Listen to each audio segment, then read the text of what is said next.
Welcome to Blackhat Hacking video series. I will introduce you myself later on, but let's first focus on what this series is all about and how it's going to be different from a normal hacking course. Now you might have been heard about ethical hacking term in your country or on the internet. Ethical word means legality with rules and regulations. Means everything would be covered legal in that course. Whereas Blackhat Hacking Course is an unethical course in which legal and illegal all type of topics can be covered, like credit card attacks, email attacks, etc. So nowadays nobody wants a legal ethical hacking course because you cannot make any money out of it. Everybody wants a Blackhat Hacking course where the real fun and power relies on. As it's illegal, that's why no one have ever dared to make this type of course till now. So this course is going to be the first real Blackhat hacking series in the world. So here is the syllabus, in which every money hacking technique would be unveiled. Now, as being a trainer, I have taught thousands of people worldwide. But mainly people from Nigeria, Ghana, from Africa mainly, are on the top who were requesting for Blackhat hacking courses. Because they do not have any jobs, power, resources. Today in this world, everything is for money. Every hack is for money. So now the question is, what is actually required to make money? Two things, I would say. One is skills and second is smart work. Skill set is what I will give you in this course. Rest smart work is what you have to do. I'll give you one example. In Nigeria, the people are very smart there.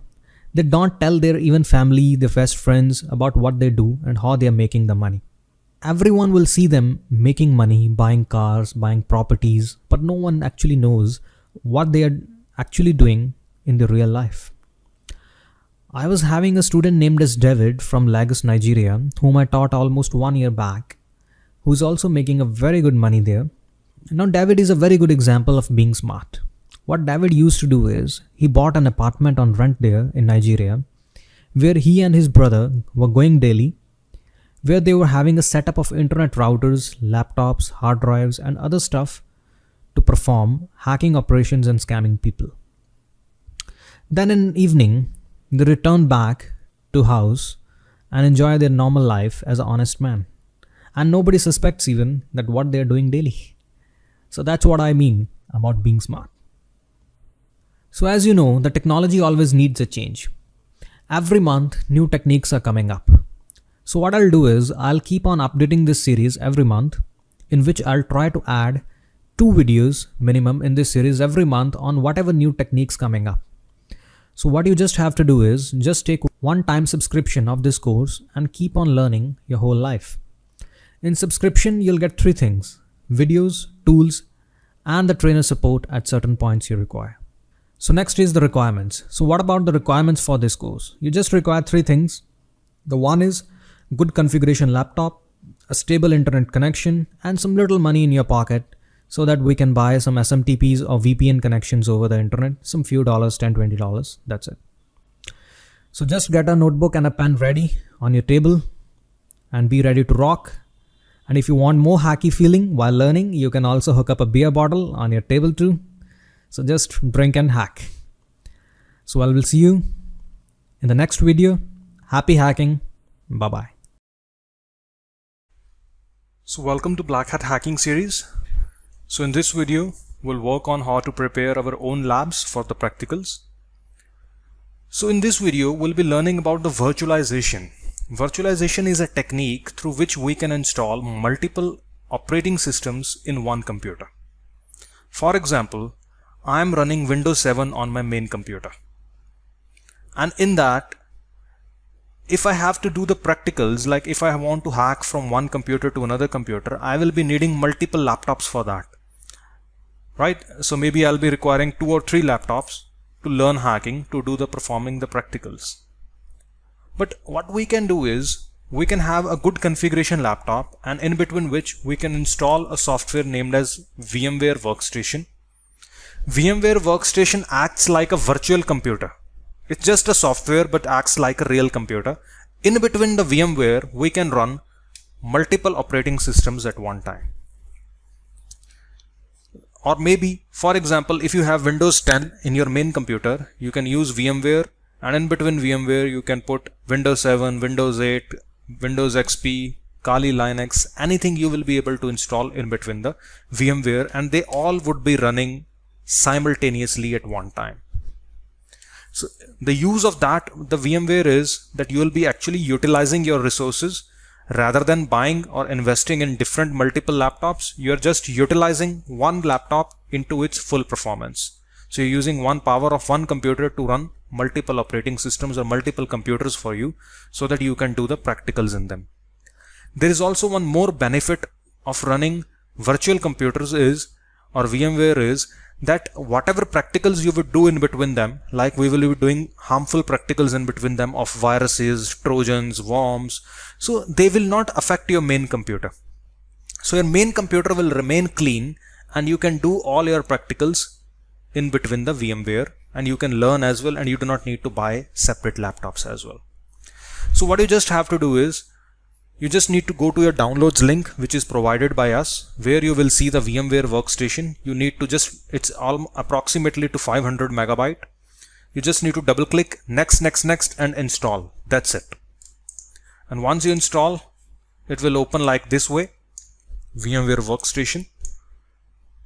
You have to go to help, enter a registration key, and you can, here you will get a key as well. You can copy its VMware workstation key and you can paste here. That's it. Then it will become a full version. Now we have to go to create new virtual machine, custom, VMware 14, next. Here we will choose I will install operating system later, next.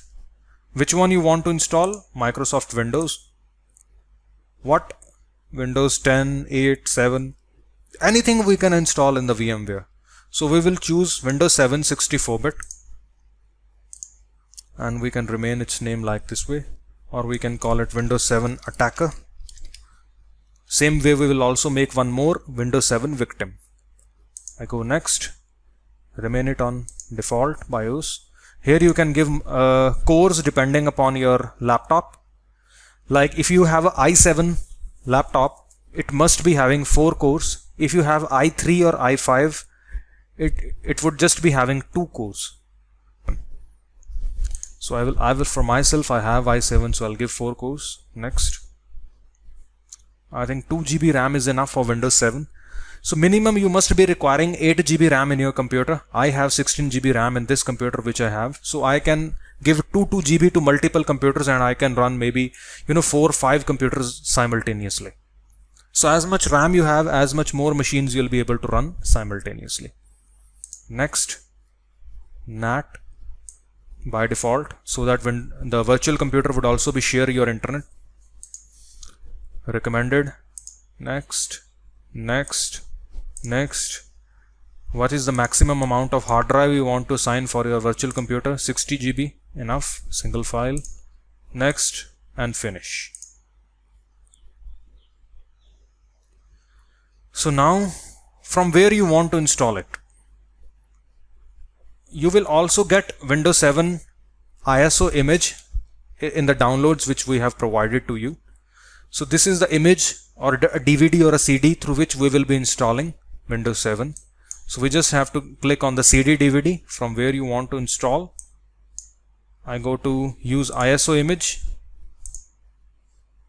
and here I will give the path. In the VMware I have Windows 7 image, and I'll do OK, and we will power on.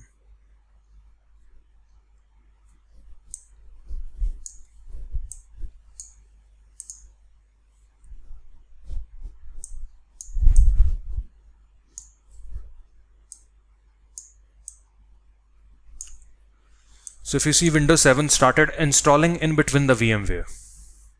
Like this way, we have to create one more. Same way, we have to install one more Windows 7 as well. So one would be your attacker and one would be your victim.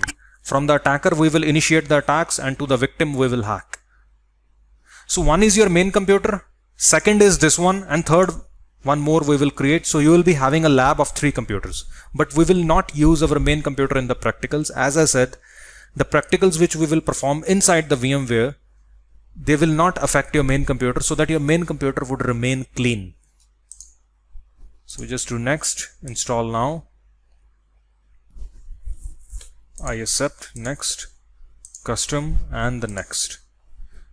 Now it will automatically install Windows 7. It will take maybe 10-15 minutes, and it would finish with the same way.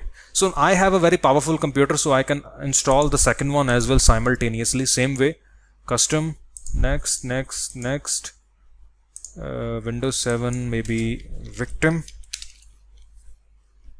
next, next. Okay, I give 4 cores, 2 GB RAM enough. I have 16, so I can give 2 more, 60 GB, same to this one as well, and finish. To the victim as well, I'll give same image from where I want to install, okay, and power on.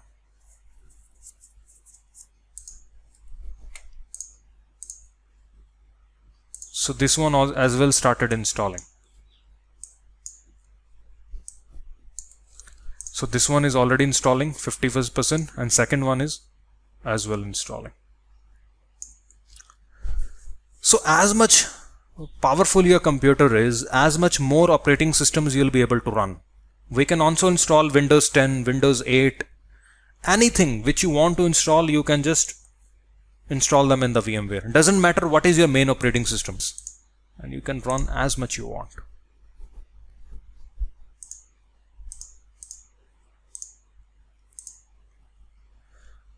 Keep in mind that all the hacking based softwares which we will be using in between our course, they are sometimes already infected.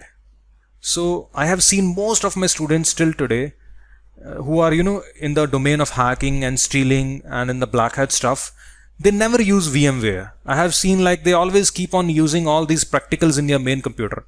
So they do not even know that their main computer is already been hacked by someone else. They are hacking someone else, and their computer is already hacked by someone else as well.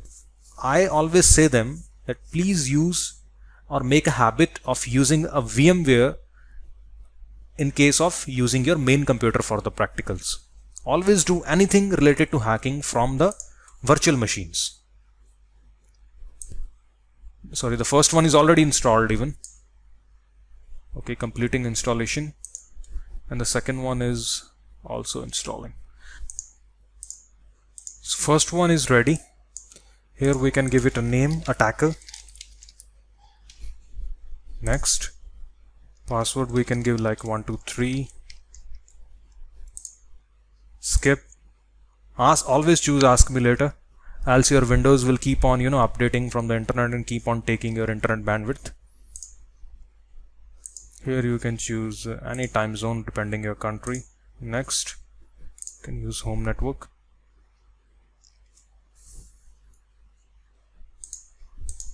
So there are 2 things basically which you always have to do. First is to install VMware tools. One of them is install VMware tools. It automatically mounts in your C drive. You have to, automatically comes here. You have to double click and it installs. What's the use of VMware tools is, like there will be a lot of files, lot of tools which will be there in your main computer which you want to copy inside the VMware. You cannot do copy paste from your main computer to the VMware unless you install VMware tools. So they are very important so that the compatibility would be there in your main computer and the virtual machine. So same thing we will also do with the victim computer as well, all the steps. It would also be just next, next, next, and it will take a restart, and that's it. After it takes a restart, the VMware tools gets installed. The second thing is what we will do, we'll grab a snapshot. It's a very nice feature of the VMware is that you could save the state of your Windows 7. When it's fresh, we can save its state, so that once you do the practicals of viruses, Trojans, and you make your machine corrupted, the VMware machine corrupted, you can just revert back to the snapshot and it will again become fresh, like a factory reset. You just need to click take snapshot, and then later on you can revert to snapshot. If you have took any snapshot, you can revert to that stage when your Windows 7 was fresh. So we do not need to install these again once you make them corrupted. So let's first install the VMware tools, and then later on you have to take a snapshot, and same steps with the victim computer as well.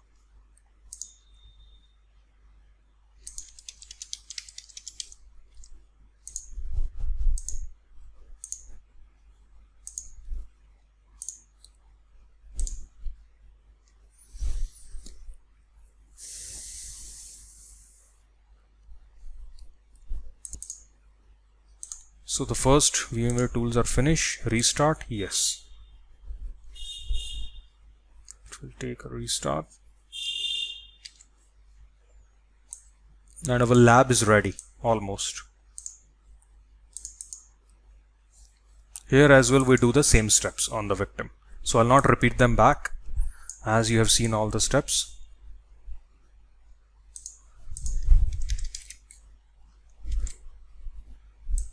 So two things, as I said, which you have to do is, the one is installing the VMware tools. Second is you can take the snapshot so that you can save your state, so that in the future you can revert it back. And the third thing is you have to link your Blackhat tools which are provided by us. So you have to, if you can see, I have also copied my Blackhat tools as well here, which is provided by us. So how you can link it? You can right click over it, go to settings, go to CD DVD, and here you can choose Blackhat toolkit and OK. And you can go to my computer, and here you will get all your tools. You can first install WinRAR as well in your computer, so that you can extract all these tools as well. So all these tools we will be learning throughout our course, which you can access like this way by linking a ISO directly in the CD DVD option. Rest, you have also the Empower, that you can right click, go to screen resolution. You can also increase or decrease the screen resolution depending upon you, as you feel okay. So same steps will perform with the victim computer as well, and your labs are ready.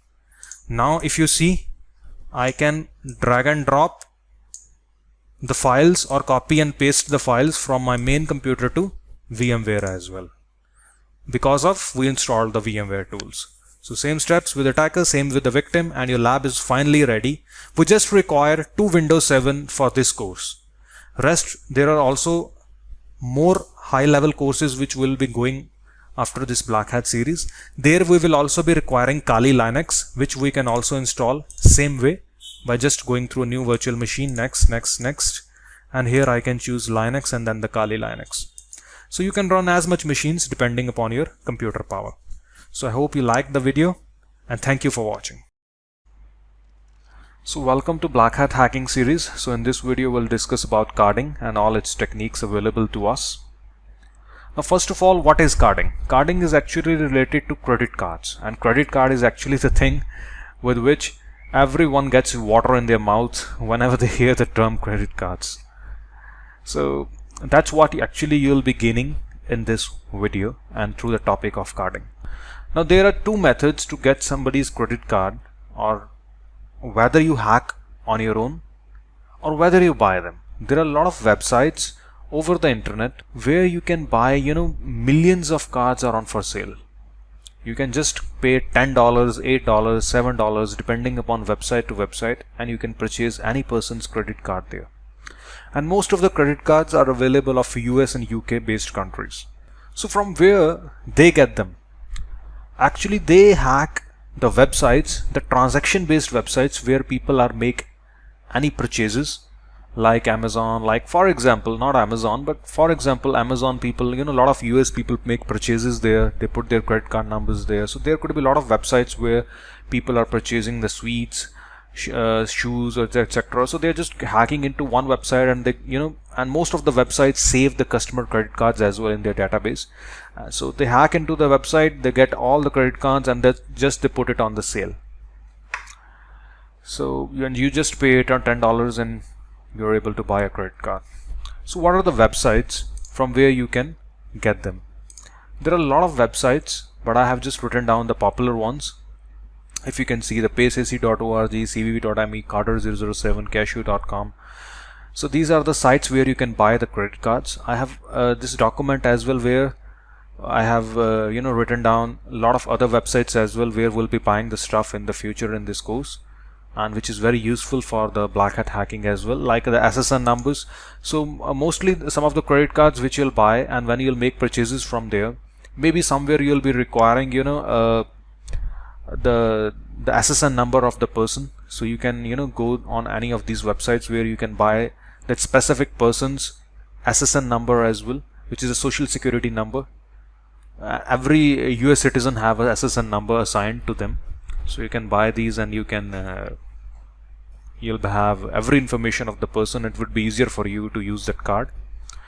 You can also buy the personal information of any US citizen from this website basically, and any person's credit card you are buying, you can get his birth date, you can get his exact address where he is living, all from here as well, and $2 or $3 you just pay there. So these are the applications which you can use for get the US numbers. I'll tell you why you need the US number later on. And if you need more stuff, hackers stuff basically, like RDPs, mailers, SMTPs, a lot of other background stuff, so which you can also buy from these type of websites basically. But I'll tell you what to buy there and what not to buy there, because not every website is original or very good to serve you back. So they are the catfishing websites. We'll also discuss about them in the catfishing video. This is the websites where you can buy the business emails, so that you'll be able to target business people. So let's be targeted on the cards websites, so the carding websites. So let me go to this Carter007 first, for which I have an account. You can simply create an account on any of them, and let me log in there.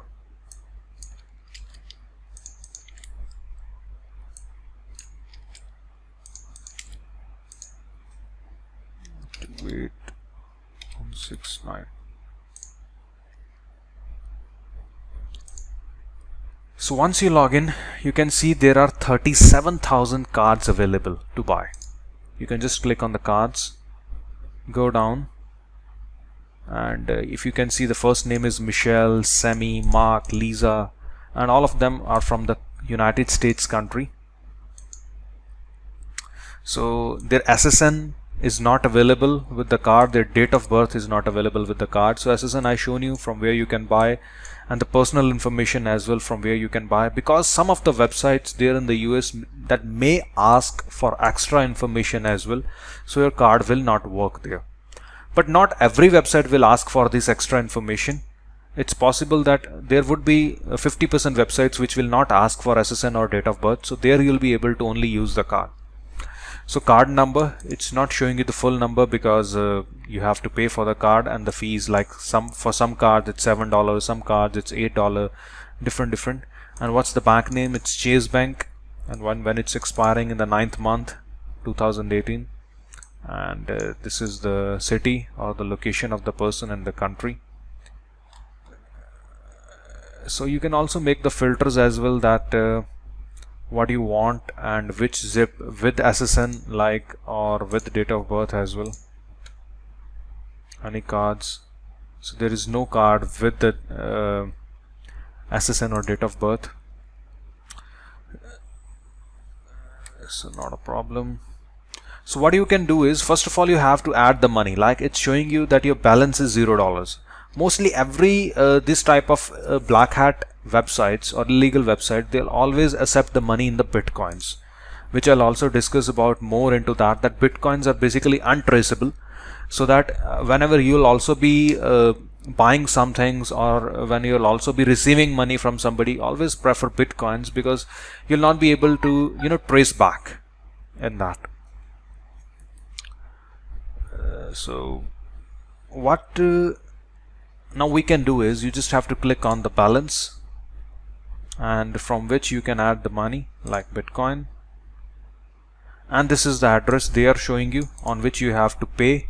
So as much you will pay, $10, $20, $30, $50, it would be added in your balance, and then you'll be able to buy the cards.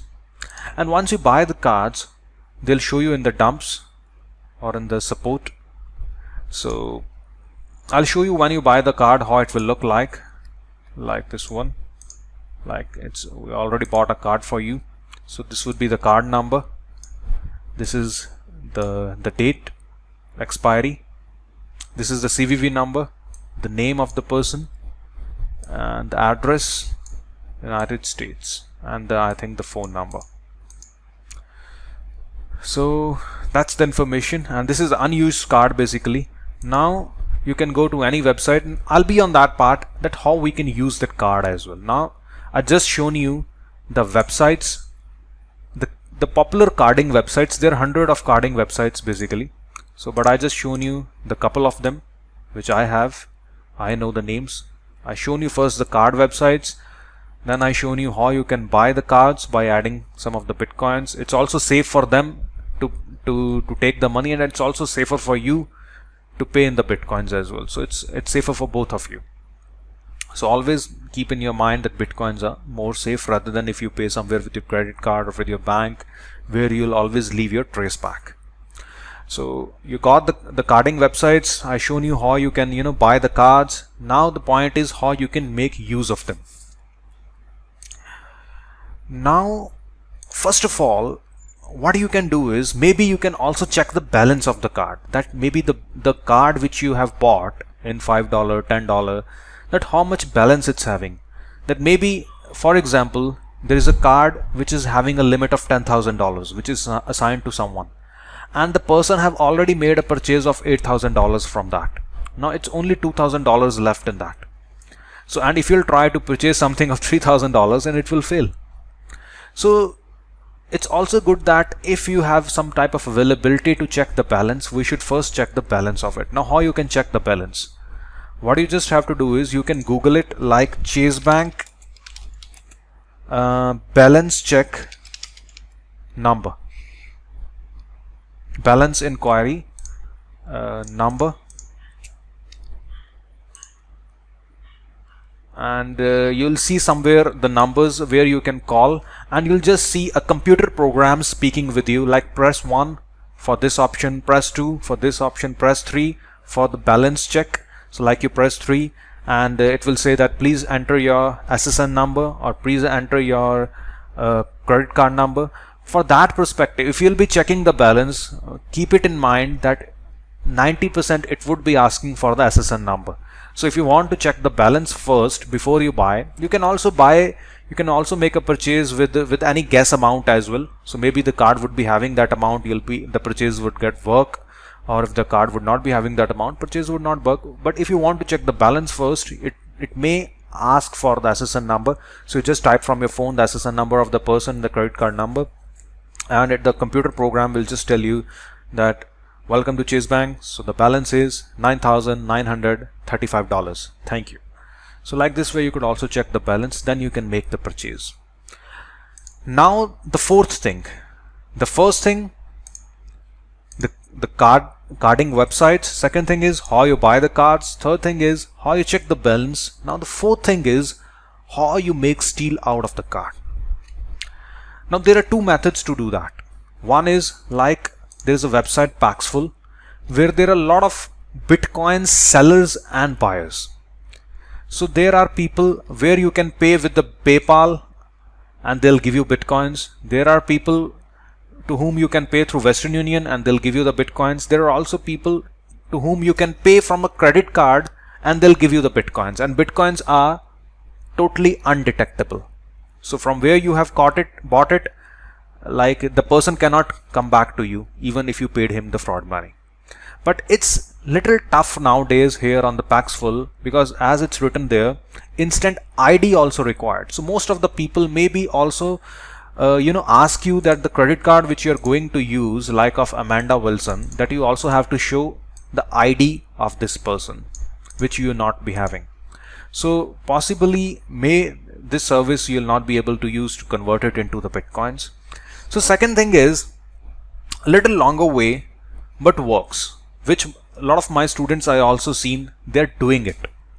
Like there are a lot of Nigerians and they have friends there in the US. I'll also tell you, like sometimes they also go to catfishing websites, the dating websites where they date with women and they convince them that to do some work for them. Or maybe you'll be having some friends as well to whom you can convince that you'll be sending some order, like you can buy 10 iPhones from the Apple website, and you can just ship to some woman which you was dating online or something, or you have some friend there in the US. You just ship 10 iPhones to him and you buy in the US, because the US based cards or UK based card, they'll just be used within the US or within the UK better. If you'll try to use that cards in the Nigerian websites or in the Ghana websites, they'll not be working. So they'll be very flexibly working in their own country mainly. So you just make a purchase online on the apple.com by using a US IP through a US based VPN, so that the website will also see that you're making a purchase from the US and you're using a US card. Only then the purchase would go successful. Some of your friend or the woman would be receiving that iPhones or the laptops, whatever, and then they'll ship back to you in Nigeria or somewhere wherever you're existing in that country, and then you can just sell that products on some cheaper price and you get the money back. So it's little bit longer way, but it works. Or maybe you do not know anyone in the US or in the UK who could receive the things for you. You can also go to Aramex, which is a courier website, shipping, a very big shipping company, who offers a service like a create a drop and ship account.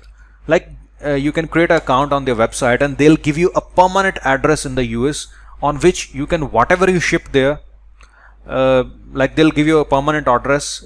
You can buy that iPhones and you can ship to that address, and whatever comes to that address they'll ship back to you in Nigeria for free.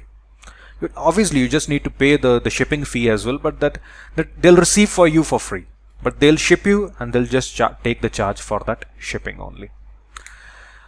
So that's the part in the carding, that how you basically buy the credit cards who are already hacked by someone else and you can just make a use of them. Or the third thing as well you can do is you can buy a online service. Maybe you can go to godaddy.com, or you can go to some you can buy some antivirus license.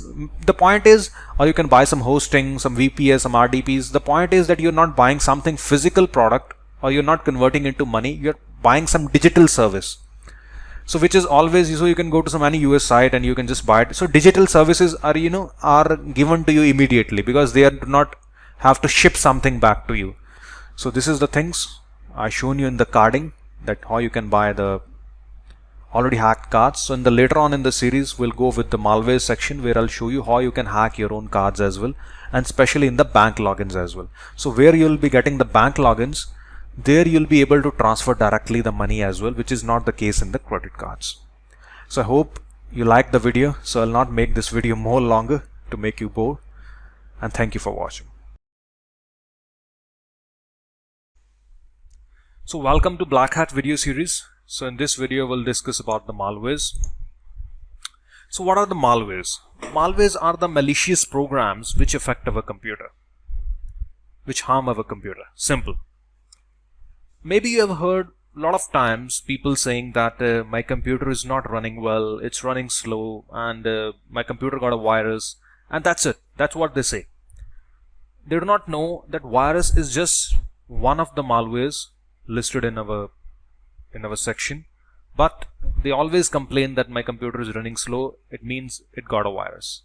No, it's not always the case. There are a lot of types of malwares as it's displayed on our screen, and our computer can be infected from any of them. Now we'll discuss like what are their functions, how they are different from each other. All these are types of malware. So malware is just a category, and these are the different types of malwares. So first one is the virus, and virus stands for Vital Information Resource Under Siege. If I write it down,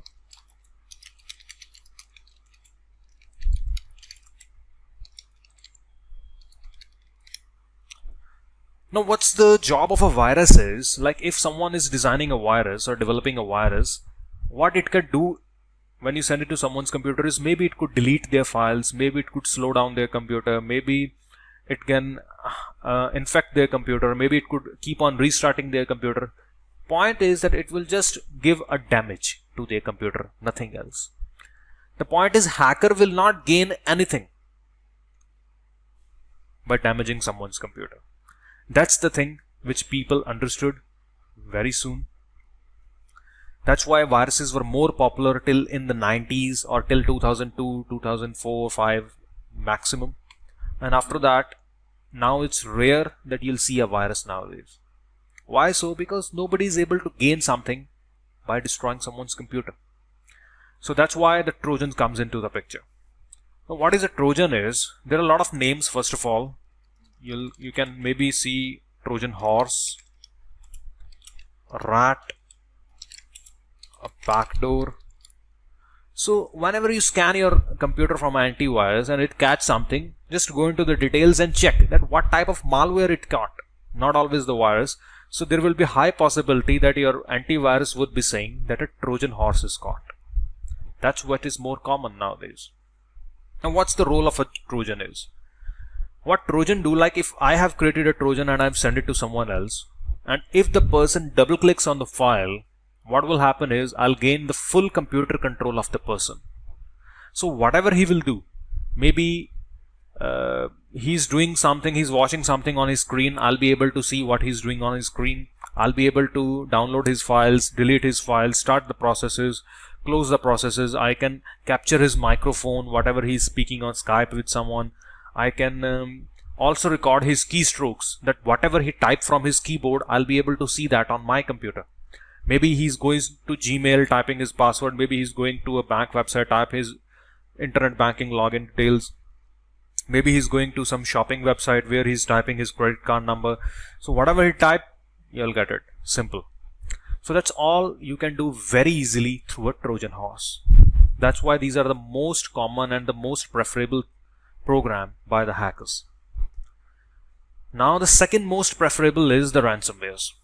Now what a ransomware is also built with the same way. You just have to create it from a software and send it to someone else. But its working is different. So when someone will double click on your ransomware which you have designed and send it to someone, it will just lock down all the files, all their personal files in their computer. Now it commonly affects to business people more. Why so? Because their files are more important than money. So they have a lot of important business documents, pictures, personal pictures, etc., which are more important to them, which they do not want to lose. And it just displays a picture on their desktop that if you want to retrieve your files back, you have to pay that much money in this account. So till the point you do not pay the money, it cannot retrieve back. Now you might be thinking that is there any way to retrieve our files back, or is there any way the victim will be able to retrieve their files without paying us? The answer is no. He cannot retrieve it back. He have only two choices basically. Whether he have to format his computer, clean it means, in that case even he'll lose his files, or he have to pay the hacker. Only then he'll be able to retrieve the files back. Now the fourth one are the adwares. Now adwares are something for the advertisement purposes they are built. Like whenever we install some softwares, that software is also install some more free softwares in our computer, like some toolbars, etc. So which keep on displaying us the advertisements, keep on giving us the pop-ups and forceful advertisements which we cannot even stop, we cannot even uninstall.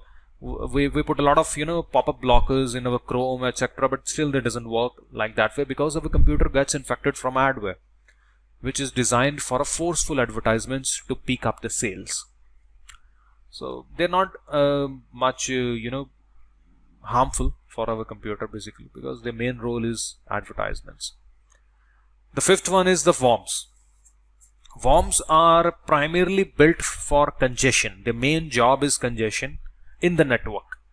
Now it doesn't affect one computer. If worm infected one computer, It will not just remain on one computer. All other computers, like if there is a company in which one computer got infected from a worm, and it's a network of 300 computers in that building, it will slow down the network of all the 300 computers. The internet would go very slow on all the 300 because it will just create the congestion in the network. That's the role of the worm is.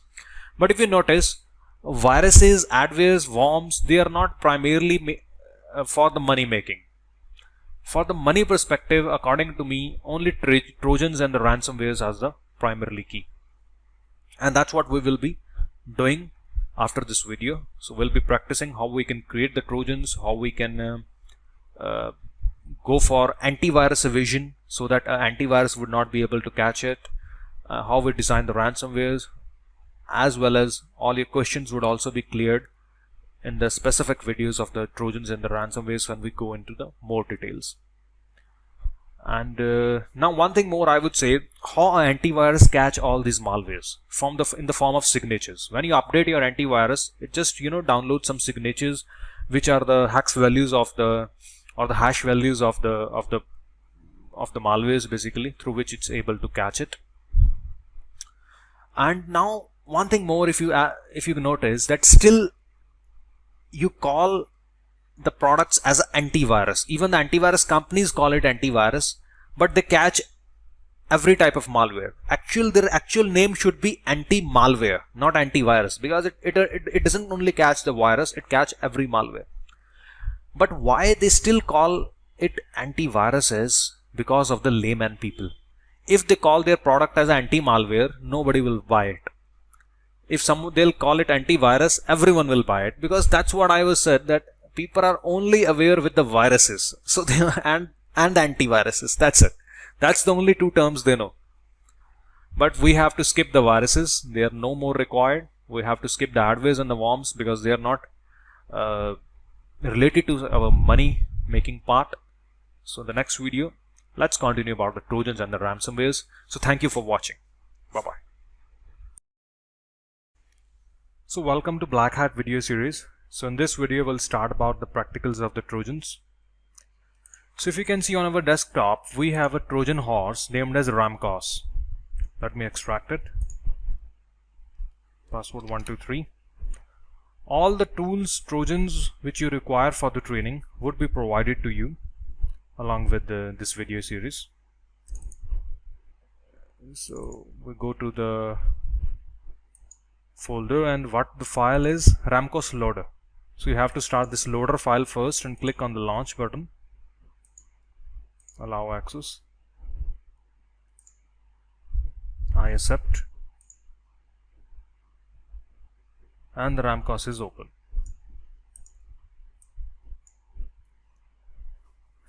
Now let me check that it's on the NAT. The victim machine is on the bridge. Let me also make it on the NAT. So first of all, we will be trying the practical in our controlled lab in the VMware environment. Later on, I'll also show you how to do this practical over the internet as well through the VPS. So first of all, let's check our IP address here on the attacker machine, and we disable our firewall so that the victims could come smoothly to us.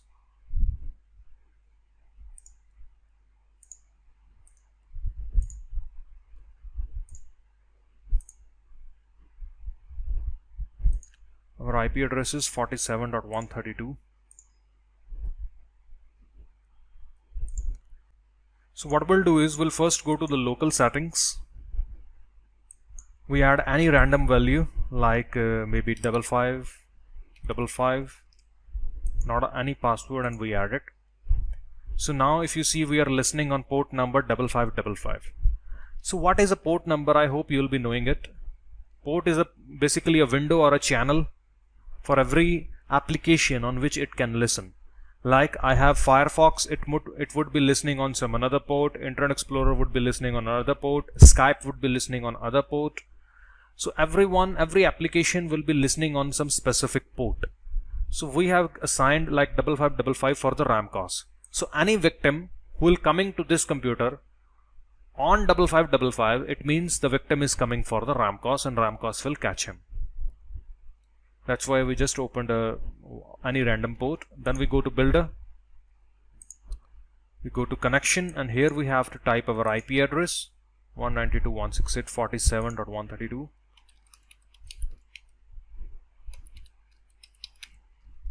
And the same port we have to give 5555, no password, and we add it.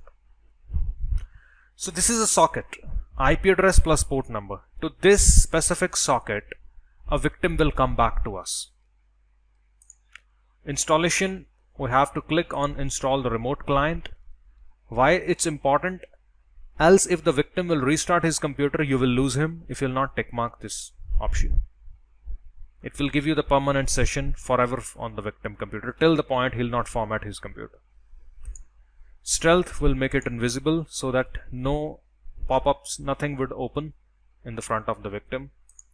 Keylogger, we can also enable the offline keylogger as well. Surveillance, no required. Build, and we build the file with the name of maybe update.exe on the desktop. So we can minimize, close. So this is the file.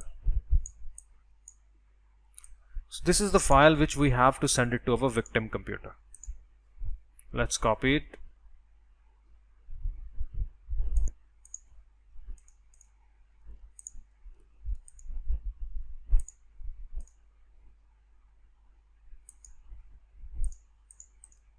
And we paste it here. And if I double click on this file, you will see one victim came. Now please remember that this practical which we are doing is for the local LAN. Local LAN means in your local computer network, like maybe in your house, into a coffee shop, like on a particular area, not on the internet. For the internet perspective, I'll show the same practical with a different way through a public IP address. Now we have just the private IPs assigned in the VMware. So this practical is just for the local LAN perspective, just to understand how the Trojans and the Ramcos work. So I will right click on the victim. So the first option we have is of the screen capture. If you click on screen capture, you will be able to see the victim screen live, and whatever the victim is doing on his screen, whatever he's watching, and even you can control as well. Like if I'll double click on my computer, my computer is open on the victim. Let's verify on the victim computer. Yes, we can see my computer is open there as well. We can close it. Let's go back to attacker. So let's close here even. Now if we again right click, you'll see there are actually hundreds of options there in the Ramcos. You can we have a feature of keylogger, like in which you'll be able to record the keystrokes of the victim. Like we go to online keylogger, we click start, and that's it. Now whatever victim will type on his computer, maybe the banking logins, maybe the Gmail passwords, maybe the credit card numbers, everything would be seen here. Like we'll go to victim computer, we'll open the Firefox. I go to maybe like gmail.com. Click sign in. I type John 666 @ for example gmail.com. Password could be like 12345667. Enter. And now if we go to attacker, you can see that the victim first typed the gmail.com, then he typed the John 666 @ gmail.com, and then that was the password he typed. So whatever he'll type more in the future, maybe he'll be chatting with someone, maybe he'll be doing some business transaction, or he'll be doing some business chat, everything you'll be able to read here. So keylogger is actually, I think, the best option in the RAM course through which you will be able to grasp your perfect things like credit cards and the bank logins. So I stop it and let's close. So we can right click again. We have an option of webcam capture. You'll be able to see the webcam of the victim. Microphone capture, you'll be able to capture whatever he's speaking on Skype or something with someone. We also have a file manager option. If we click on that, you can right click and download any of his files from any of his drives, and even we can upload any file as well. Like in the C drive, he have a viewers folder. I go there and for example, I'll make a notepad file here with the name of ABC.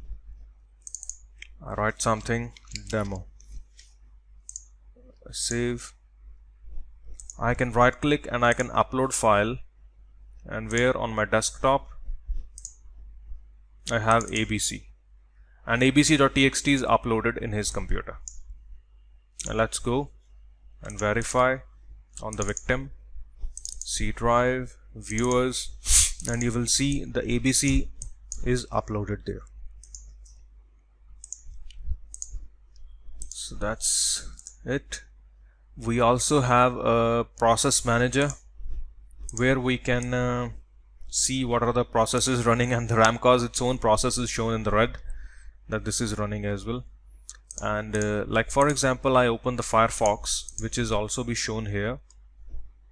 We refresh, Firefox is shown here, and I can right click on any process and I can terminate as well.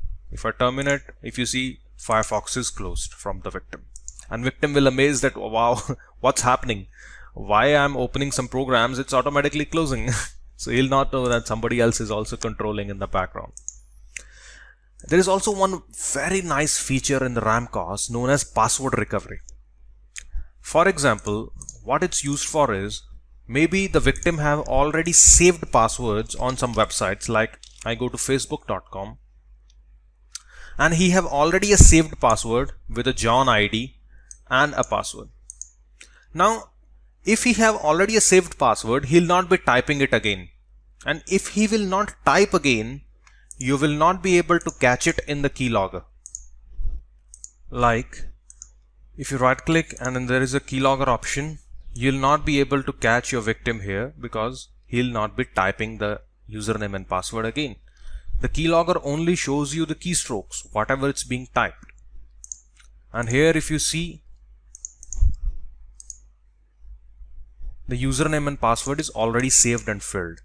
So what we have to just do is we right click and there is an option of password recovery. And if you do so, it shows you that there is a facebook.com username and password saved. This is the username, this is the password. So that's a very nice feature in the RAM course, that we can also grasp the saved username and passwords.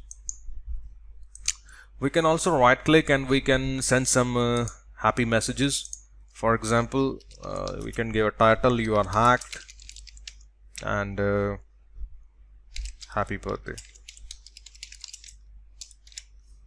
Send message, and if you see, the message came up, and the victim will be thinking like, wow, who is the person who is playing with me? Okay. And so these are the mostly usable options which we have seen here. Rest, we also have some registry editors as well. We have file search. Even we can find any file in the victim computer that maybe he have some saved file with the name of credit cards or something, or with some credential passwords. So we can give a path, maybe in the whole C drive, what you want to search for, password. So maybe if we have any file with the name of passwords, we can search it. Can you see, 2 things with the name of passwords have been found. Now in the later part, in the next series, what we will do is, I'll also show you that how we can change the icon of this Trojan, because right now it's not looking as original that the victim will double click over it. It's looking like something malicious program. So in the next video I'll show you how we can change the icon of it, how we can turn it into the undetectable, because right now this file is detectable by mostly every antivirus. And I will also show you that how we can have a public IP so that we'll be able to use this practical over the internet as well. So I'll see you in the next series. Stay tuned and thank you for watching. So welcome to Blackhat Hacking Series. So in this video we'll work on how to make our Trojans look like more original and how to change their icons so that people will trust it. So let's work on. So as you can see, in our last video we have exploited our victim computer and we gained the control of our victim machine. So let's remove it. We'll uninstall our Trojan from his computer and we'll left him. So this is our payload. This is our Trojan. You can say a rat, backdoor, anything we can call it, which we have to send it to our victim computer again, but not like this way, by changing the icon. So what we will do, we have a tool named as Celesty file binder.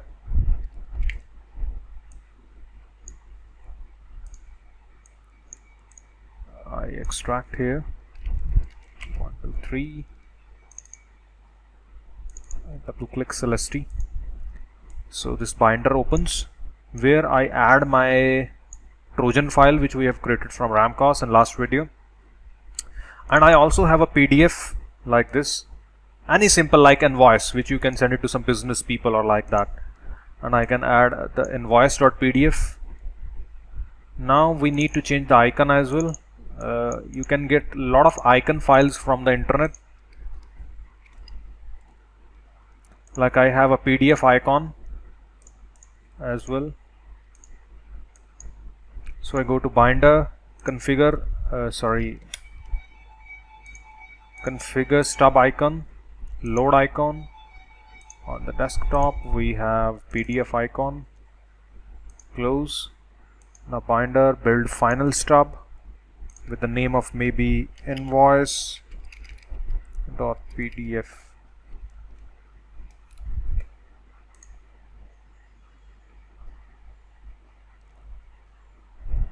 So if you see, a new file is created, invoice.pdf, which is same looking like this one, but this is a original PDF.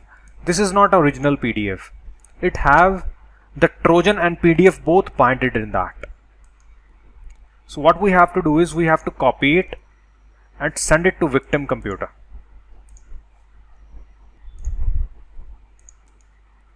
Paste. So now if you see, if I double click on this file, the PDF opens. If you double click on the file, PDF opens in your PDF reader or in the Chrome, anywhere it can open. And here if you see, you got the victim control as well. So with Celesty you are also able to change the icon and you are also able to bind it with some file. But one thing you have to remember is, maybe the file is looking like PDF and in the extension it's showing you PDF, but actually it's still a exe file. If you can see, type of file is exe.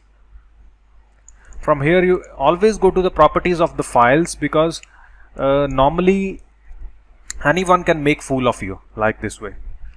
So it's a exe file but looking like a PDF. Now in the later series of the videos I'll also explain you that how we can make a real PDF file, a doc file, a Excel file, a Word file, which we can send it to victim computer, and from that even we'll be able to hack even. But there is a different story behind it, a different strategy behind it, where the file will not be exe, the file will be really the PDF or the Word, which we'll cover later on. But still, now if you see, the file is not FUD, the Trojans is detectable by the antivirus, so we have to use some crypter, which I'll also show you in the later series, through which we'll be able to make it undetectable by the antivirus. Only then we have to send it. Now one thing more, from email you cannot send a exe file. Gmail, Yahoo, they never allow to send a exe file. So this file as well we cannot send it through the email. So I'll show you different methods even later on this series of the social engineering, that how we can send this file to the people as well. So I hope you liked the session, and if you have any doubts, any queries or any suggestions through which we can make the videos better, please let us know. Thank you for watching. So welcome to Blackhat Hacking Series. So in this video we'll cover about how to use the Trojans on the live internet. As in the previous videos, we have already discussed that how to use the Trojans, how to create the Trojans from the RAM cause, how to change their icons from the Celestia file binder, and how to bind it with other files like PDFs and other files. Like PDF, you can bind with any file basically. You just need to download its icon from the internet and you can bind with a doc file, PDF file, or any one. But the extension would remain exe. It will look like a doc, it will look like a Excel, it would look like a PDF, but in last it would be exe. Now the point is, the practical which we have performed last time, it was over the local LAN inside the VMware on a controlled environment. That now we have to learn how to do that practical from the internet so that we can hack any person across the internet, whether he's sitting in Japan, whether in Singapore, whether US, Canada, anywhere. So the requirement to do that is that we need a static IP, public IP. By default, what happens is the internet connections which we have in our home, they always have a dynamic IP. Whenever you restart your internet connection, your IP address change. And if you remember, if I go to Ramcos again, when we create a builder, we type our IP address here. So if your IP will change daily, previously we have typed just our private IP, which doesn't go over the internet. But if you put your public IP here, that automatically change whenever you restart your internet connection. So if you, like for example, today your IP is 185.55.44.67. Suppose that's your IP address which your internet service provider gave you. I'll show you from here how you can check your public IP as well. So if you put it here right now and you create a Trojan with this one and you send it to people, maybe anyone who will double click your file today itself, you'll be able to get his control. But tomorrow if someone will double click, your IP address will change and you'll not be able to receive that victims. So what's the use of that? Nothing. We want is the permanent access, that the victims should keep on connecting to you, whether they double click your file today, whether tomorrow, whether day after tomorrow, anytime. And we should remain their control in our hands. So that thing can only be done if our IP should remain constant. It should not change. So that thing, how we can do that is, we have two services over the internet. One is you can either use a VPS, either you can use a VPN. Now VPN have lot of other uses as well, like to protect you on the internet, to protect your IP address, to protect your anonymity, to protect your privacy. So for that perspective it's also used, which we will do later on in this series, that how you can be anonymous so that you'll not be get caught. That's we'll do differently. But VPN, there are some VPN companies who also provide you a static IP as well. So VPN is also used for that perspective as well. Let me explain you about these both.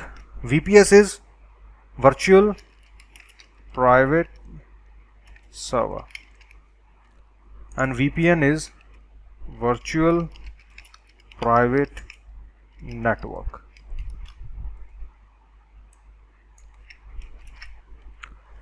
So what's the difference between both of them? VPS is a computer or a server running somewhere in the internet. Like there is a company, everyone is familiar with that, GoDaddy, godaddy.com. They provide website hosting, they provide servers, they provide domain names. Like that, there are hundreds of websites basically who provide you web hosting, servers. They're also, you can also relate with them with the RDPs. I hope you'll be knowing the RDPs as well. RDP is a separate term basically, which we call it remote desktop. But in the world of hackers, in the world of hacking basically, what people do is they buy hacked RDPs. Like there are servers on which RDP is enabled, remote desktop is enabled, and you can buy it in just $5, $4, which I'll also show you later on. And they are not reliable, because if you're using like someone's computer, someone's hacked the computer to hack some another people, like it's not reliable. Maybe they can shut it down, their computer, or maybe they format their computer, so you'll lose all your victims, you'll lose all your effort. So no need to use RDPs. We will remain focused on the VPS and the VPN. VPS is a computer running somewhere over the internet which you buy legally. Like you are paying, for example, $15 per month for a computer like this computer. This is my computer and I will give you on rent. I will put TeamViewer here and I'll give you the control. This computer is running 24/7 and it have a static IP which never change. So you can use my computer and you can use it to hack anyone. You can use it to host your website. You can use for anything you want. Like I'm giving you my computer on rent for whole month 24/7 in just $15 a month. So that's kind of a concept which you can think your mind, but it's not like a normal people who are selling their computers on rent. No, there are companies basically who create in bulk, like they have maybe 100 VPS, 100 computers, 200 computers they are giving on rent. They are basically giving it for website hosting. But we are the people who do not use it for website hosting and we just use it for the hacking perspective. We just put RAM cost there and we start hacking from there. According to me, VPS is more safe because you are not using your computer to hack. You are using some another computer somewhere running in Russia or China to hack somewhere else.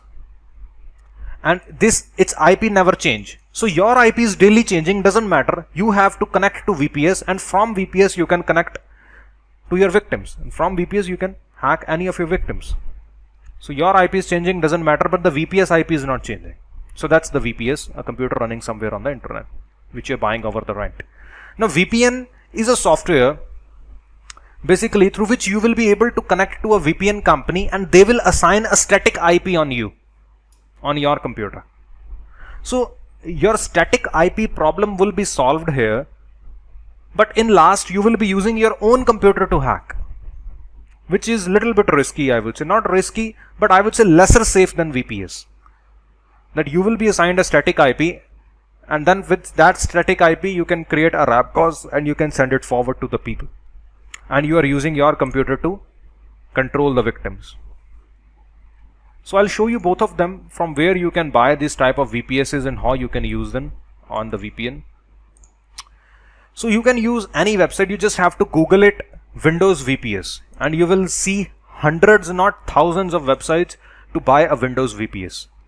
But for the hacking perspective, I would say buy Russian VPS, because Russia cyber law is a little bit different and they do not spy on you and they do not give your information to any country like US, Germany or European countries. They never give you your information. So Russian VPS or Russian hosting, Russian things are more better for the hacking because you have less chances that they will give your information to somewhere else, to the US or to FBI or somewhere else. So if you go down to this website, they have plans. Like you have one core of CPU, 256 megabyte of RAM, which is very less. Minimum, I think you should go for 2 GB or 4 GB minimum of RAM, 4 cores or 6 cores of CPU.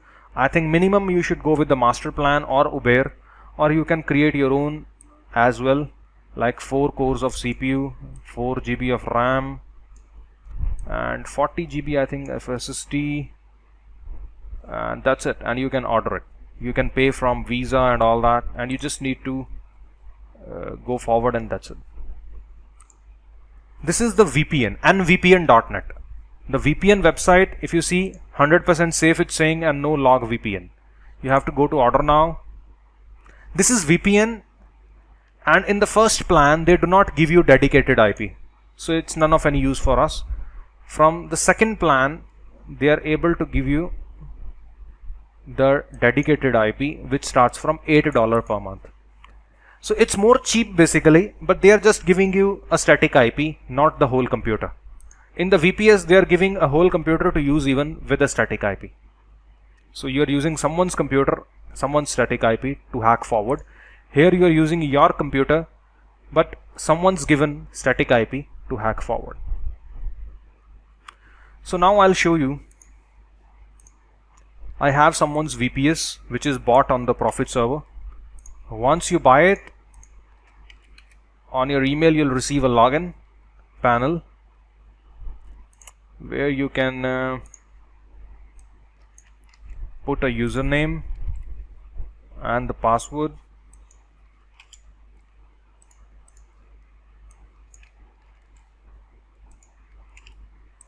And login.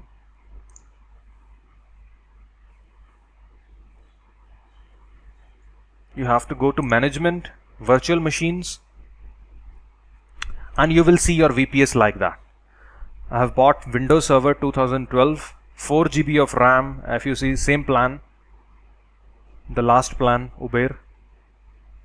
I think it's $17 or $18, 4 cores, and that's the IP address, static IP of the VPS. It will never change.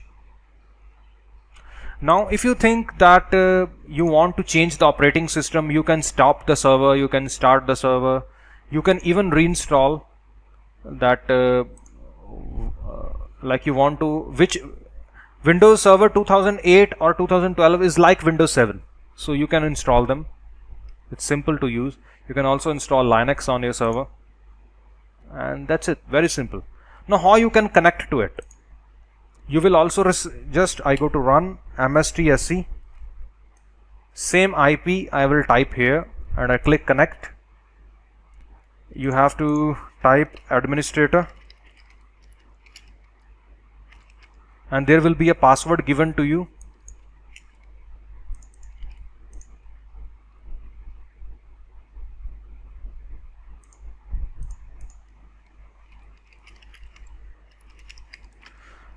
This password would be given differently to you in your email. Let me check what's the password. I give the password, and you are connected to this computer. Now this is a VPS. Here, as you can see, we have a Ramcos here. We can start the Ramcos. We can build a Trojan with this IP, and anyone will double click on the Trojan, you will receive their control here on the server. From here you can monitor your victims, hack your victims. So you are using a VPS to hack forward. In the next video I'll show you that how you can create a Ramcos files from the VPS and how you can send forward in the anywhere across the world, and you can hack from the VPS as well. So I hope you liked the video, and thank you for watching. So welcome to Blackhat Hacking Series. So in this video we are going to cover about how to use the Trojans over the internet on the real life, and how you can hack into the people in the real scenarios through the VPS. So let's connect to a VPS which we have bought from that Russian website. Go to run mstsc. Here we can type the IP address of the VPS and we connect. You have to type administrator, or like this way, administrator, and the password, which I'll not show you, and OK. And we are able to connect to our VPS bot in Russia. So this is like a real computer, but which is running over the internet, which have a public IP to which we can even connect, and even any Trojan we will make from here, victim could also connect to it if the victim receive our Trojan. So it have a public presence which we do not have it on our main computer. So let's verify. I open the Chrome, I go to hoover.net to check what's our IP address. Here even you can see it's the Russian Federation. That's our IP address, and it's running in Russia right now. Okay, so let's create a Trojan from here. We open the Ramcos. We go to Ramcos loader, click launch.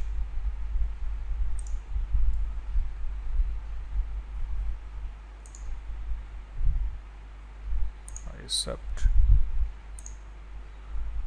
And here we can go to, first of all, same way, local settings. I remove everything. Maybe we can listen on 7777. No password. We add it. On the builder, we have to give our this IP address, our public IP 185.144.29.86. 7777, no password, and add.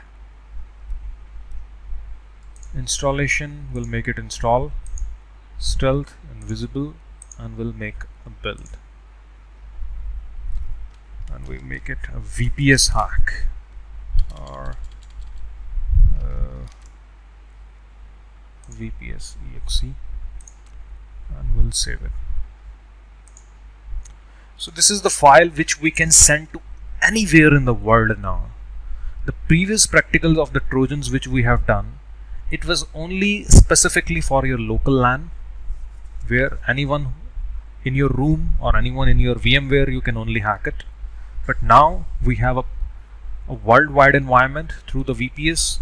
Whether you send it to someone in Japan, in Singapore, Russia, US, Canada, anywhere you'll send this file, if they double click, we'll get their control. Simple. Like, I minimize it and I send it to myself. This computer is right now running in India. If you can see, the VPS file is there, and if I double click on the file, and let's see, on the VPS, we got a victim from India.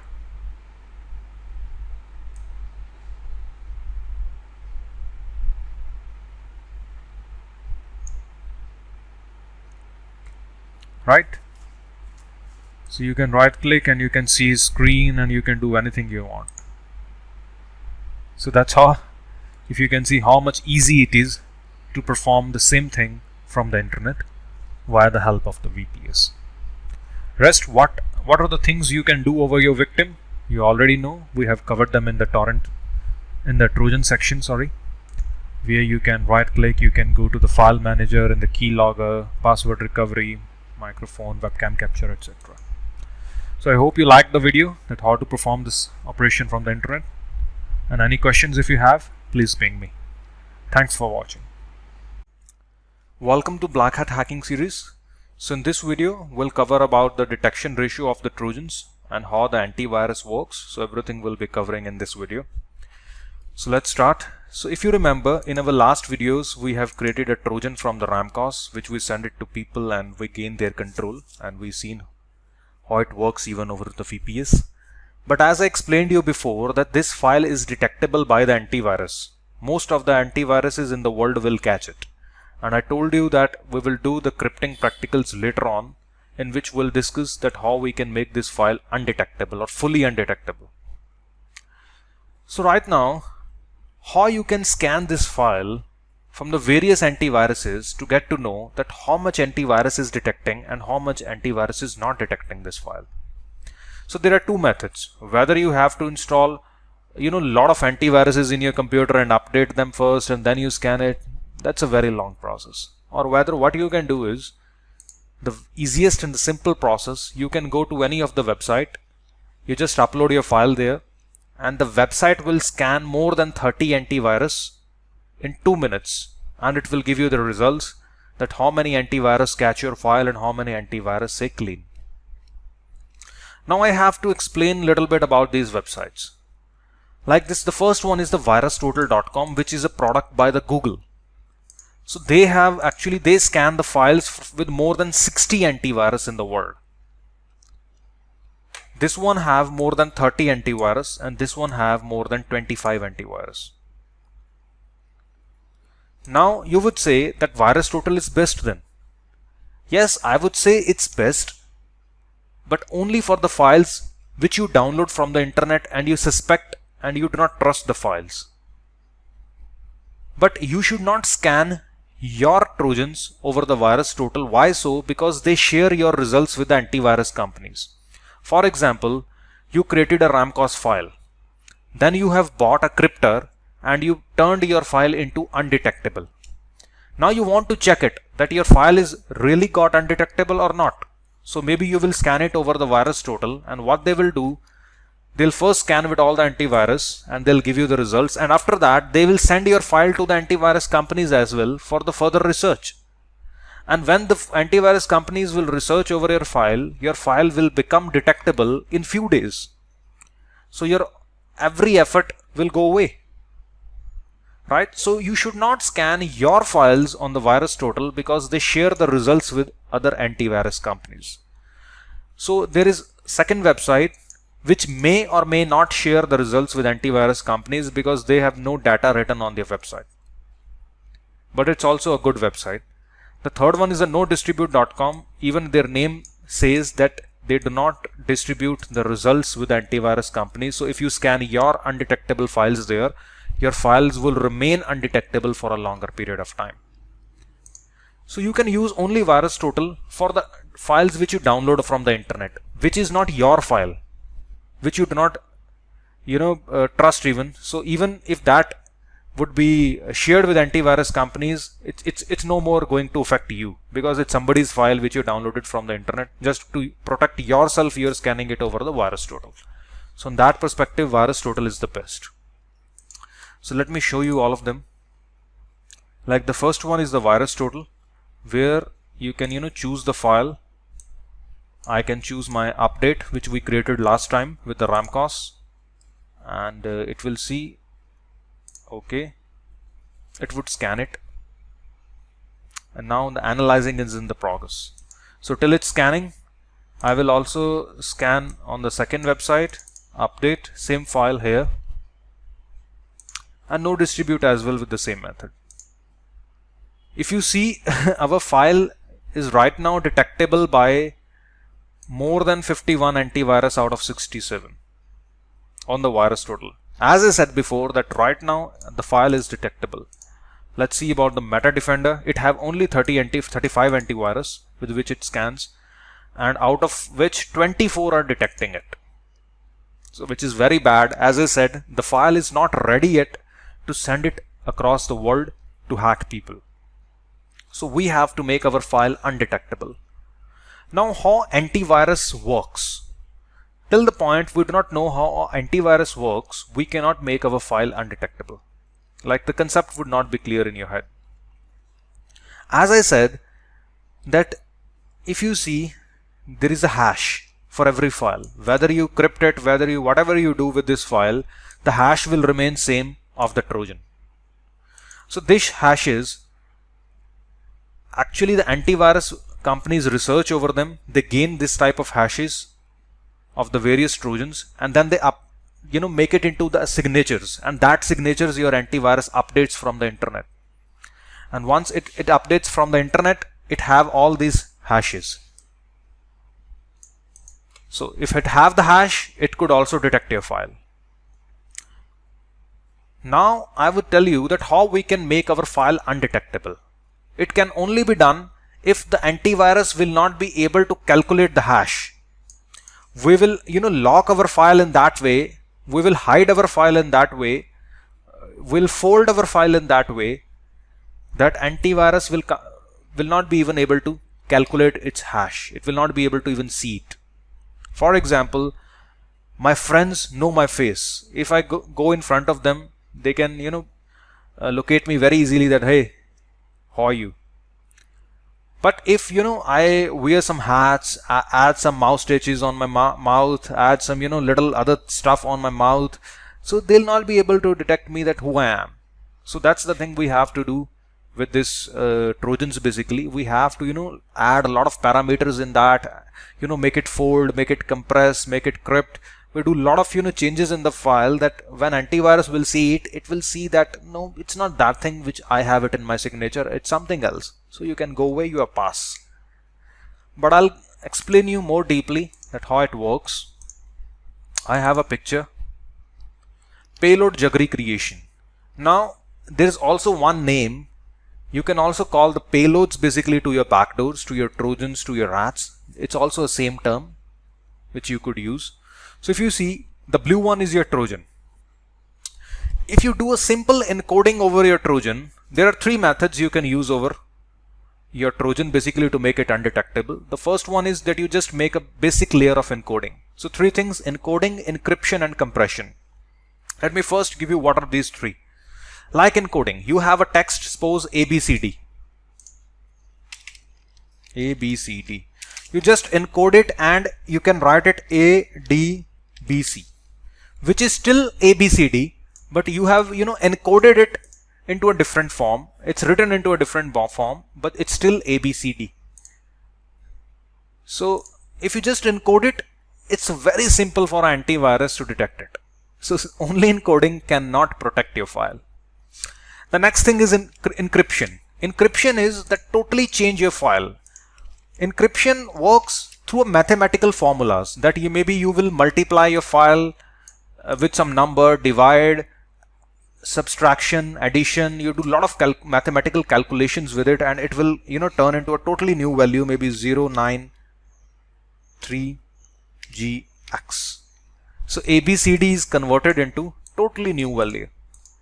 So when you want to again convert it into ADBC, you have to again revert back that calculations of mathematics, and then it will be converted back into ADBC. So maybe antivirus companies are also very smart nowadays. They are also have all the decryption algorithms of that common encryptions which are used by the crypter companies or the Trojan companies. So the antivirus could also decrypt it, convert it into ADBC, and can decode it and convert it into ABCD. Then it's almost naked and it can detect it. So till the point it's not naked, it cannot convert it into hash. It will compare hash with hash and it can detect it. So the first layer is encoding, then you can maybe make it encryption, and the third thing which you can do is compression. Compression is like you compress it. Like there is a big paper, you can fold it, and it becomes very small. So whatever is in between the paper, you have to first unfold the paper, and then you can detect it what's inside written in the paper. So we can also compress it to decrease its size even, and to evade the antivirus even. So if you see, the first is just encoding is used, which is very normally can be broken by antivirus. And the second way is that first you use a Trojan, then you encode it. Encoding is always done second. If you see, on the second step is always encoding. I'll tell you why.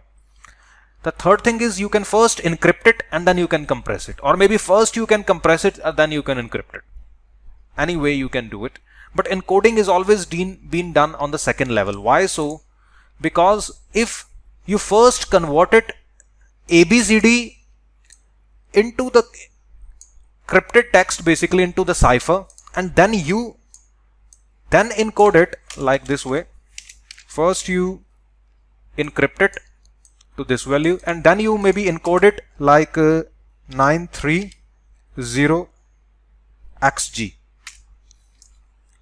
It's the same value written with encoded thing, but if you little change it, it cannot be decrypted because whole thing is changed. So that's why encoding is done before, and then it should encrypted so that it can convert it back into ADBC, and ADBC can be converted back into ABCD. So encryption is done after it, encoding. Then maybe you can use compression. And even with these steps, if you do all these four, still nowadays antivirus companies can detect it, because they can first decompress your file, decrypt your file, de-encode, and detect your naked Trojan. So what is being done by our softwares, which we call them crypters? They do multiple cycles over it. They first take your Trojan, encode it, encrypt it, compress. They again encode, again encrypt, again compress, again encode, again encrypt, again compress. Or maybe the encoding is being done one time, because, as I said, because maybe it will not be able to convert back the file. So maybe again encrypt, again compress, again encrypt, again compress. So it will give multiple cycles over it, and then antivirus would not be able to know that how much cycles are being given over it, and maybe antivirus will not be able to make it naked and able to detect it. So that's how it's being done. So how now you will think that, oh my god, it's a very typical process to convert a Trojan into undetectable. No, there are already a ready-made softwares which we have to download from the internet, which we call them usually crypters, into a simple form. But actually they are not the only crypters is which basically we call it which crypt. But actually they do not only crypt, they do encoding as well, do encryption as well, they do compression as well. So they do a lot of things basically. But in the general way over the internet, people call them crypters, which you can buy it. There are different crypters which we will be discussing into the next video, that what type of crypters are available in the market, what are their difference, what's their cost. Usually in between to $10 to $100 there are various cryptors, thousands of cryptors available in the market. You just download or buy a cryptor, you just put your file, the Ramcos file in between that, and it will give multiple cycles over encoding, encryption and compression, and save a new file in your computer in just 1 minute. And then if you scan that file, it will be undetectable. Simple. So we do not need to do this process. This process I have explained to you for your own knowledge, because knowledge is the key to success. If I just make you a dummy hacker or a script kiddie is something which you can just use the softwares, that's it. But I want to make a hacker who must be knowing the details as well in between. A real deep knowledge as well you must be having. So hope you liked the video, and thank you for watching. Welcome to Blackhat Hacking Series. So in this video we'll discuss about the crypters, that how we'll make our Trojans undetectable, or FUD fully undetectable, so that any antivirus would not be able to catch it, or very limited antivirus would be able to catch it. So let's start. So first of all, we'll go a little bit in more detail of the crypters, that what type of crypters are available in the market, which we will buy or which you'll use to make your file undetectable. So first one is the public stub crypters, and the second one are the private stub crypters. Basically when you buy the crypters, it will be rarely written with them that it's a public stub or a private stub. You have to actually go into the more details of that cryptor, or you have to search about it that this is actually a public stub or a private stub. Now what's the difference between both of them is, for example, I have made a cryptor. I'll give you one example with the name of maybe ABC cryptor. Now to make a cryptor, I have to write down a long code, maybe of 400 lines, 500 lines, and that 500 lines of code will keep on do encryption, encoding, compression on your files which you use in my cryptor. Like you have got a Ramcos Trojan, like this update.exe which we have created before. You'll use my ABC cryptor, in which I have wrote 400-500 lines of code, which will do a lot of calculations over this file. It will give a lot of cycles over it, and it will make your save a new file in your computer. Now the code which I have wrote will remain same to anybody will buy my cryptor. Like anybody buys, suppose I sold to 100 people my ABC cryptor. So all will be having my same code in their cryptor. So if one of the person will do a mistake and he will upload the file which he create again after the cryptor on the virustotal.com, and virustotal.com will send the file obviously to the antivirus companies, and then everyone, all 100 people's file will start detected by antivirusing. Like one cryptor, same for everyone. One code, same for everyone. But private stub is different and it's little costly, in which, for example, I have 500 lines of code in my ABC cryptor, in which I will, every time a person buys from me, I will change minimum 20 lines of code every time for every customer. So that if one of the customer's file got detected over the internet, the second customer or the other customers will not be infected. Everyone will be having their own code, a different code, which will keep their file remain a FUD for a longer period of time. So I hope you are clear that this is the same code for everyone, and there is a little different code for every person, so that they'll not be affected if one file gets detected. But in this case, if one gets detected, everyone starts detecting, because same code is used by every person over their files. Now, what are the crypters available in the market? Now, there are hundreds of crypters available in the market. If you go to hackforms.net, if you go to a lot of sites, basically, you just have to Google it, that FUD crypter buy or undetectable crypter buy. You'll see hundreds of sites basically. Now, I would not guide you that which website you have to buy, which not. Why so? Because every website is different. Maybe there could be one crypter which is good today, and tomorrow it's got detected, or after 1 week or after 10 days it starts detected by a lot of antiviruses. There is no crypter permanent in the world who is permanent give you better results. No crypter. Because like today you're using one crypter and you converted your file, very soon, maybe in 10 days, 20 days, 1 month, 2 months, the antivirus companies will be able to locate your file, will be able to start detecting your file, and then you have to maybe update that crypter. If that crypter company is giving you the update, a new code they have to give you, so that again your file will become undetectable from the new code with a new update. If that crypter company is not giving you updates frequently, then that crypter is none of any use. So whether that crypter have to keep on updating every month, if it doesn't update, it's no more good.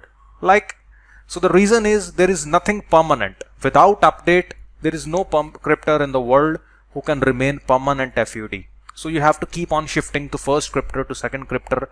Like every month you have to look for new crypters, or you have to update your old crypters if the update is available.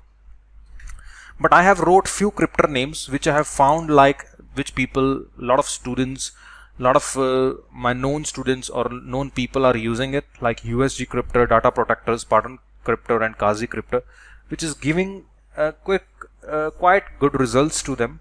But no one is permanent. As I said, that sometimes USG gets very bad and there is no update available for them, so they buy a different one, and maybe after 1 month or 2 months there is update comes up with the USG, then they again buy USG because now this one is good. So it's keep on changing. There is no one permanent. And how to buy it, I will also not guide you any specific websites that go there, go that, because I do not have, I do not do that type of work, like I take commissions from that side or that side.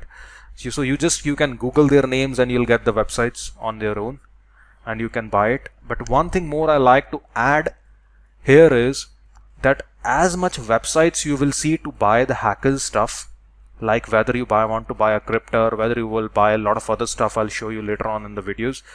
80% of the hacking based websites are fraud. So maybe you'll be paying them, you'll be getting a lot of people, Skype IDs, ICQ IDs, that they'll just contact you on hackforms.net especially. There are hundreds of sellers available there. They'll keep on ready to sell you. But 80% are the frauds. Maybe they'll take your money, like if the USG maybe costs $50, they'll take your $50 and they'll never revert you back. Or maybe it's also possible that they have a cracked version of USG which is 6 months old, and the cracked version do not get the updates. And as I said, without the updates, no crypter is good more than a month, because after 1 month antivirus company starts detecting it. Without update, it's no more good. So maybe they'll give you old version of crypter which with which even you use it, it's still none of any use. So you have to very consciously buy it over the internet, these type of stuff. Or maybe you can speak with the people that they have to first show a demo over the internet, or they have to live show you send them your file, that crypt it and revert me back, and then you scan it over the internet on the virus, not the virus total basically, not on the Metascan, or maybe on the no distribute, that really what crypter he used on your file is undetectable. Now your file is undetectable or no. If your file is now undetectable, you can pay him and you can take his crypter. You know that he's having a latest crypter or latest code, latest stub he is having. Or you can also, search for the private stub crypters as well on the internet, but still there is no surety. There are a lot of sites they are writing that they have private stub, but no surety that they'll give you really a private stub, or they'll just fraud and they'll still give you public stub. So there are a lot of scams over the internet. So you have to be conscious while buying. I cannot guide you any specific websites to buy. And there is also hackforms.net, rackings.com, like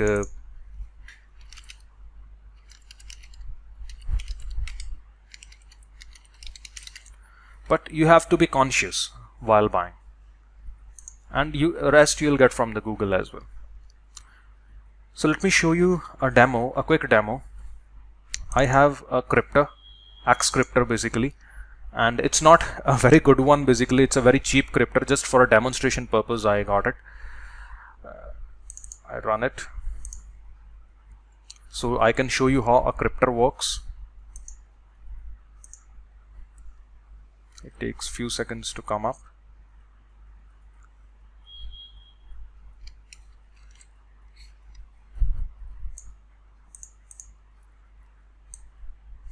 So it comes up.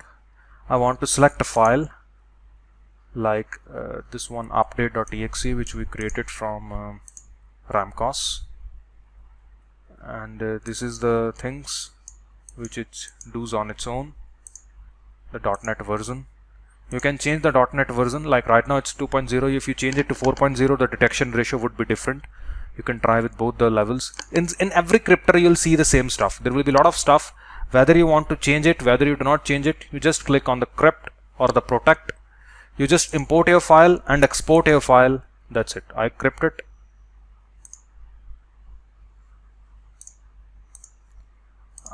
And in the folder it created a new file with the name of update output. I can give it again a name. I would say crypted file. So this is our old file, and if you remember the last video, 24 out of 35 antiviruses were catching it. Now let's go back again and scan the new file which we have created from the crypter.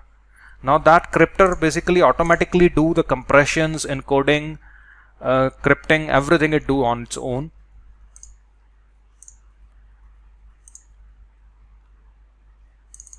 So crypted file, and let's see.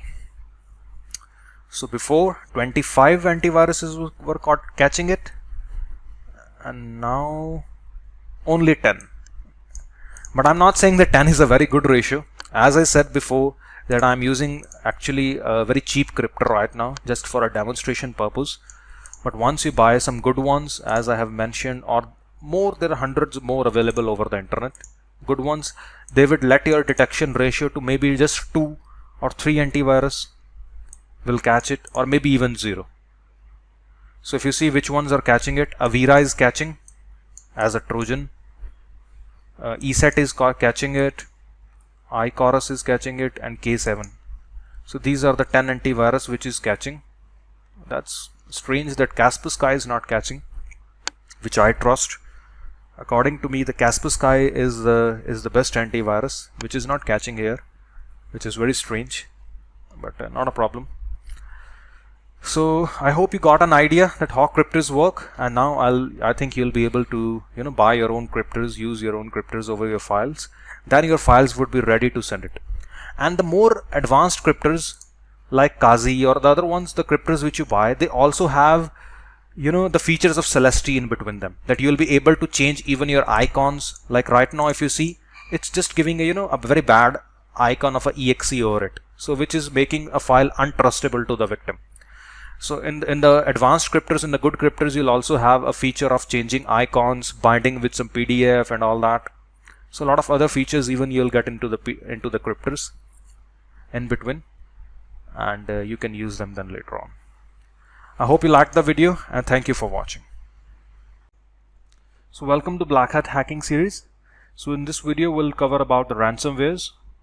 So if you remember in the previous videos where we have did a discussion about all the malwares, where we have covered a video regarding the viruses, Trojans, ransomwares, spywares, worms, that what are the difference between all of them, all the malwares. So in this video we'll specifically cover about the ransomwares, that how you can create a ransomware, how you can send it to someone, and once the person receive your ransomware and he double click over it, it will lock down all his personal files in his computer. Then he'll just be left with two choices, whether he have to pay you the money back or whether he have to format and lose his files. So let's do it. So there are a lot of tools, basically same like Trojans. In the Trojans, if you remember, we have done a software named as Ramcos. Now like Ramcos, there are hundreds of more backdoors or Trojans are also available, same who will be having same features like Ramcos. Same way, while in the ransomwares as well, there are hundreds of applications available to do it. But the one which I'm going to use today in the ransomware section is the NJRAT. Now, as the name explains you, it's also a rat, it's also a Trojan. It's same like Ramcos, including a feature of ransomware as well. So it have a feature of Trojans as well, and it have a feature of ransomware as well. So the point is that you will be able to control the victim computer as well. You will be able to see his keystrokes, you will be able to see his passwords as well, and if you will be willing later on to lock down his files, you will also be able to apply a ransomware feature as well on his computer. So it's both in one. So let's extract it first. The password is 123 for all the tools which we'll be using. All these tools which we are using in our course is all there in the toolkit which we have provided with you. So we extract NJRAT Lime Edition and we double click over it. Okay, it starts up. So same like in the Ramcos, if you remember, in the local settings we first open a port. So same way we also have to open a port here as well, because it's also a Trojan in the backend. So maybe here we can use 7777, and we also have to get a password as well over it, like 123 key, and start. Allow access. I think our firewall is enabled, so we'll disable it so that there will be no problem while receiving the victims. So what we can do is, we have now port we are listening on. Now we have to create a builder. We have to create a Trojan. We can create a builder, client, and here you have to put your IP address, same options like which you have seen in the Ramcos. So our IP address is 192.168.47.132. 192.168.47.132. It automatically pick the port which we have opened, 7777. It automatically grabbed the key as well, which we have gave in the NJRAT. So it will make a file name with the name of client.exe, which we can change it later on even. We can also tick mark this one, copy to startup, registry startup, so that persistence, so that it would start on its own. If you remember the feature in the Ramcos, that you have to tick mark the install feature so that you will permanently have the access of the victim. If the victim restart, you will not lose him, you will still have him whenever he comes back. So same way we have to click this persistence. Persistence is the permanent access. So whether the victim restart even, it will not affect on you. You will lose him, and whenever victim comes back online, you will again get him back automatically. Now here's the thing. You also have to give your Bitcoin address where you want to receive the money in case if you use the ransomware feature of it. Maybe I can just put my any random Bitcoin address, but here you have to give your permanent Bitcoin address which you'll get from your Bitcoin wallet. And there are hundreds of wallets online like blockchain. You can go to that website and you can create a free Bitcoin address there, a free Bitcoin wallet where you can receive Bitcoins. So I just gave a random. I click terms of service and I can build it. On the desktop, maybe I can give a name of or maybe same update.exe. It's created.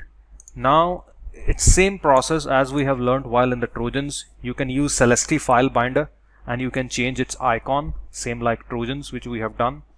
You can also use a crypter and make it fully undetectable, because right now if you'll scan it over the the Metascan or maybe on the nodistribute.com, most of the antivirus would be detecting it. So you have to make it undetectable as well, first of all, before you send it.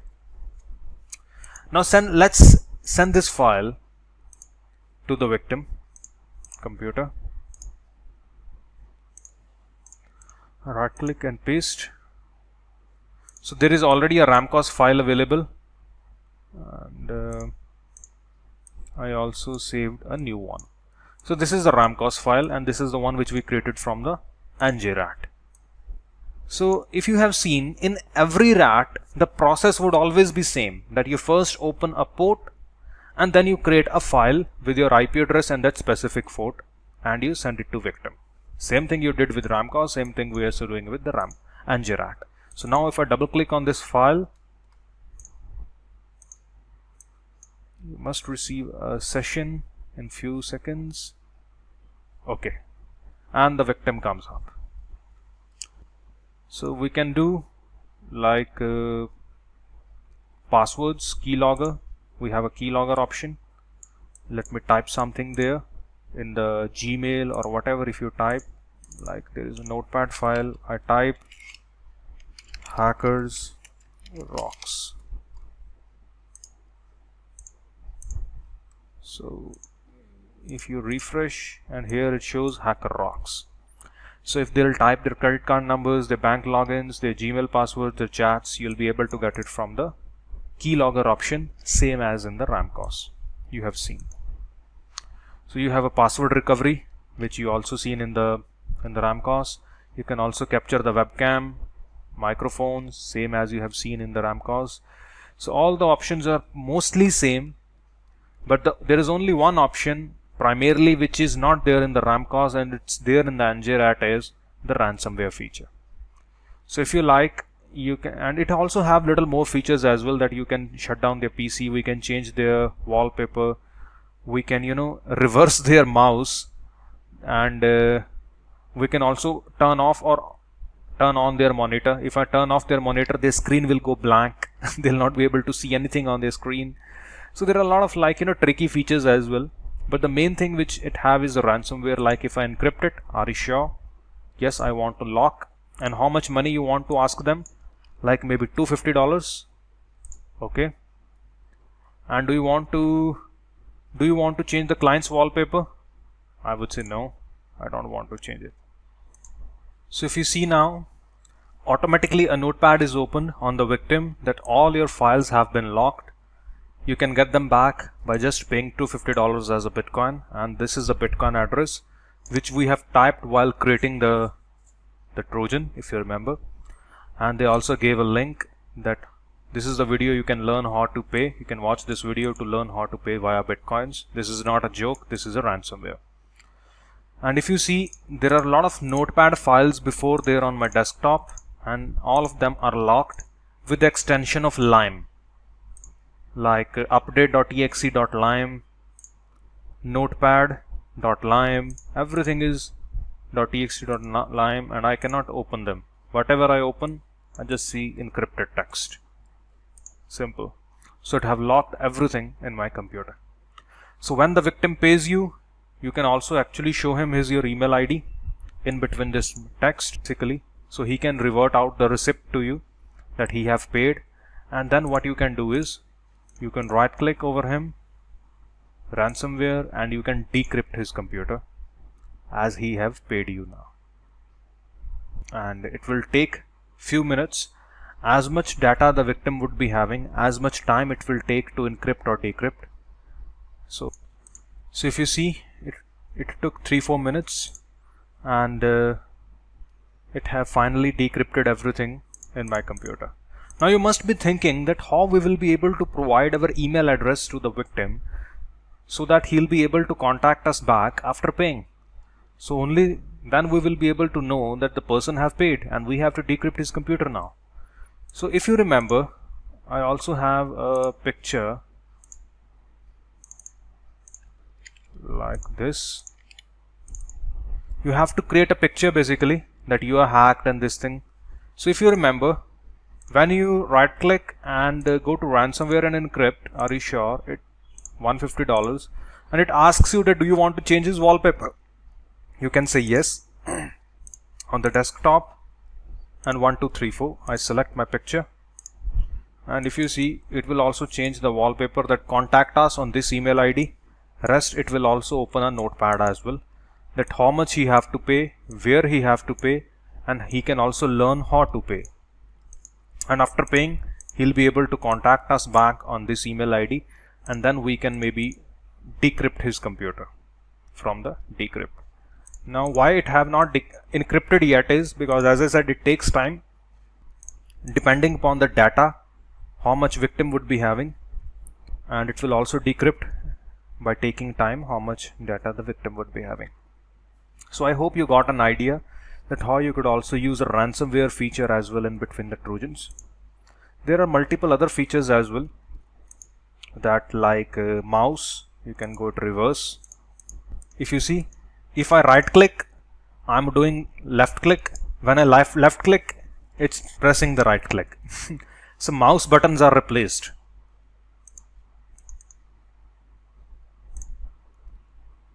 So there is also taskbar. It shows show or hide. I make it hide, and if you see, there is only one button. The whole taskbar is gone.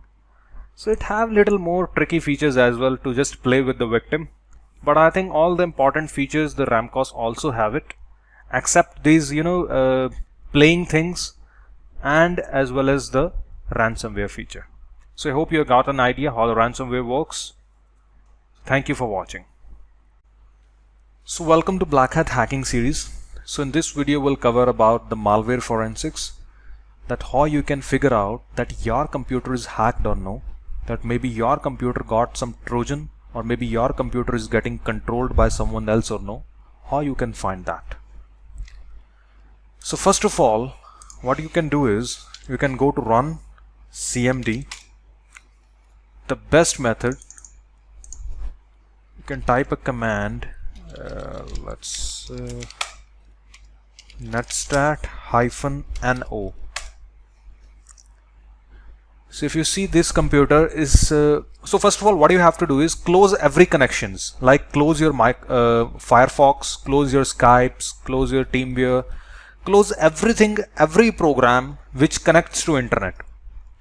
Once you close everything, then there will be only that connection remain which is connecting in the background. So here if you see, there is one connection established. This is my IP, and this is a hacker's IP where it's connecting. Like the victim is today hacking, on victim Ramcos is running, and victim is hacking the attacker.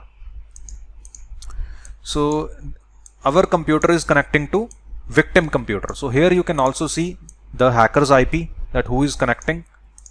When victim is 129, and if you see its IP, it's 129, and here we can see that our computer 132 is connecting to 129. Connection is established. Its PID ID is 2340.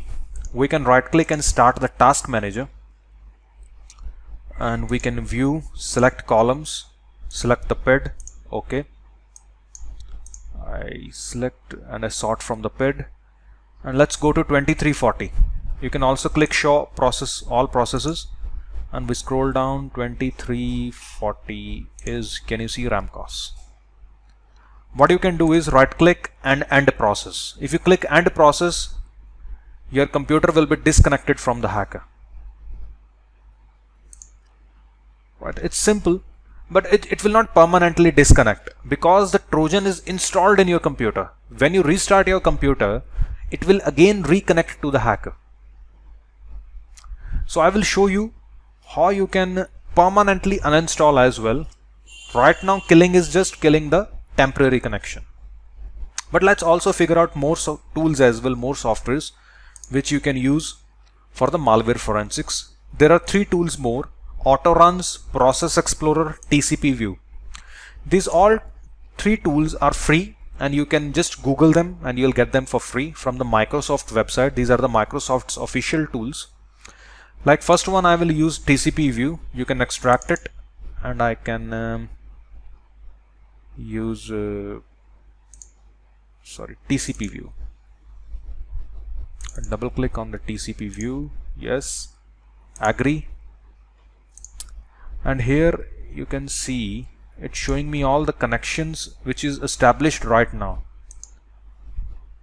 I can click on the state where it's established. If you can see, there is only one established connection, and the Ramcos is connecting. Here it will show you the name, process ID, everything in one place. Like you do not need to first find here, then go to task manager to find it. It will show you all the established connections at the same place. But if you see one thing more, my Java is also trying to connect somewhere on 193 IP. This is somewhere else. I was also running, a lot of other Trojans as well in my computer, so that I can show you the real examples as well. Like I just downloaded a Trojan from the internet, and I just double clicked on my VMware virtual machine to show you that how my computer is connecting. If you can see on some IP on the internet, I'll take its screenshot. Let me write it down. This is the real hacker's IP. Let's write it down. 193, if you can see, .161. This is not my own. 193.199. So let's go to Firefox, and the Ramcos is my own. Like my victim computer is hacking it. So Ramcos is my own, but the other one, the java.exe, like javaw.exe, this is not my own. This is some real hacker basically, whose Trojan I have executed on my virtual machine for just the demonstration perspective, so that you can see how the real. Now Firefox is also coming. I can type on Google IP trace.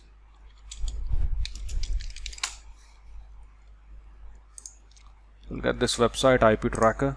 Let's copy the IP. You can see Firefox processes are also there. So we have found two Trojans right now. One is Ramcos, which is this one. One is this Java, which is somewhere else. I don't know who is this hacker and where he is sitting, but let him be happy that he is hacking my virtual machine, not my main computer. So in the virtual machine, that's the use of virtual machine, is that your main computer can be safe. All these type of practicals we can just perform it in the virtual computer, in the VMware. So we can type here and trace IP.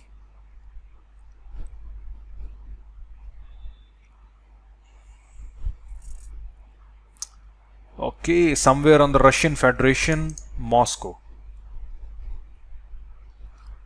Somebody also have a VPS maybe in Russia from where he is hacking. So this is one of the way to find the current connections that where my computer is connecting right now. But as I said, the Trojans are installed in my computer. Maybe I can kill them as a temporary connection right now, but once I restart my computer, they'll again connect back to the attacker. So for that, I'll use another tool named as auto runs. And if you see here, you just have to see, all this this light red connections, because all blue ones are verified. If you can see, this is the path. Somewhere in the temporary folder there is explorer.exe. Now what this auto run software do, it will show you all the permanent installed files, not the ones who are connecting, who are installed, which automatically starts when the computer starts up. So if and there is also this blue banana.jar. This is also, if you can see, it's a Trojan which infected my computer, but which is not right now connecting somewhere. That's why we will not be able to see it in the TCP view, because it's not connecting somewhere right now. But whenever I start my computer, this blue banana also starts up. Ramcos is also installed. This blue banana and two more. 3. 1, 2, 3. So 3 Trojans are permanently installed in my computer, which automatically starts with my computer. So if you go down, others are all fine. So what I can just do is I can first right click on the Ramcos entry and I delete it. I can right click on blue banana, delete it. I can right click on this bad name explorer.exe in temporary, right click and delete it. That's it. Now if I restart my Windows 7, it will no more be connecting somewhere on the internet even, because the Trojans will not be started automatically with my computer. Maybe they are remaining in my computer, but they will not start automatically in my computer. I hope you liked the video and thank you for watching. Welcome to Blackhat Hacking Series. So in this video we are going to cover about advanced concepts in the Trojans. If you remember, in our past videos we have learnt about Ramcos, that how to generate the Trojans from the Ramcos, and in the next video after that we have also learnt that how to use Celesty file binder like this way, and you drag and drop your file and you also drag and drop your PDF, and then you give an icon and then you generate a file as invoice.pdf, for example.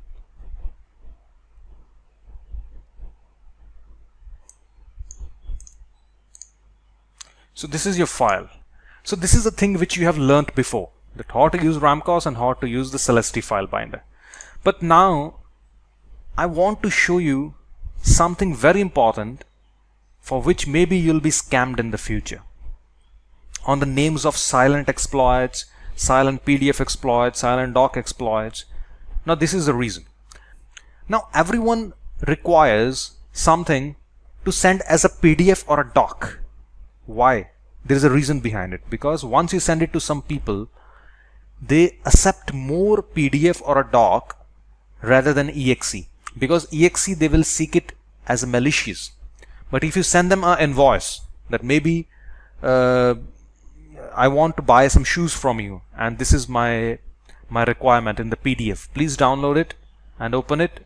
So if now every business person, if you'll see as a proposal, he will obviously download your PDF and open it, and once you open it you get his control. That's what everyone want. It's so easy to break into people if you send them a doc or a PDF. Now the point is, maybe you have learned this thing before, that once generating a exe file like backdoor, you can use Celesty file binder and you can bind it with a PDF. But there is one thing which we are missing here. This is not a PDF. This is a looking like PDF. If you go to its properties, it's application. But if you see, this file is look like PDF. Even if you send it to some victim and they double click over it,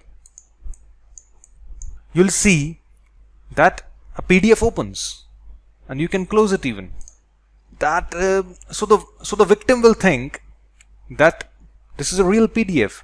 Yes, you can also use it like this way, but the point is, if someone download it in their browser, for example, can you see it shows invoice.pdf.exe. If you send them as a link on their email, on their Gmail, PDF somewhere, you'll send them a file to download. Once they download it, they'll see the complete name like this. But once the download is completed, they'll just see invoice.pdf. So now that's the thing which I'm willing to explain you is, now a question would be arising in your mind, that can we make it as a real PDF rather than looking like a PDF, or a real doc rather than looking like a doc? The answer is yes and no both. I'll explain you why. We have to understand the science behind it. That's why I'm making this video now. If I open the notepad. Now what is a exe? Exe is an executable file. It means it do not need anything else to make it run. You just double click this thing and it can execute itself. It can start itself. It do not need anything to start it. Like you go to your car, you put your key and you roll it, which starts the spark plug, and spark plug starts the whole car. starts the engine, and then the engine starts rolling, and then it just keep on consuming the fuel and it runs. So the key actually you require to start the spark plug, and spark plug is required to start the car. But exe can start on its own. It doesn't need something to be started. You just need to double click over it and it can extract itself, and it will automatically do all the operations for which it is built. Like it will automatically connect back to attacker, it will give the full control to attacker. It will automatically, with just one double click, it will perform all the operations for which it is built. That's it. But now you like that I want an extension to be doc or a PDF. Now doc or a PDF is a non-executable file. Both the PDF as well. Both are non-executable files. Right now I have, this is a real PDF file. This is the one which is looking like PDF. Now if I double click this file, the file opens in the Adobe Reader 9. If I uninstall the Adobe Reader, you'll see one thing now. If I uninstall the Adobe Reader, would this file will work? Can you open the PDF? No. You cannot open the PDF. Because PDF is a non-executable file, but Adobe Reader is executable. Now it still shows you icon, but if I open it, it shows how to open. It does not know how to open itself. It cannot open itself. It needs someone to open it, like Adobe Reader, like some PDF opener, like some Chrome. Chrome also have a feature to open a PDF file. Like it needs something to open it. It cannot open itself.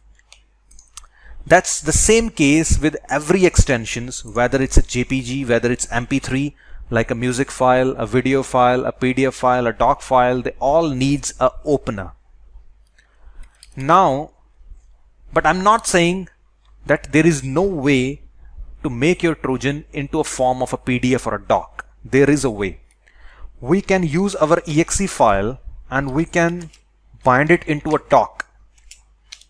And in the result, the file will also be into the doc extension. But now it will depend on the opener. Like the latest version of Microsoft Office is 2016. If that version is safe, if the opener is safe, it will only start your doc file. It will not start the exe embedded in that. But if you use some old Microsoft Office, if the victim is using some old Microsoft Office, maybe 2013, 2008, 2003, if that openers are weak, they will also run the doc file and they will also run the exe hidden in that. So the point is, you can embed a exe into a doc and doc will be the extension, but it still cannot execute on its own. It will be dependent upon the version of the Microsoft Office or the PDF Adobe Reader they are using. If they are using a latest Adobe Reader, your exe binded in the PDF will not run. If they use a latest Microsoft Office version, your exe hidden in the doc file will not run. So in the non-executable files, they are always dependent upon the openers. That if the opener is strong, the file will not run. If opener is weak, the file can run. Because opener is actually extracting the juice, the exe out of the doc and running for you. But because the doc cannot run itself. But exe, it needs nothing. Like this is a PDF looking like, but it's an application. Even if you see right now, this PDF file, which is a real PDF file, is not opening. But if I double click this PDF looking file, I will get the control in the RAM cause. Because it doesn't matter, it's a exe. Doesn't matter the PDF will run out of it or no, but the exe will run. It doesn't need any software to run.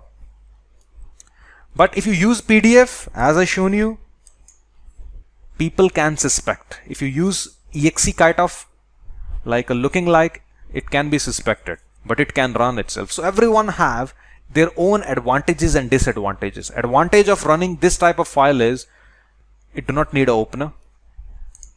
The disadvantage is it looks malicious. The advantage of sending a doc file is that it's a doc file, obviously. People will happily accept it. But the disadvantage is that if they use the latest version, it will be none of any use. Now, there are some terms named as silent exploits. What a silent exploit is actually mean for? Silent exploit means a 0-day exploit. Now, what is a 0-day? Obviously, it means no one is aware about it. Like, you are a security researcher and you in the latest version of Microsoft Office, you have found a bug, and related to that bug, you have coded 300-400 lines of code through which you can hide a exe into a doc, and even the latest 2016 will also run your exe file out of the doc. That's what you want.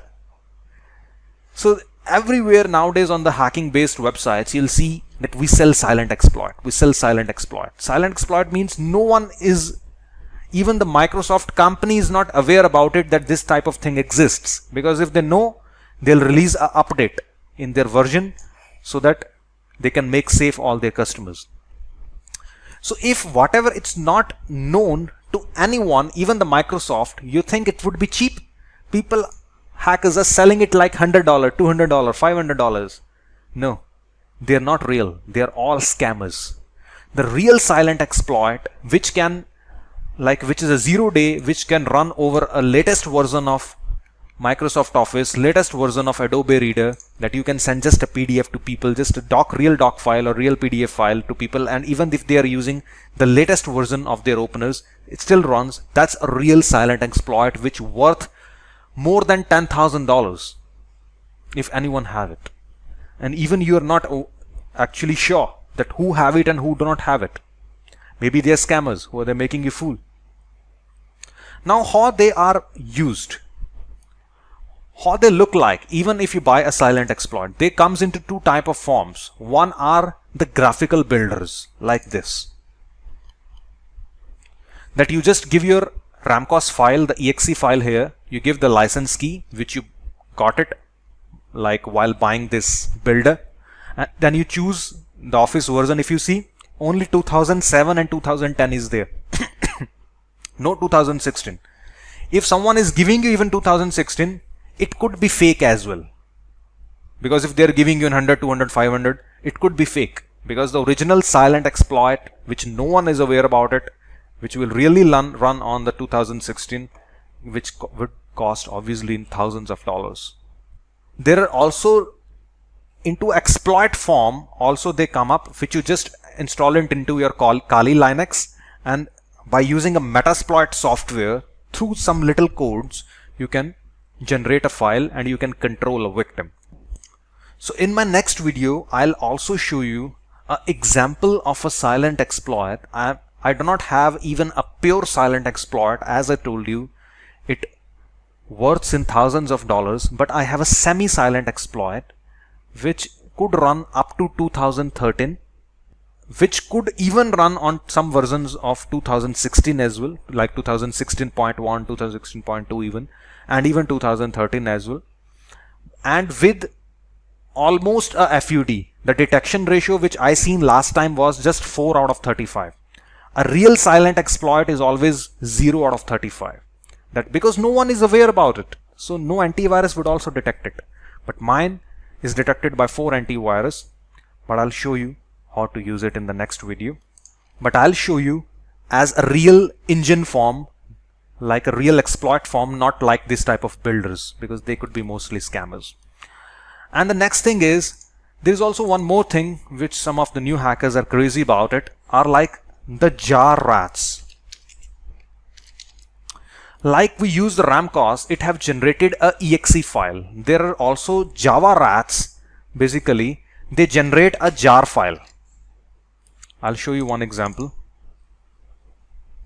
Like this is the one. This is a unknown rat 1.2. If you can see, it can hack even the Windows. It can even hack Linux. It can even hack Mac, and it can also hack Android.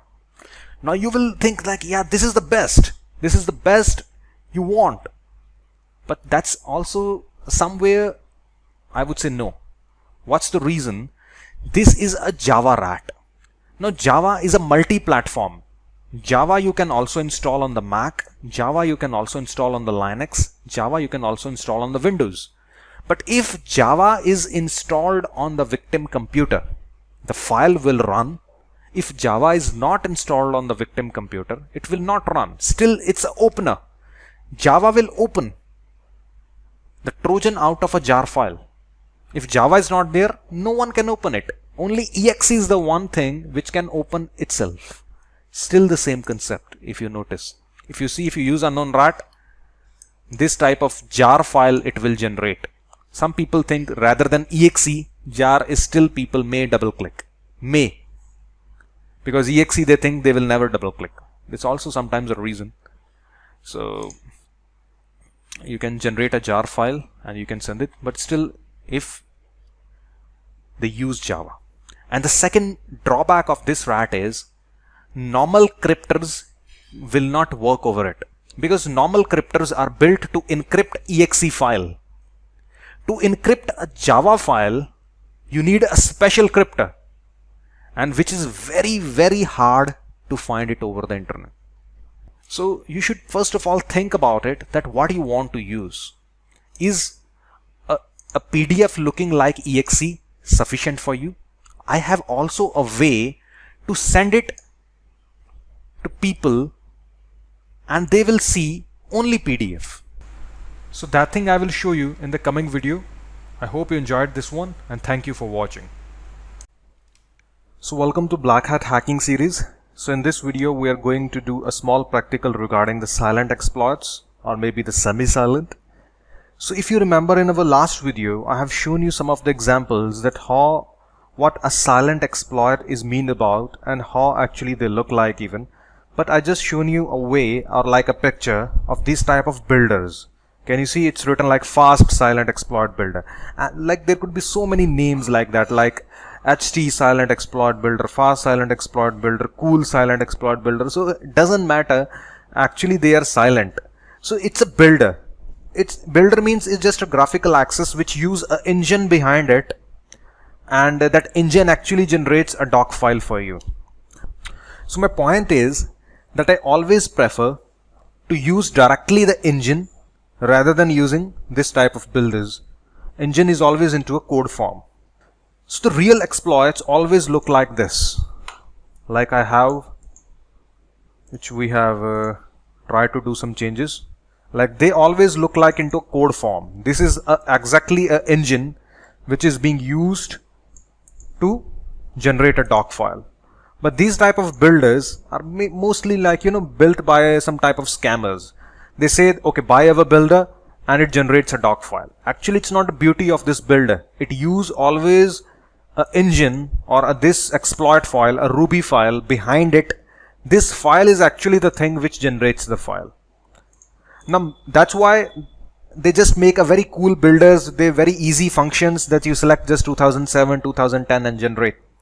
But they could be fake even. Maybe they do not have even the engine behind it. They just have this interface so that you can see an interface and they can sell it to you. Because you just see, okay, they have something look like this where you can give your exe, you can give the license and you can generate a doc. Maybe it doesn't even generate. It's just a dummy software. So, but if you have the engine, like the one I have, obviously I have the real thing which actually generates it. So I always prefer to work with the directly code exploits, and that's how the exploits always look like. Exploits always primarily come with the Ruby file. I'll explain you how the codes look like and everything in a moment. But you should always even make a habit that you should avoid this type of builders and try to make a habit to work with the real exploits if you are going to use a silent exploit. Or if you want to use some kind of Ramcos type of things, then you do not need to, need these even builders or not even the engine type of, the code type of exploits. But let's do a practical. Let's close this type of builders and let's directly go to the code level. So this is exploit, and if you see, I'll not make this video much complex. I'll just show you like how it have to be built. Basically, if you want to make your own exploits, you need to learn Ruby or some programming language. Or if you want to buy it, always prefer that you buy it into a code form, that raw form, engine form, which you can use anyway. You can also make a builder which can use this engine behind it, or you can also use it directly like into a code form. So if you can see, I'm including some of the modules for HTTP server, for file formats, the PowerShell, which is pre-installed language in the Windows 7, Windows 8 and 10, and I'm also including the exe modules. Then it's going to generate, it will show you the names basically, and then I'm also selecting the architecture, that whether it could be 32-bit or whether the victim could be 64-bit. It will work on both of them. But the platform should be only Windows. It will not work on any Linux or Mac or anything, because Microsoft Office can only be installed on the Windows. So first of all, it will verify that it's Windows only, then it will run, else it will false. And even you can see I'm using the payload Windows/metapeta reverse_TCP. It's a very common payload. Reverse TCP means it will give you a reverse connection back, that the victim will connect back to attacker automatically. And it will save into a invoice.rtf file after it will be building, and it will use PowerShell to inject into the temporary folders. And after that, there are so many random functions are being used to generate hacks, and I think that's fine. So let's not make this video much complex, and let me show you how to use it. So first of all, I have to copy this exploit into my Metasploit folder. Then we can use the Metasploit. So let's copy this this exploit in our Metasploit folder. Then we can use Metasploit as our main tool to use this engine.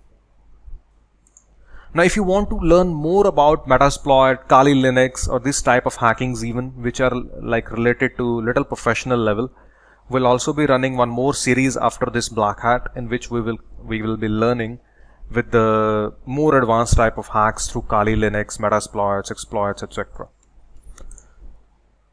So I just copy it. That this is a command that you are saying that copy the file of which we have the name, which we have the doc exploit, and the path where you want to paste it.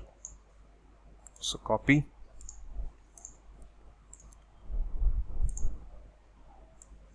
I go to my desktop and I paste it. So this is copied in our Metasploit. That's it, done. Now we can start our Metasploit, and we can use this exploit to generate a doc file.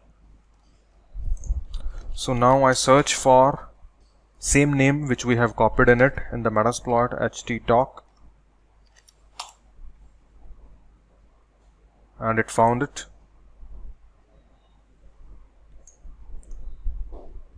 So I use this exploit, show options. What are the things you have to set for this one? Just the L host and L port, it's by default selecting 4444, and okay, set L host, and here it would be your Kali IP. I copy it. L host is your own IP. If you use VPS to hack, now Kali IP cannot be used over the internet. Obviously, you have to use your VPS. We can also install Metasploit on our VPS as well, and then we'll give in the L host as the VPS IP. Set payload. It's already set, but I set it again.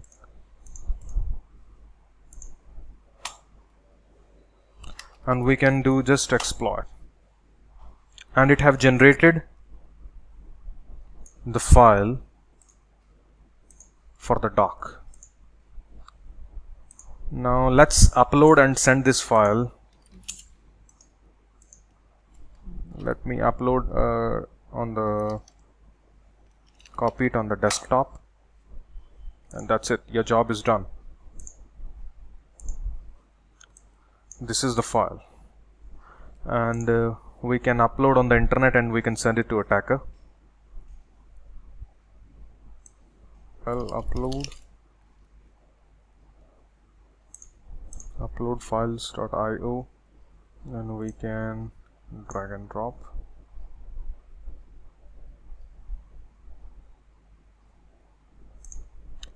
And this is the link. We can go there.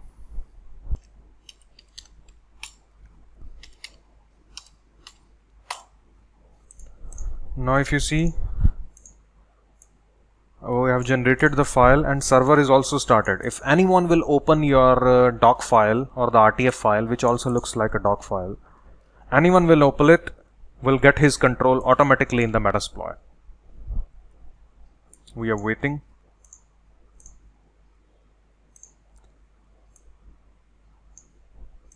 Slow download. Save file. And that's it. Now Microsoft Office have to be installed, and once the installation finish, I'll show you how to double click the file and how to get the victim back on the Kali Linux. So the installation is ready. So what we'll do is we'll go to our downloads, and if you see, this is the invoice file which we have downloaded before. So let me open my Metasploit, which is waiting for the victim. And if I double click this file, it says okay, yes, nothing is there in the doc file. Okay, that's it. And if you go to Kali Linux, you'll see one request is coming, something is happening on Kali. One request is coming from the victim, delivering the stage, and one session open. That's it. You got the control of the victim. So what I'll do is sessions-i to interact. What's the session number? 2. And we have the meterpreter. sysinfo, we are on Windows 7. Screenshot is saved in the root. What's the name? HH. You can see that's what it's opening on the. So if you do run VNC, you can also see the live screen of the victim. Okay, if you see, this is the victim screen you are viewing. If I minimize something, you'll also see it's minimized here on the Kali. So there are so many things basically which we can do while to control the victim through the Metasploit as well, same way like you control from the Ramcos. But this one is little typical because as you have to do commands for everything. So this Kali Linux and the Metasploit is very deep, which we will be covering in our next series. So right now I hope you got an idea how the silent exploits work, but the one which I have, it's the semi-silent, because it's not completely FUD, and it could not even run on the very latest 2016 version of the Microsoft Office as well.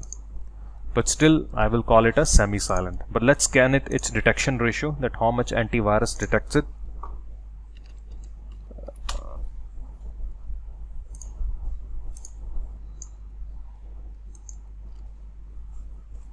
Last time I scanned it, it was just 4 out of 35, and it's still today 4 out of 35. That's it.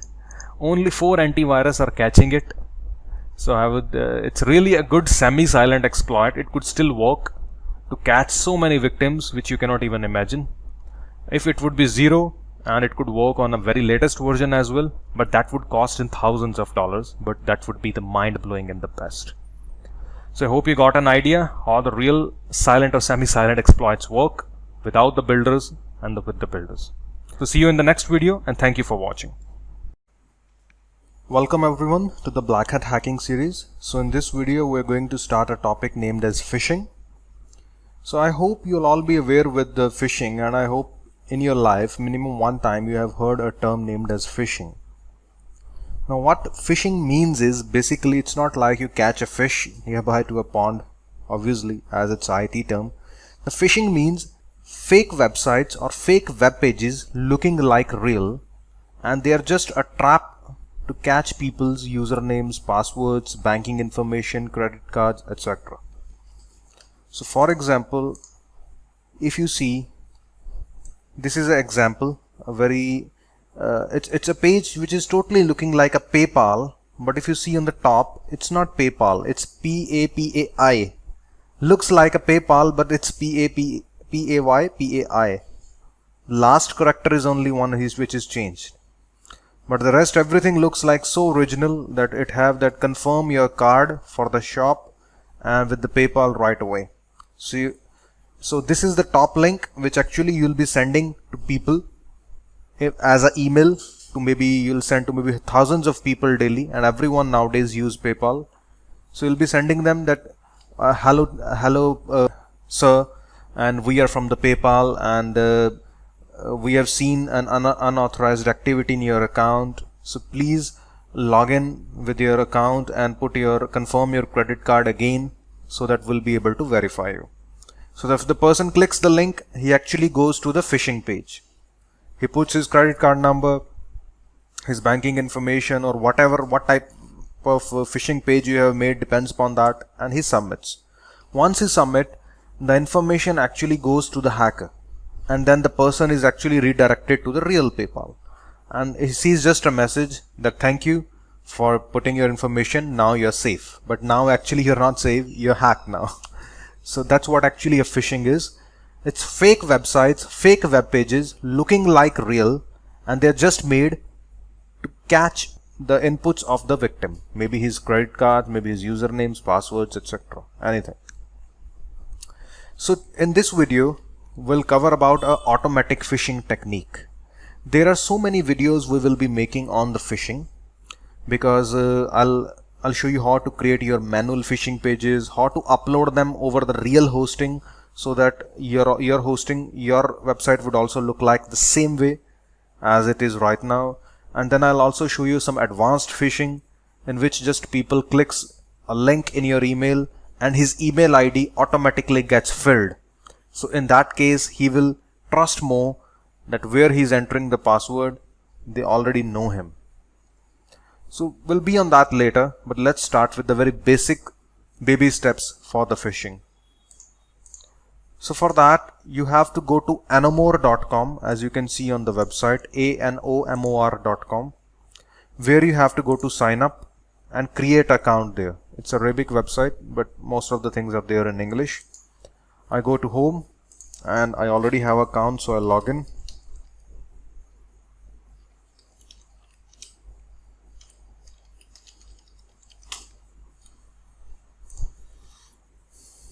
So if you see, it's login, and if you notice, they have hundreds of phishing pages already created, like of Gmail, Facebook, Skype, everything. They have already made it for you.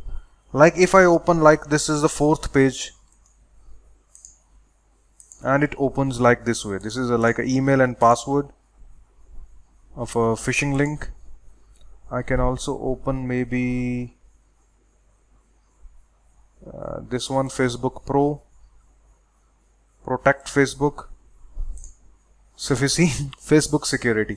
So you just need to send this link to your victim, and if he fills his username and password, or maybe this link, any page you look okay, you copy its link and send it to your victim.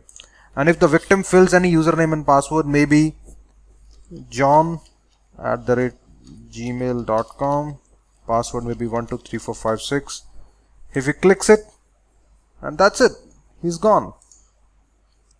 What you have to do is, you just have to go to my victims, and you'll see IP address of the victim, when the date he filled, the username and the password he filled, and on which page he filled, on the protect Facebook one. It means it's a Facebook username and password. So it's a very simple, that you just see any page looking like, and you send it to them. And if you see, they have a Yahoo page, they have Ask Yahoo. It's so they have all the phishing pages. Ask page. Just need to copy the link and send it to people. So hundreds of pages, pre-built and easy to use. Simple. So in the next videos, what we will be covering is, we'll cover about how to create manually. Like here, you will not see a phishing page of a bank, maybe of American Express, maybe of a Chase Bank, or maybe any credit card, or so that you do not know actually right now that how to create your own phishing page by changing few of the codes. You do not have that knowledge. So what we will do in the next video is, we will create a phishing page from the scratch, and we will make a fake server as well on our own, where you'll be able to see what are the things you have to change and make your own phishing page looking like original. And I hope you liked the first series of the phishing, and see you in the next video. Thank you for watching. So welcome to Blackhat Hacking Series. So in this video we'll cover topic 2 of phishing, in which we will learn how to create the manual phishing pages and how to create your own dummy server in your VMware. So why we need a server? As you know, whenever you open gmail.com, facebook.com, the Gmail server replies you back with the page, Facebook server replies you back. So a dynamic website, a PHP website, can only work over a server. It needs a server. So obviously after building a phishing page, we have to upload it over a cPanel or a real server over the internet, which we can buy maybe in $5 per month. But before we upload it, maybe we have to test it. So what we can do is, we can make our VMware as a dummy server in which we can test our phishing page, that is it working fine or no.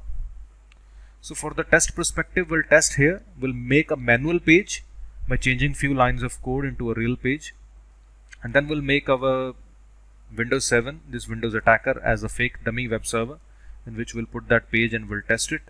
And then in the next video I'll show you how you upload the same page over a real server, and you'll be able to target the whole world.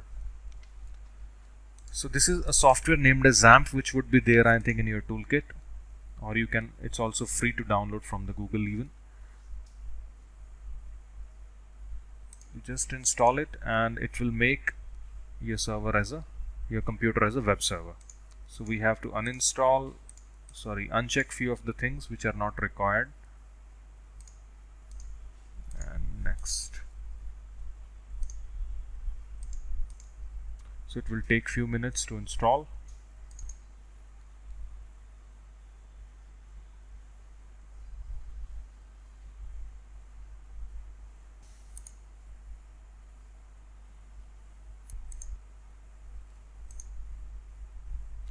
So it's finished. Now we have to start our Apache by clicking start and database. That's it. Now our computer is working as a web server. So let's see what's the IP address of the Windows 7. Let me fix it. We go to C drive, XAMPP, htdocs. So this is the folder. Delete everything here. Let's make a very small web page here. Like I open Notepad. Here. Just do HTML.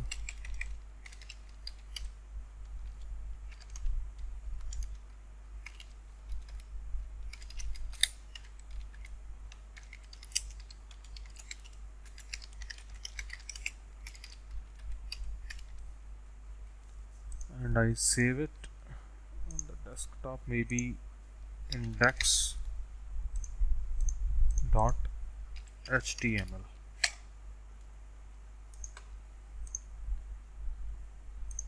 So I copy this page and I put it here in the htdocs.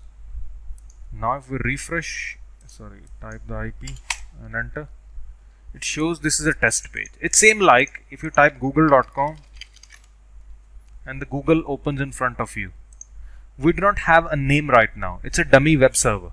So we just type its IP, and whatever the website remains there, it opens in front of the victim. So the point is, This Windows attacker is acting as a server now. Any type of website would be there that would be served to the everyone who will try to access. So now we will even delete it, and let's refresh here. There will be nothing. The server is empty, and we have to create a phishing page now. We go to facebook.com, and once the page is loaded, finished, right click, save page as with the name of index on the desktop and save it. So we have an index page. I copy it, both the things, and we paste it here. Now if we refresh, we can see a Facebook page, but it's a Reels page right now. Even if I double click, it's a Facebook page. We just saved this page and we put it in the htdocs folder. htdocs is a web folder in our XAMPP, in the C drive XAMPP htdocs we will be having. Here we have to put our website. Now one thing you have to know, that wherever you enter something, we call it a form into a web language, and every form have action. Like login, behind this login button there is action. Behind this registration form there is a sign up button, there would be action. Action means that send all your details to the Facebook. So what we just have to do is, we just have to change the action behind the login page, that whenever someone fill a username and password and click login, rather than sending the username and password to real Facebook, just save it in our computer and redirect the user to the real Facebook. Simple. So let's edit this index page with the Notepad++. I click word wrap, so everything would be shrinked and would be visible in one box. Then I Control F and search for action equal to, enter. And if you see in the action, there is a Facebook link, and I delete the link, and here I can type any PHP file name, maybe like abc.php. We have to create this file as well. So whatever name you put here, that file name we have to create and just save. So what happens now is, anytime I fill a username and password and click login, this page will send the username and password to abc.php. Now let's create abc.php. We have already a phishing page, and this one have a PHP file, so we just take it from there and I paste it here in our htdocs, and I give the name abc.php. So this index, whenever we fill the details, we will give it to index, and where index will give to abc.php. Now what abc.php will do with your username and password? So what it will first do is, it will first save it in the username and password in the log.txt, and then it will redirect the user to facebook.com. Save. So it will first save it in the notepad, your username and password, then it will redirect the user to real Facebook. That's it. Now let's test. Refresh. Now if someone will enter a username and password, maybe john@yahoo.com, password 123456. If we click login, the page will send the username and password to abc.php. And what abc.php will do? It will first save it into a notepad, and then it will redirect me to the real Facebook. Like this. Maybe you will think that, oh, why I'm not logged in? You think, okay, maybe I typed the wrong password. You type it again and then you log in and you will be logged in. But you not know that your username and password was trapped before.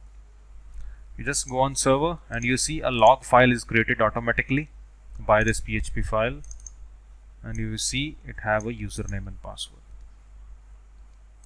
So that's a manual phishing, that you just need to change the action. So whether it's a bank page or whether it's anything, you just need to look for action behind a login form. You change the action to some PHP, and in that PHP you give in which file name it have to save and where it have to redirect, and that's it. Your phishing page is ready. So I hope you enjoyed it, and thank you for watching. Welcome to Blackhat Hacking Series. So in this video we'll discuss about how to upload your phishing pages over the internet over a cPanel. Now if you remember, in the last video we have discussed about how to make manual phishing pages with the very basic ones, like with the example of Facebook we have learned with. And if you remember the page, we were having a normal page in which we have changed the action, and we have also made a PHP file which saves every username and password into a txt, and then it redirects the victim to the original website. So if you see, this is our Facebook page, but you cannot make it work till the point you do not upload it over the internet. So for that we need two things. One, a domain like google.com, like facebook.com. We need something relevant to your phishing page. For example, if you're making a bank phishing page, so there will be like onlinebank.com. So something, there would be similar kind of name you have to buy. And then we also need to buy a server space, which we also call a cPanel basically, where we will be able to save our files. So there are too many sites basically for the online hosting and cPanels and domains, but there is one I'm going to show you with where you can pay through bitcoins as well, like it's qhoster.com.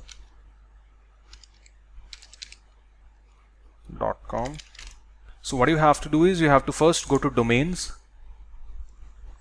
and give any domain which you prefer, like for example anything, any irrelevant. I'm just typing right now like walkgold.com, anything you prefer, and it says available. If you show google.com, Facebook, if it would be occupied already, it will show you unavailable. So if it's available, yes, you can order now, and it costs $10 per year. It's always per year basis. So you just order now. Now this is just a domain. We also need to add hosting. So rather than buying hosting separately, we can add it here as well. Click here to add, and the very basic plan starts from $7. We can also add it. Okay, let's order the first one, mini. Okay, use this domain which we already used, continue, and your hosting is also added. Use for 6 months because there will be no setup fee. The domain we are buying for 1 year, and the hosting we are buying for 6 months.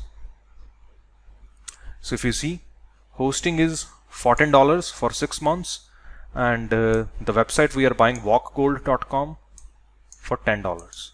So total is $25 almost, which you can fill this thing, and you can pay with any method like with Bitcoin, PayPal, Perfect Money, Web Money, with anything. There's hundreds of payment methods there, and just finish and activate. Before that you also need to fill this thing, and that's it. And once it would be ready, you just need to go and log in your account. It would be there. So let me show you now. I have already there. We have a domain named as centricgold.com, which one of my students have it. So if you see hello centric, here you can log in and everything, and it's enabled. So we do not need to do anything with the domain. Let's go with the services. So here if you see in the services, we also have the hosting for mini hosting for centricgold.com, which was for $14 for 6 months, and we can go here and view details of the hosting and go to cPanel, and this is your cPanel for centricgold.com. Now either you can go to file manager. I can open a new tab, and we always go to public_HTML folder. I click it, and this is your area where you have to upload, select file, the my documents, we have all of them. Like I have to first upload this mail. Like let me upload this mail.php first. So here you have to upload one by one. And if you see, one file is uploaded. But I do not recommend uploading files online, because if your phishing page, your bank page is very big, you cannot upload it one by one. It will take so much of time. Then what I'll suggest you is use FTP. You go to FTP accounts first. What you have to do is you just go to Google and type FileZilla download, like this one, and you can install it, and it opens like this way. So FileZilla is the FTP through which we can connect our cPanel through this software, in which you can upload the files by just drag and drop very quickly and simply. But first of all, you need to create an account here. Like I can create it maybe gold with the name of anything, any name you want, gold@centricgold. It's FTP account, not an email account. I can have any password and remove the path, because we want by default path only, and create FTP account. So it's created, gold@. So I copy this thing, my username, I delete all of them which I have before. So this is like you have the fresh, so you click a new site, I can give any name, hosting, and username is centricgold, and the password which I just gave for this username and password. And what would be the host? So for the host, you just need to click on the configure FTP client, and here it tells you the server. The username is this, which we have already filled, and in the host and the server, this is what you have to type, copy, and port is 21 by default, and that's it. You can just click connect, and here all directory comes up. So here is the same public_HTML, and if you see, it shows your mail.php, which we just uploaded through file manager. In the public_HTML, we uploaded through the browser. But here you have to do one by one. But in the FileZilla, you just see, I go to where I have the phishing page, I just select and drag and drop. If you see, 30 files they are total, because if you see, there are so many things in the folder. And if you see, 29, 3 files are successful, 4, 5, so it will automatically upload. So for the real websites, for the professional big websites, always FTP software, this FileZilla is being used to upload the higher end databases, high end files. They are never being uploaded one by one. It's almost done. Then we can go to our website, the one which we have bought, centricgold.com, copy it and paste and go. So if you see, on centricgold.com we have a username and password. If you send this link now to someone anywhere in the world, and if they fill the username and password and they log in, let me refresh. If you see, here automatically a file will be created, log.txt, in which the username and password will go. Okay, so you can just right click on that and view. You will be able to see your username and passwords on the server. I'll not do the full practical of it. If I do it here, maybe I could come into the eyes of the hosting company that I'm doing something fishy, and I do not want to lose this domain right now, because once we create phishing pages, Facebook, Gmail phishing pages are very common, so they comes into the eyes very quickly. So I do not want to do it right now. the centricgold.com, maybe you can make a gold company's phishing page. Maybe you can make a you can buy a domain with like something, maggibank.com, and you can make a Maggie Bank's phishing page like this way. So it will be less suspected, because the hosting company would not be knowing that it's a fake page of a bank, or you are the actually company who owns that bank. But obviously if you're making a Facebook phishing page, they'll be knowing you cannot own a Facebook. You're doing it for the phishing perspective. So that's why I'm not creating it complete. But once you fill the username and password in your server, in the file manager, you'll see a log file in which you'll see the username and password. The Facebook one was very simple. You just need to change the action and add a PHP file and it's ready. But most of the bank websites you go and something like that, there you just have to first enter an email, like I would say John666. Then you have to enter the password, then sign in. So it's a multi-page phishing page. Here, by just only changing action will not work. And a lot of bank websites are something like that, where they do not have even action. They have hidden everything in the source code. So there you need some special knowledge of web designing and phishing to create every type of phishing pages you want.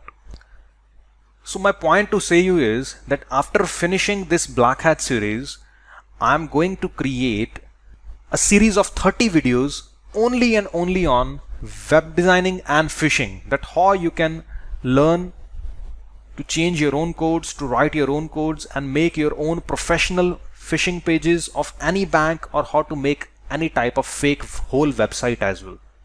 I hope you enjoyed it, and if you want to register for the next series on the phishing which is going to arrive after this course, you can also contact me. I'll give my Jabber account and the email very soon in the videos, where you can contact me back and register for the next phishing series. I hope you liked the video and thank you for watching. So welcome to Blackhat Hacking Series. So in this video we'll be discussing about the email gathering. Now why email gathering is very important. What is email gathering?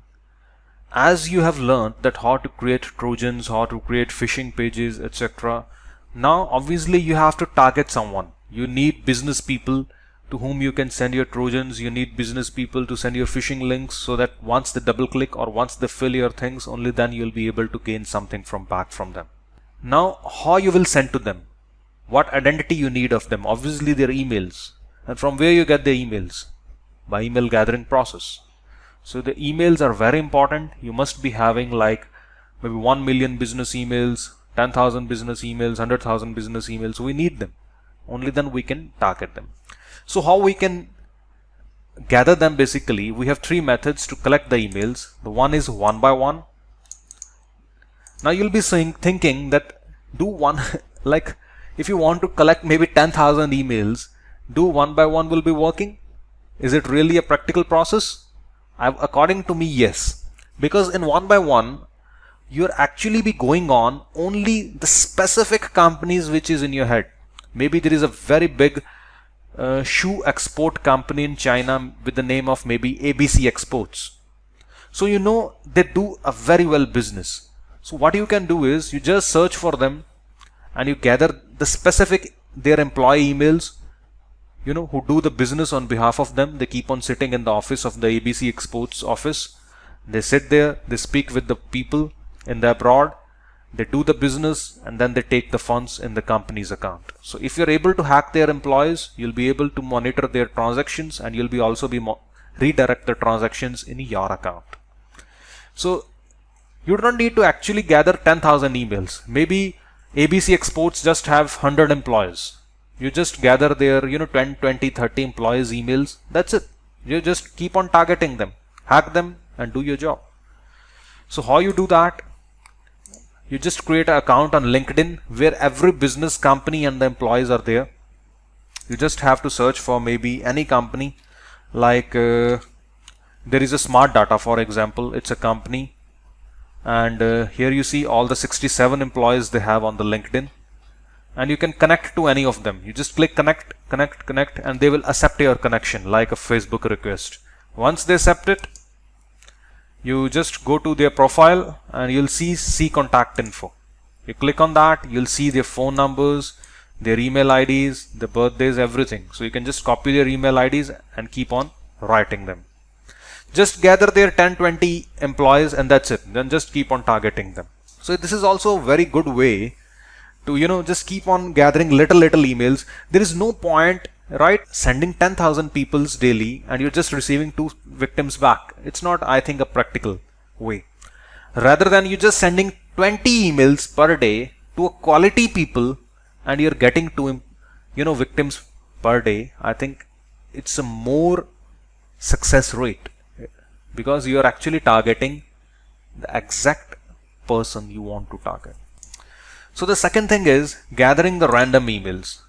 Now what is random emails? There are some softwares which gathers emails for us where you can just fill into like a business, Alibaba, real estate, doctors, and it will keep on finding the emails for you all across the globe. Maybe someone from China, a doctor, maybe someone from US, a doctor email. So it will not be a specific company or it will not be a specific country. So their success rate could be less because you are actually gathering required or unrequired. Every type of emails would be there. Quality emails, non-quality emails, everything would be a mixture. But it's an easy process. You're getting the emails simply without any hassle, without any work.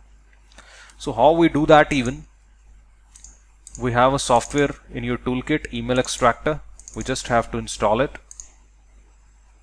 Before that, you have to install Microsoft .NET framework, which is also there in your toolkit. And I already have it. So I repair the application. Next, but you just have to install it. Okay, I do not run. Finish. Because I have to copy the crack. I go to C drive, program files, email extractor, and I paste it. Copy and replace. It's finally cracked. It's a full version now. So I'll run the tool. And here you have a search bar where you can type maybe Alibaba, real estate, maybe doctors, anything you want, and start search. Now as much time you will keep this software running on, as much emails it will start gathering. So if you see, it started gathering quality emails. These all are the business people linked with Alibaba. It's trying to fetch more. As you can see, 27 gathered till now. All, can you see, info, sales @ all are business people linked with Alibaba. Very nice, this one as well. And if you see, source is all alibaba.com because Alibaba is a business website. 29 now. So anytime you can stop, as much time you'll keep it running, as much more results you'll get. So after that, you can save them, text, emails, and finish. That's it. And if you open it in the Notepad++, you'll see your emails. Export. Third way is that you just buy a targeted company emails. These are the websites basically who sells the targeted company emails, specific country, specific company even. So you just open it, any of the website like reachgulfbusiness.com. They have a pricing tab. If you go to the pricing, and you'll see the all Middle East emails $300, and they have 100,000 emails of that. Only UAE emails $200, Saudi Arabia emails $90. So they have a listing. As much emails you buy, as much you pay the cost. Simple. So I hope you got an idea regarding all the 3 methods through which you can gather the emails by one through that email extractor software as well, or by the buying of the emails as well. And once you have the emails, then we use a good SMTP server which can deliver your Trojans, your phishing links to them in their inbox, through which you'll be able to send 100,000 emails per day even. That's SMTP, which we'll discuss in the later on series. And you're ready to send. So I hope you liked the video, and thank you for watching. Welcome to Blackhat Hacking Series. So in this video we're going to discuss about the catfishing. Now catfishing is the only topic basically which every Nigerian is aware about, or maybe they have done it once in their life. What it's all about is it's about the dating scams. That you go to Google and you type Christian singles or you'll get so much, US based websites to chat with women there who are singles, or some of even the married women, they just like to chat there. So once you speak with them, you create accounts basically with the US IP, because you are registering as a US citizen. If you register as a Nigerian citizen, African citizen, the woman would not like to speak with you. And if you're creating an account with the US IP, you have to keep it opening from a same IP from a US IP, so that the website will not block your account, because there are so many scams. So even website people, they are, they want to make it safe, as much safe for their customers, for the women, for the US citizens. So, and I think so for this one, even the socks are more safer, because you are going through a residential IP. That's why, like, and if you're going from a particular US IP, from a residential IP through the socks, it would be more easier for the websites to trust you, and your account would be more active for a more longer period of the time. So now what you do is basically you speak with women there, you register there, you pay even for a premium membership, you speak with women, you take them into the confidence, and then you ask for some money. She gives you some money, like maybe you take her into so much confidence that you love, that's why she pays you. Or maybe you just ask her that I am very rich and my money is stuck somewhere and I need just some money for the credit, and I'll return you back after some time. So it depends upon person to person, like how they make them fool and then they retrieves money from them. So this is all about the dating. And if you just write on Google Christian singles, you'll see so much of websites where you can have a registration and you can speak with them. Like there's also one, this zook.com even, and the match.com as well. It's very popular ones. The rest you'll find on your own even. Now chatting is not the only thing which they can use to take them in the confidence. As so much frauds are increasing, the women do not trust much. So maybe she'll be suspecting that you're not a US citizen, or maybe you're asking money because you do not even love, I think you're just doing it for the frauds. So she can suspect. That's why the people nowadays use some more additional techniques while in the catfishing to take the woman into the confidence, and that ones are the fake websites. Now, what type of fake websites they use? First of them are like fake bank websites. So in the fake bank websites, what they do is they create a relevant name. They register a domain like amagibanks.com. The real one is maybe amagibank.com, and they purchase a domain with like amagibanks.com, which is a fake bank website. Then they develop a fake bank website over it, which have a login section, which have a credit card section, which have so many pages so that it should look real.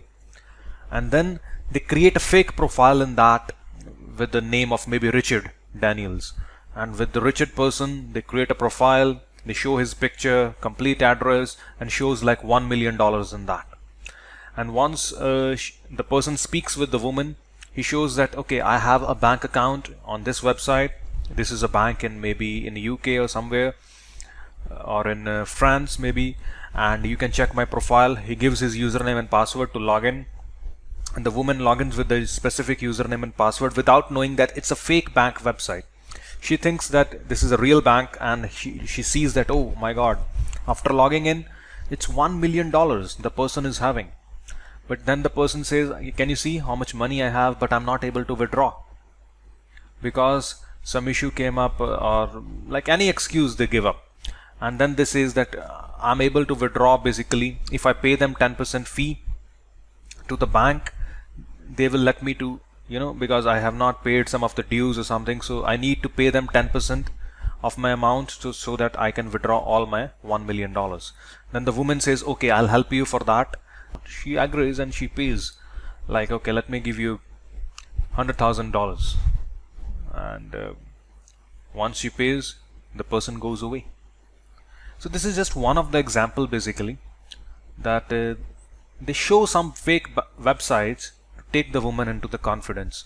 They also make some type of business website in which you create a page of board of members, in which you also list the same person as Mr. Richards with a complete profile, and you also send your business website to the woman so that she sees that on your business website as well, the same person with the same picture have a profile listed, and on the bank website even, once she logins with your username and password, she sees the same picture, same address, and with $1 million in that. Once she sees the both websites of a business site and a fake bank website, she agrees that yes, the person is real and he have the money. And then she will not suspect and she gives the money to the person. So the fake bank websites are very useful while in the dating, which they use to make women fool. Now there are a lot of other types of fake bank websites which are used nowadays. Let me give you the example of them, which are not related to catfishing only, but they can be used for other perspective as well. Let's see. So one of them is like this hardedgeconstructions.com. This is like a constructions company, but it's a fake website. Go to their careers. You'll see that they have some jobs opening. Like what they do is, like they first select a country to target, like Panama or maybe US. Then they just collect emails of that specific country of maybe US or Panama. Then they send an email by this hardedgeconstructions.com that we have a job openings and anyone who want to apply, please apply. Where the person fills everything and then he submits the entry. And once they receive the people who are already interested in, they call them that okay, we'll give you the job, but basically you have to provide your bank account in which we are sending you some money, which you have to pay out to one of our customer in Panama. So the person thinks that if you refuse, they'll not give him the job, so he agrees. Okay, then I'll do the job for you. He gives you a bank account.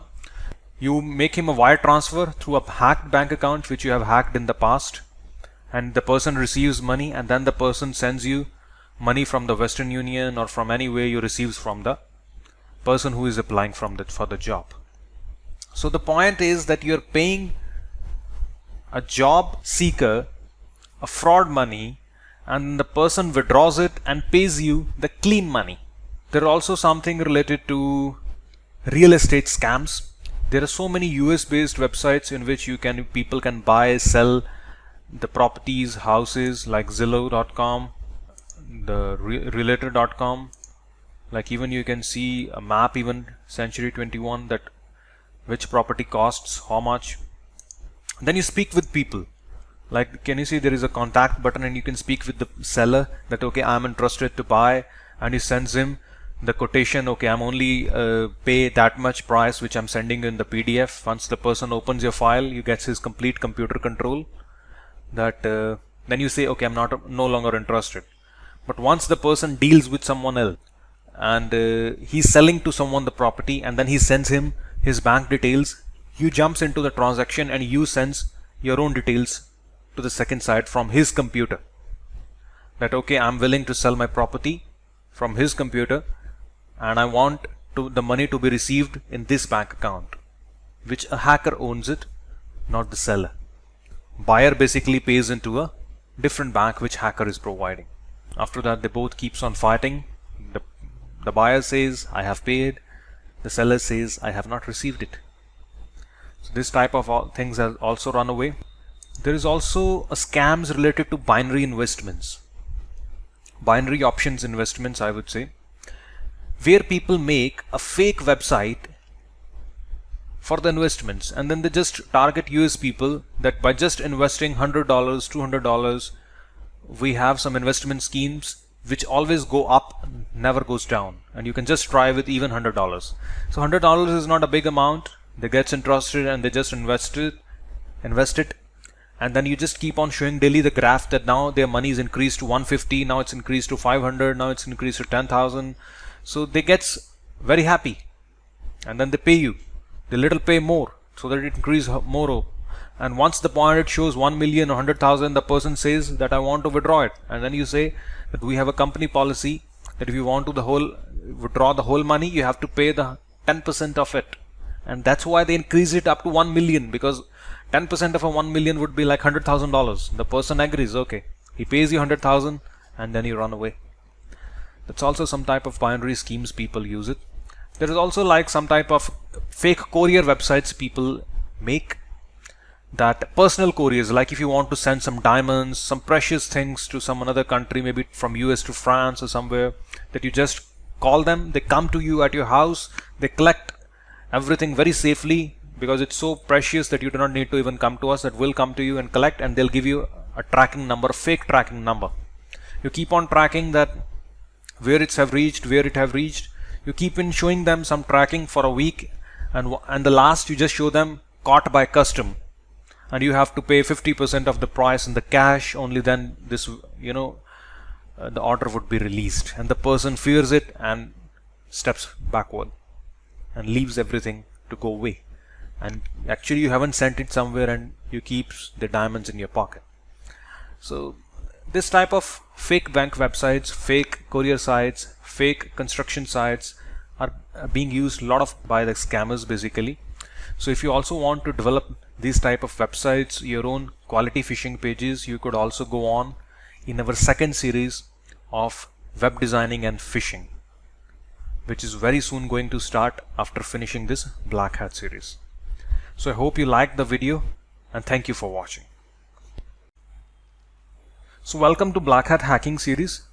So in this video we'll start a topic named as identity hiding. So within this topic, first of all, we'll get to know that which is your main identity which goes over the internet. Our computer always have two type of addresses. One is the IP address and one is the MAC address. So what do you think, that which address goes over the internet? Is it a MAC or is it a IP? I'll give you the answer. It's a IP address which goes over the internet. So which IP address goes over the internet? It's always your router's IP. For example, you're using a public Wi-Fi of a coffee shop, and there are 10-20 people who are using the Wi-Fi at the same time. If any of the one does any crime there, only coffee shop's main IP address, the router's IP, will go over the internet, and if the police makes any investigation, they'll only be able to reach back the coffee shop, not the specific person who did it. So my point to say is, public IP is the only one which goes over the internet, not our computer's IP. Even if you have a internet connection in your house, and your father also use that, your mother also use the same Wi-Fi, you also use it. So once you do any crime, your router's IP will go over the internet. So police would be able to only reach your house, but they'll not be knowing that your father did the crime, your mother did it, or you did it. So there is always a one IP as per one internet connection. Only that goes over the internet. Anyone who are sharing that internet, that information doesn't go over the internet. So let's see. First of all, we will go to a website named as hoover.net to check our IP address. Like if you can see, this is our real IP on this computer right now, and it's in the Russian Federation. It's a Russian IP, and so IP is the main thing which goes over the internet. But there are some websites who also collect some extra information from your computer. That what is your Chrome version, what is the operating system version, and what is your ISP, and even the time zone over your computer.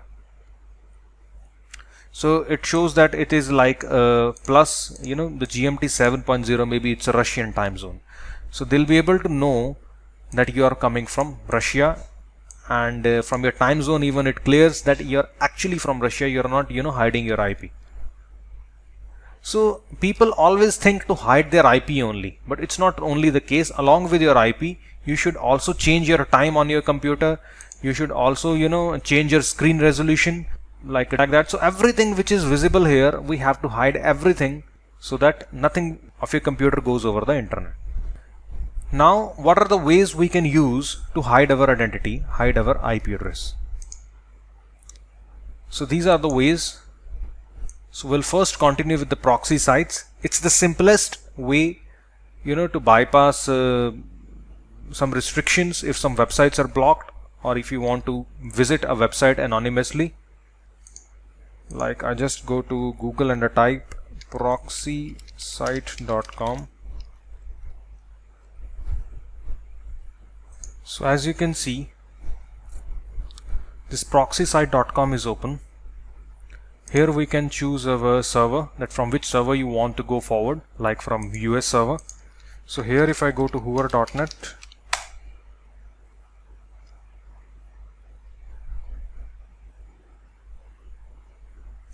and it will show your IP, that now your traffic is coming from United States.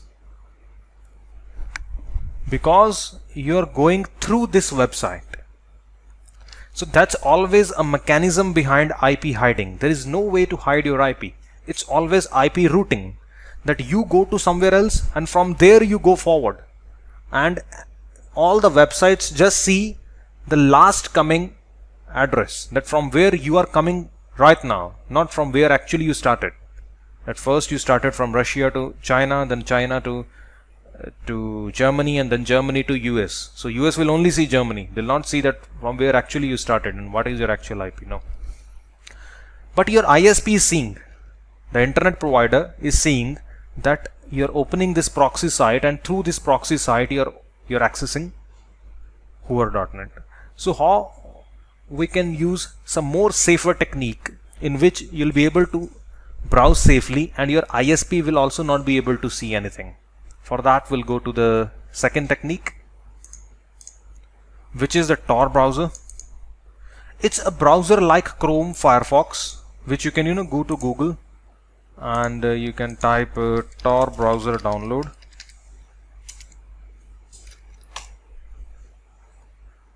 You just go like this and download. After downloading, it's just next and install. That's it. So we can start our Tor browser. This is a browser just built to surf the internet anonymously. Any website you open in this browser will automatically take you through the Tor, through an onion routing protocol, and it will just be hiding your IP for every website you'll visit in that. Like I'll go to Hoover.net,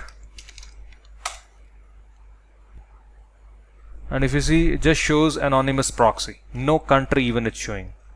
And if you see, this browser is first connecting to France, then Netherlands, then again France, but it's a different area in France, then going to internet, and it's just saying anonymous proxy.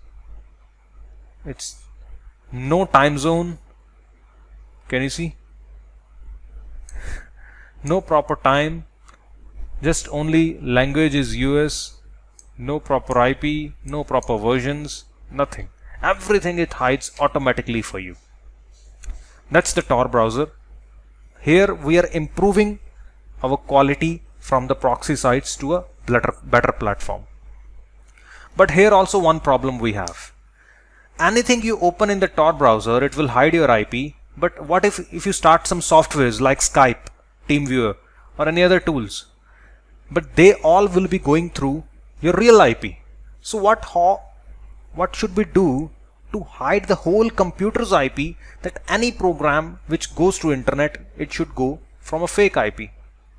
Then you have to buy a third thing, whether a VPN or whether VPN chain.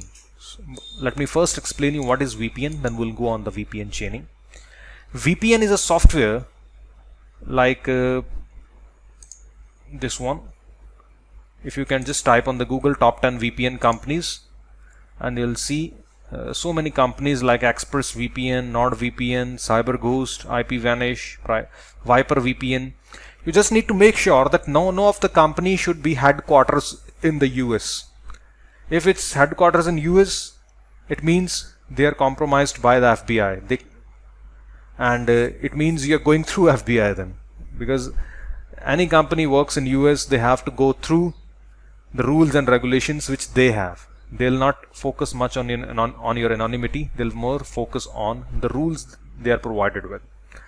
So you must prefer China and the Russia VPN companies to be more safer. Like I have purchased this Viper VPN, and you just need to go to their website. Anyone you can buy and get started, and they have like $3 monthly plan. You buy it and they'll just give you a software to install. You do next, and that's it. It's like that. You can select this location, show all servers. It's up to you that which location you want to select, like Canada, Japan, Italy, anyone. You just select, and that's it, and connect. And once I connect, I just show you. And then if we go to Hoover.net, it will just change your IP.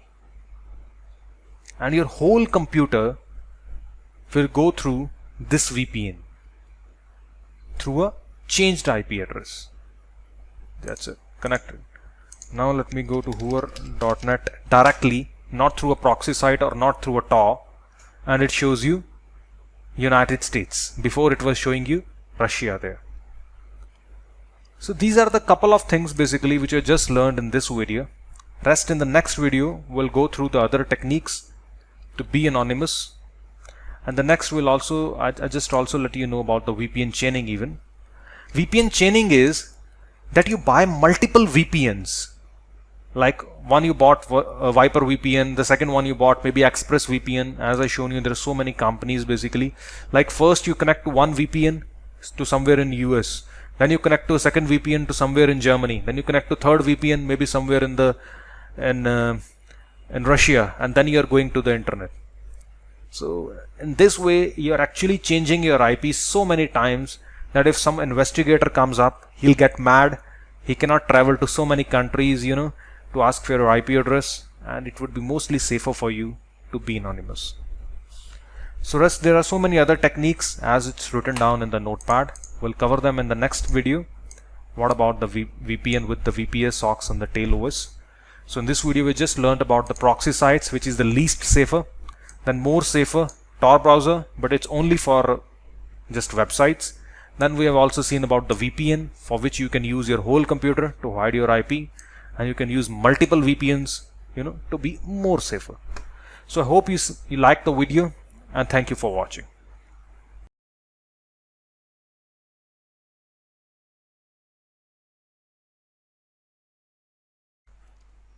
So welcome to Blackhat Hacking Series. So in this video we'll cover about the topic 2 of identity hiding. So if you remember, in our last video we have learned these specific topics, which are the proxy sites, Tor, and the VPN chaining. Now in this video we'll discuss about VPN plus VPS and the socks. Now what is VPN plus VPS? Both are individual things. I hope you remember the old videos in which I have shown you what a VPS is. VPS is a computer basically which we buy in any location across the world, like this one which I'm showing you right now. This is a VPS which is bought in Russia. Like my location is somewhere in Asia and I am connected to a computer, a VPS in Russia. So let's check its IP, hoover.net, and it shows Russian Federation, which is its real IP address, current IP address. So if I do anything from here, like if I go to some website and I hacks it, so they'll just be seeing that someone from Russia hacked it. They will not see that behind Russia there was someone from Asia who hacked it. No. So if I do not use anything, I'm still safe. But to make it more safe, what we can do is, like from Asia, I'm first connecting to this Russian VPS, and on that Russian VPS we will also hide its IP through a VPN. Like I just connect to somewhere in the US. Now what will happen is, like there are two hopes between me.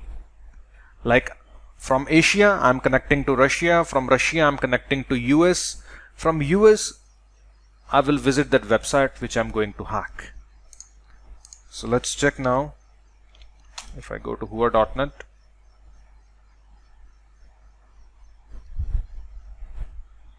it's showing me now United States, Los Angeles.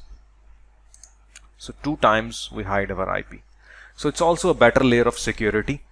It depends upon you. Except proxy sites, everything is safe which you can use. You can also use a Tor browser, which is only for the browser basically. You cannot use your whole computer to hide your IP.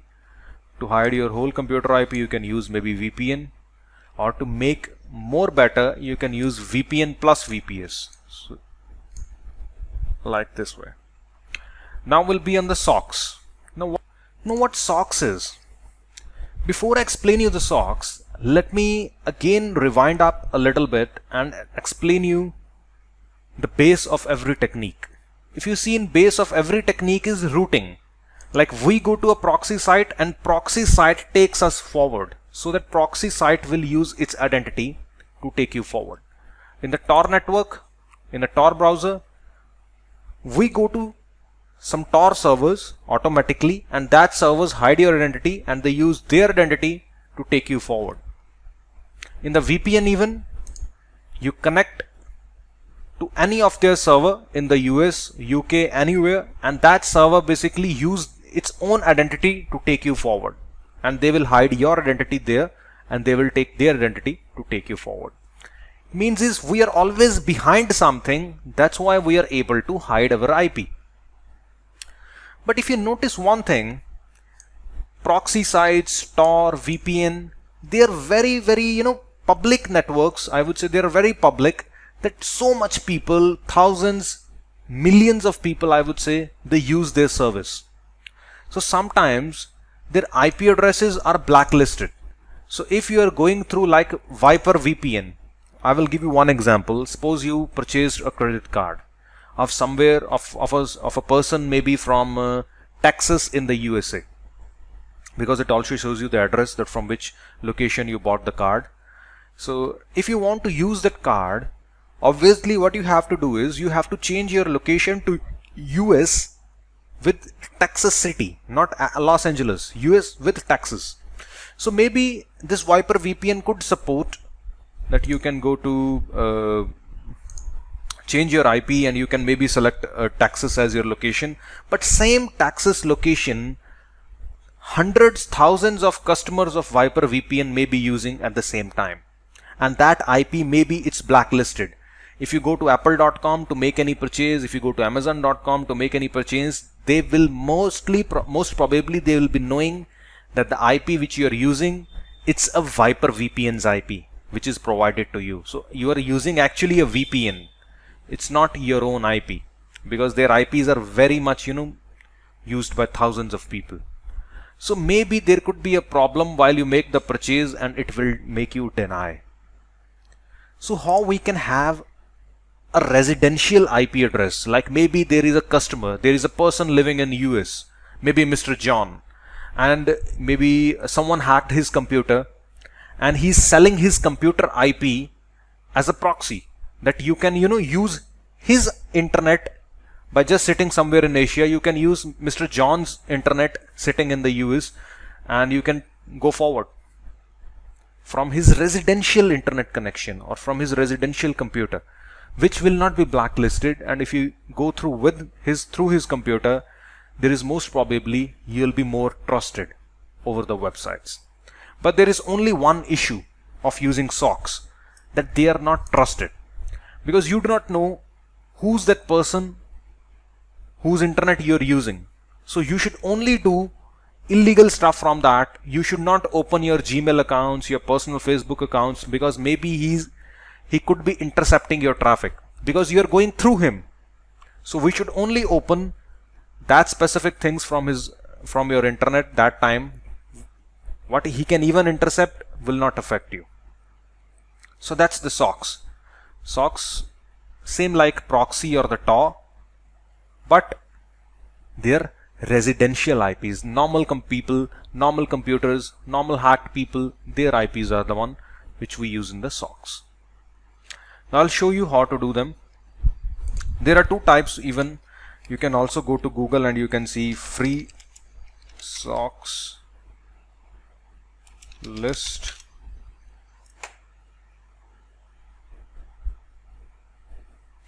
And like I go to this website, I also have some paid list of socks. This one is the most recommended for the carding, but the registrations for this website is closed. You have to see someone who is already having account on the first one. The rest, all other ones are the paid sites from where you can buy the socks. The rest, the free socks, you can get from anywhere in the Google.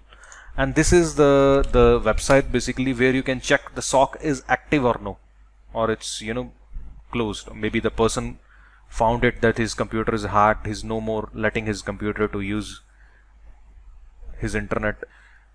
So let's see, as much lowest the time is, it means ping time, it means as much good or fast it is. So it's from Hong Kong right now for me, so I'll use this one. Let me check. and the port is 8000. So I type colon 8000 and I check. Okay, it's died. It's no more working, and they're the free proxies. Let me use this one, India 6667.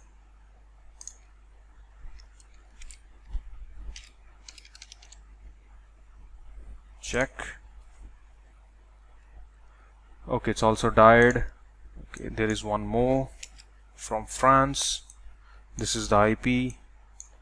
The port number is 443, which I just found before recording the video. If I check it, it's live, it's working, it's France. If you see blacklist, it's yes. So basically it's working, but it's still blacklisted, so you should not use this one. Maybe you have to use someone else, because it could be blacklisted. So maybe while you use your credit card, it will still give you some problem. They'll not trust you. But this is how basically you have to find the free proxies or free socks, you can say, and else you have to buy them for the non-blacklisted ones. So how you use them? You use your Firefox browser, and I go to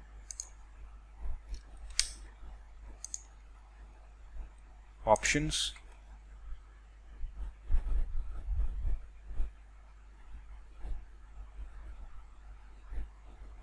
network proxy, settings, a manual proxy, and here we give the IP and the port 443, and okay, that's it. Now if you go to hoover.net, so if you see, we go to hoover.net now, our IP is from the France. So we are hiding our IP address through the SOC. SOC is like someone's computer there in France. Maybe someone hacked it and installed a proxy server in that, and letting everyone to use his computer to go to internet. So his IP address is a residential IP. It's not someone like a VPN or a VPS IP which is used by thousands of people. So maybe we, or maybe someone else, 2 or 3 people maybe could be using his IP address currently. So maybe it looks more genuine to the websites basically, but it's not as safe for your personal use.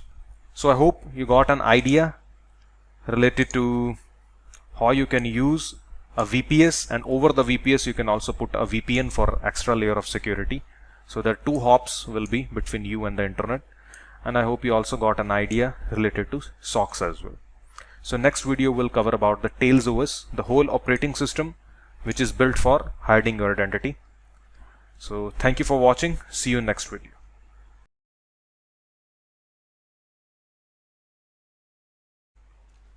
Welcome to Blackhat Hacking Series. So in this video we are going to resume our identity hiding, and in this specific video we are going to learn about the Tails OS.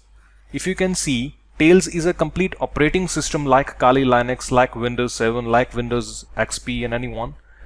This operating system is specially built to preserve your privacy and anonymity. Like whatever work you do in that, or whatever internet you browse, or whatever you do in that, it would just hide your identity and maintain your privacy. So how to download it, how to install it, the whole process I'll be showing you now. So first of all, we'll go to this website. You type Tails OS on the Google and you'll get the website. Install Tails OS for the Windows, yes. And we go to run Tails into a virtual machine. Yes, we'll click here.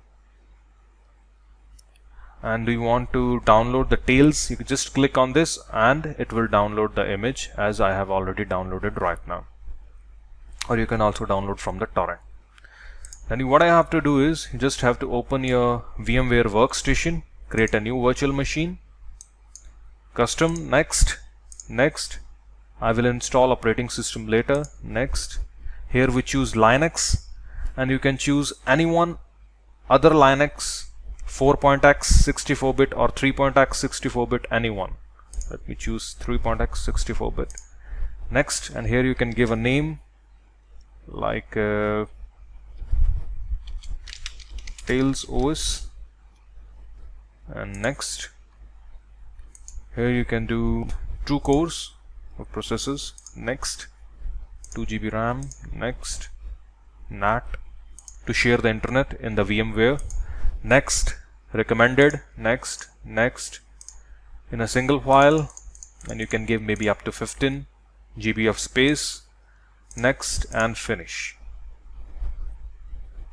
Now you have to click on the CD DVD, and you have to assign the location of Tails OS. Okay, okay, and we can start. I just need to click enter to run it live.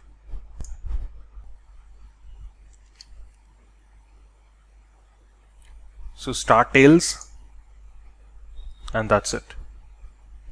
You're ready to use the Tails OS.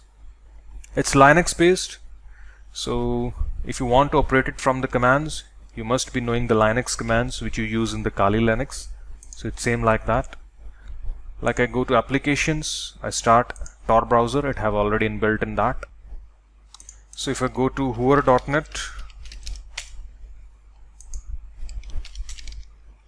if you see wrong IP, location, anonymous proxy, and the best thing about is the operating system. It's a Linux based operating system, and it's just showing Windows 7. A wrong version of Firefox, wrong version of Windows 7, totally fake things. US, location, language is US, and if you see the time zone, no time even, nothing. Totally anonymous. They can never even see that you are coming from a Tails OS. So it's also one of the way which you can use for to browse the internet anonymously. Rest you have also learned so many other ways as well, like the proxy techniques, like the Tor, like the VPN chaining, VPN plus VPS. So it would be totally dependent upon you now that which technique you want to use to maintain your privacy. So be safe and happy hacking. Thank you. Welcome to Blackhat Hacking Series. So in this video we're going to discuss about the calling scams. Calling scams are very popular basically in every country nowadays, and in this video I'm going to show several examples of the calling schemes, that how you can call someone and make them fool and steal their money. Like the first example of the calling scams is by the Facebook. Now you'll be thinking how Facebook can be used to make someone as a calling victim. Like just type anything on the Google, like China shoes, any country you want to target with, like China, US, Russia, whatever, then shoes, gold, whatever, and open like normal websites out of them, not the very big ones. Like I just click the made in China and it opens like this way, and then you just go down and you'll see their Facebook page link somewhere. Like if you just click on the Facebook link, and the Facebook link opens, it's their Facebook page, and let's see how many likes they have. Oh my god, they have almost to 600,000. So it's a very big company seems to be, but you should target like little smaller ones who should be having maximum up to 100,000. That's it. You'll also get their phone number as well. So what you have to just do is just call them and tell them that you are speaking from the Facebook team. Also try to call from a US number, it would be more good. You can type on Google buy a US number or call from US number. You'll see so many websites which you can use to call in just like $1 or $2 a month. That's it. So you just have to call them and you just say them and say into American accent that you are speaking from a Facebook office, and we have noticed that your posts are not legal according to us and your posts are violating our terms. So we are going to proceed to delete your Facebook page. Can we proceed? They'll say no, please wait. because we have maintained this page from so many years, like 5 years, 6 years. We are a business company and this is our business page.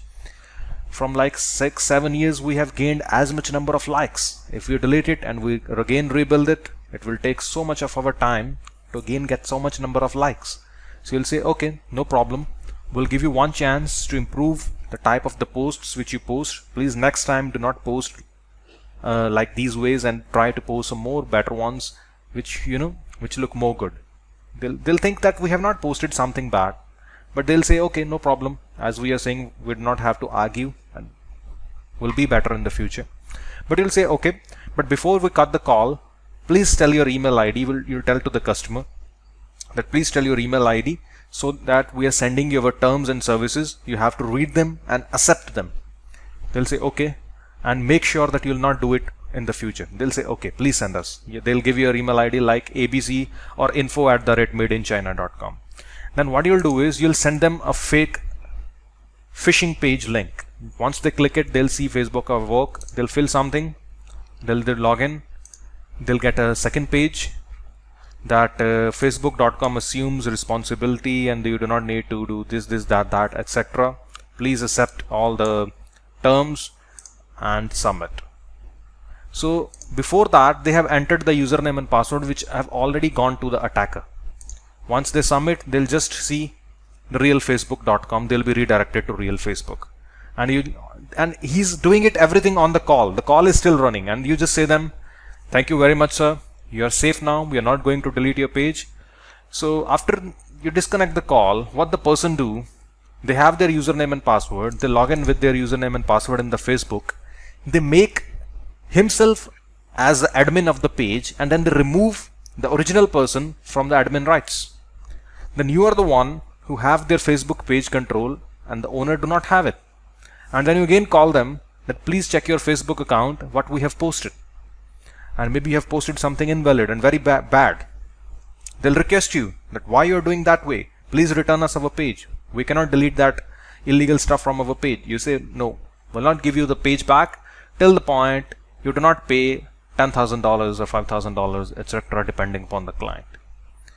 So obviously they cannot lose their page which they have gained, the publicity in last 5-6 years. And even it's not even about to losing the page. If you'll be keep on posting bad things, it will also even more spoil their brand. Even they'll lose the page, and even it will spoil it even. So most of the 90% of the victims basically agrees to pay. I have seen so much type of scams in my country. Even there, a lot of people do it, and still people pay them because they cannot lose their page. So this is just one of the example basically in which you just need a Facebook business page like this. I have built for one of my client in the past. I can maybe also give it to you. There is one more scam in our country, very popular going on. It's about like someone calls you and he says that we are from the main bank of your country, and we have noticed that you have not submitted your proper proofs and the files, etc., while in your bank account, while initiating your bank account. So what we are going to do is we are going to disable all your ATM cards and credit cards in 24 hours, so that till the point you'll not go to your bank branch and you'll not submit everything whatever it's required, your ATM cards will remain disabled for 1 week. And they request you, please don't do that, and I'll go to my bank very soon. They'll say, okay, no problem, we'll appreciate your request, and what you have to do is please tell all your ATM card numbers and their CVV numbers, etc., so that we'll put them in the database. He fears a lot, so he tells you all his ATM numbers, and after 1 hour he sees a message on his phone that much amount of shopping is being done. So this is also one of the scam which goes on the very innocent people who do not know that by just telling their ATM numbers this could be happened. So this is second type of thing which also very common nowadays.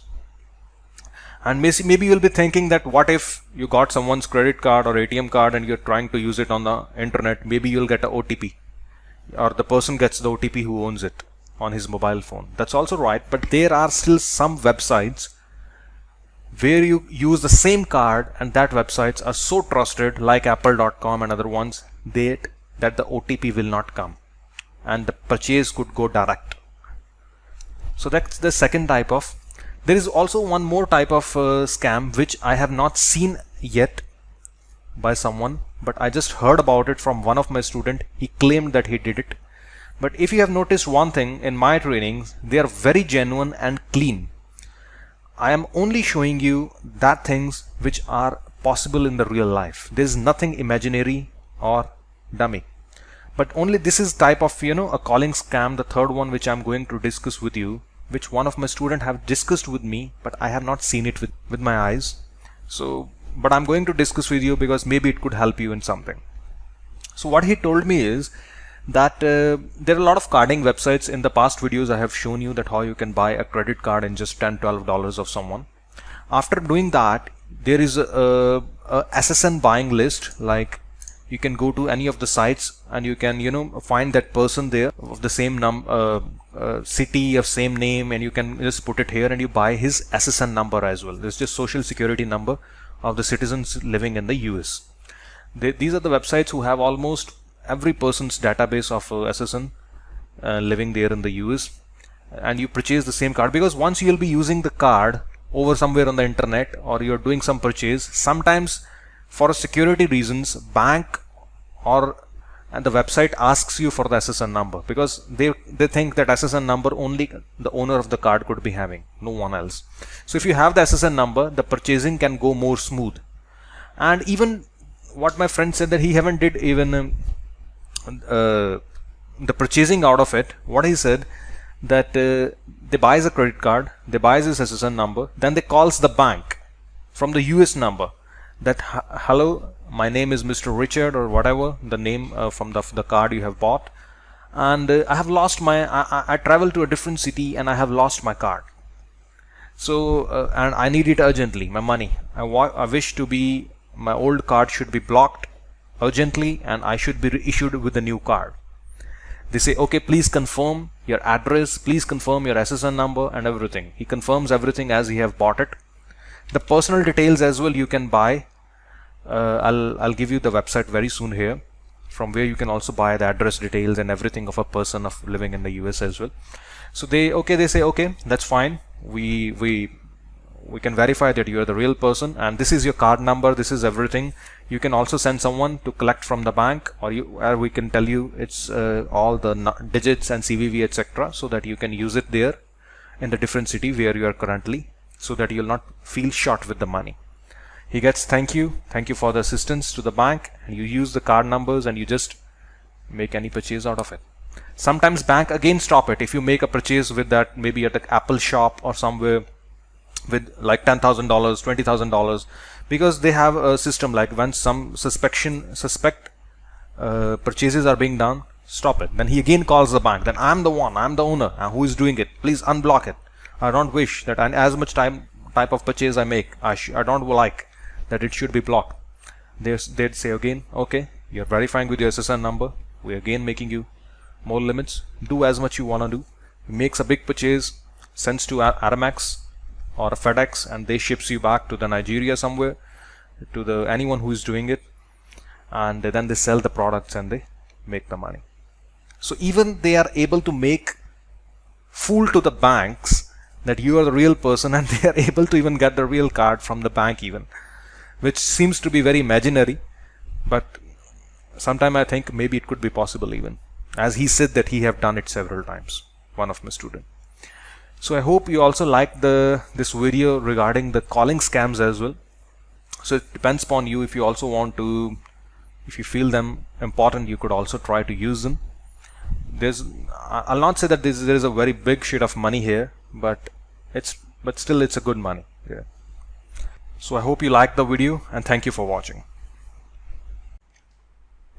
Welcome to Blackhat Hacking Series. So in this video we are going to link up all the techniques which we have learned in our last videos, and it's also kind of a experience sharing video in which I will show you how you can combine everything as per my tips, like how you can combine every technique which you have learned and how you can make them into a flow, and what were been the challenges which you were being faced while other students while doing these techniques, what will be the challenges which you will face and how you can overcome that challenges. So it's kind of a experience sharing and a flow making video.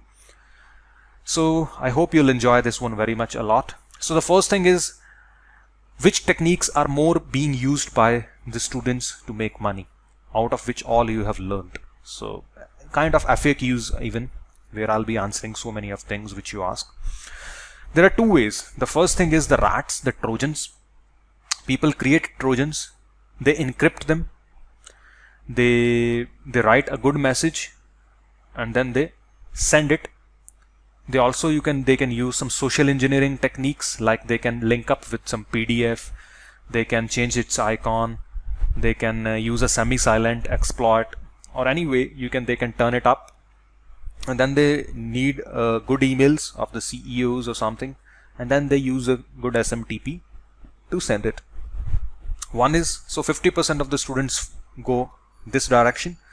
The another 50% goes into like the phishing only, that they just create a good phishing page of some banks or credit card companies, or even something about the emails only.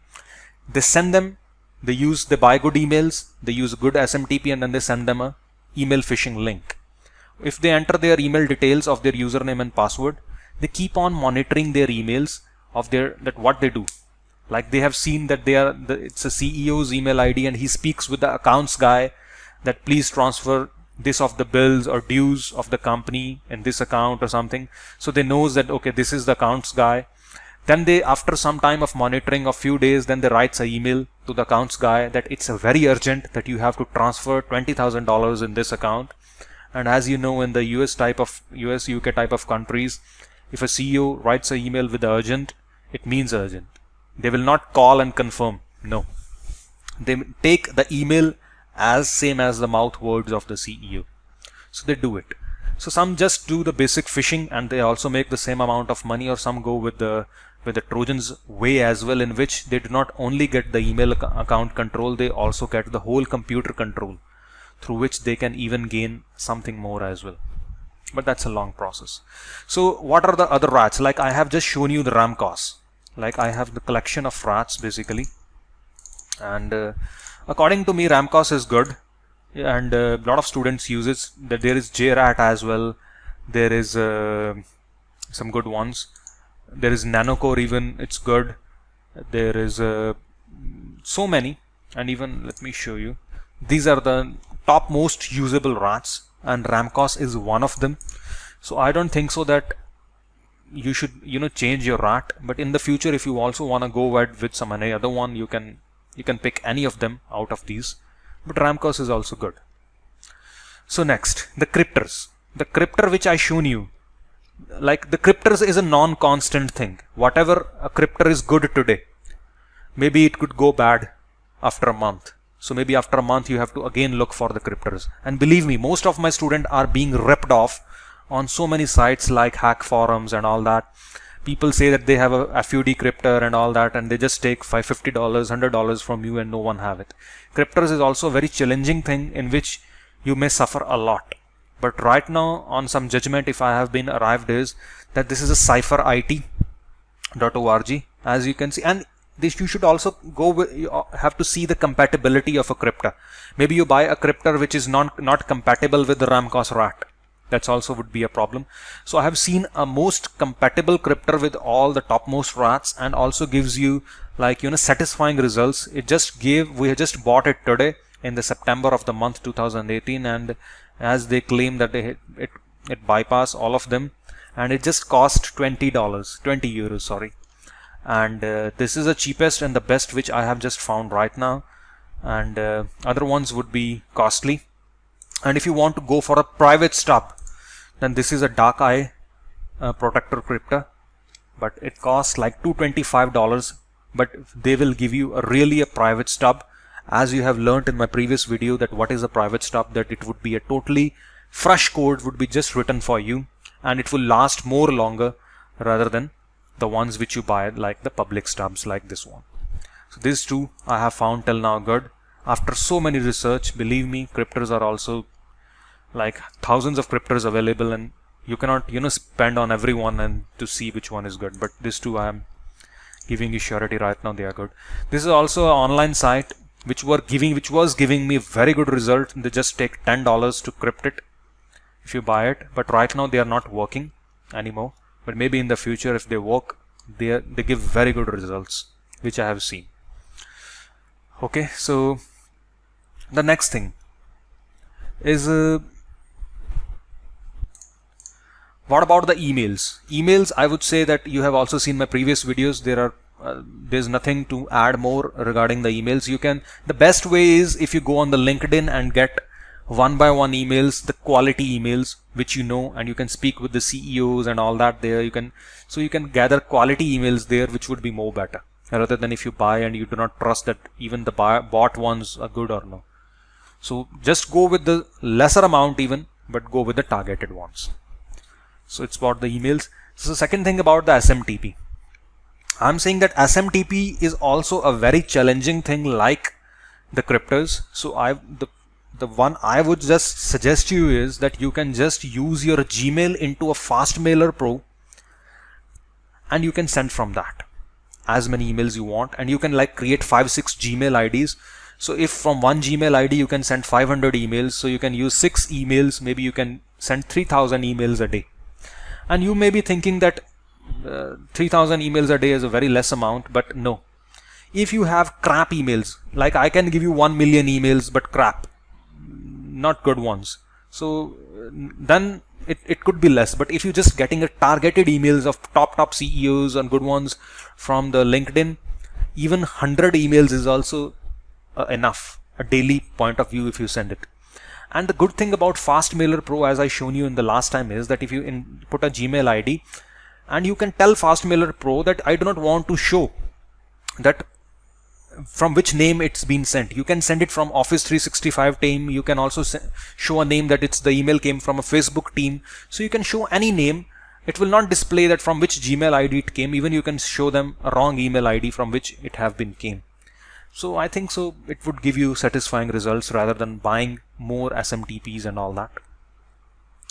So as I have said that how they just do is they just hack into the computers, whether through the Trojans or they just hack into the emails from the phishing, and then they keep on monitoring their emails or web mails.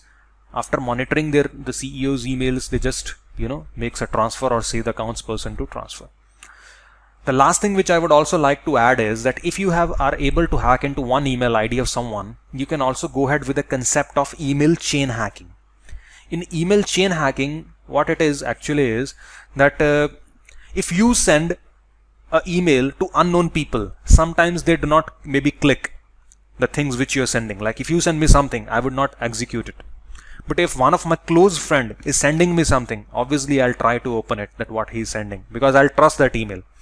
So the email which you hacked, you send to all his contacts, to all email IDs which he have in his contacts in his email. You use his email to send to his friends from his email.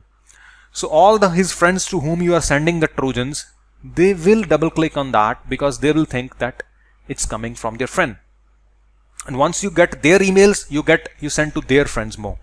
So like this way it will never end, and you'll be keep on having trustworthy relation going on, and you'll be having so many victims at one day.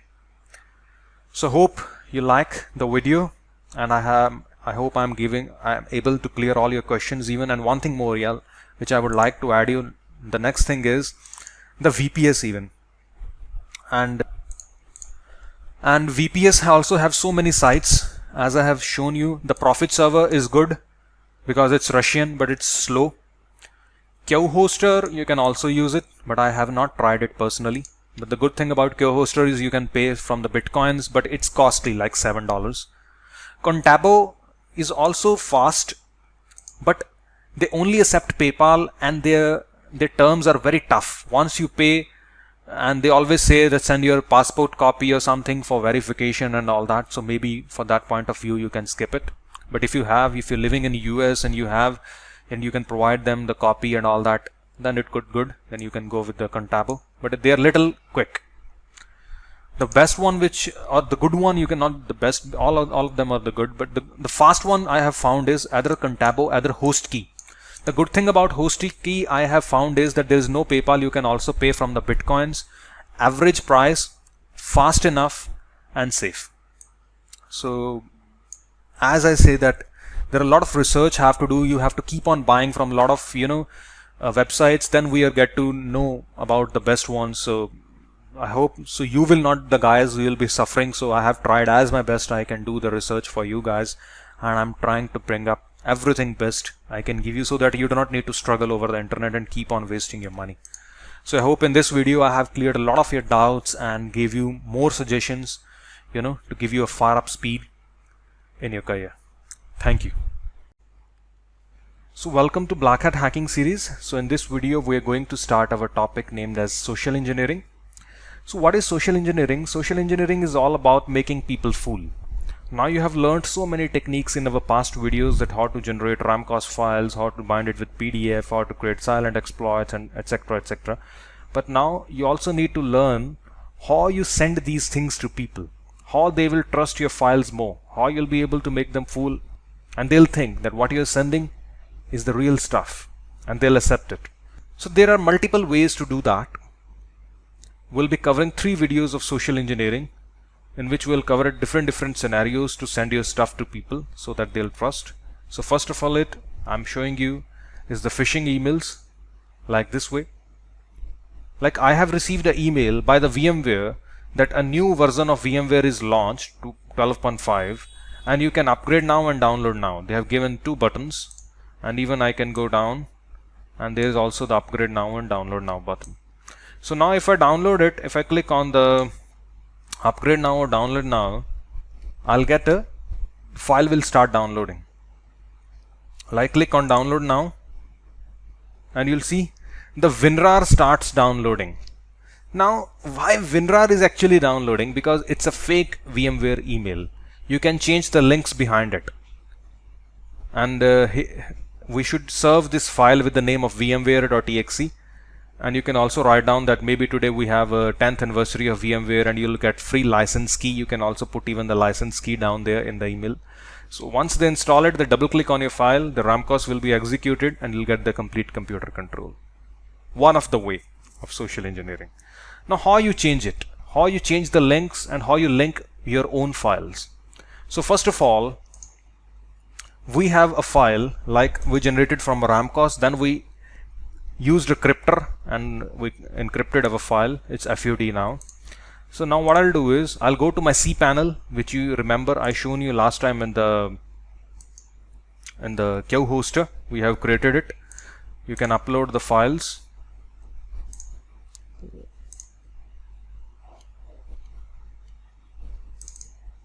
Update.exe, and our website name is centricgold.com.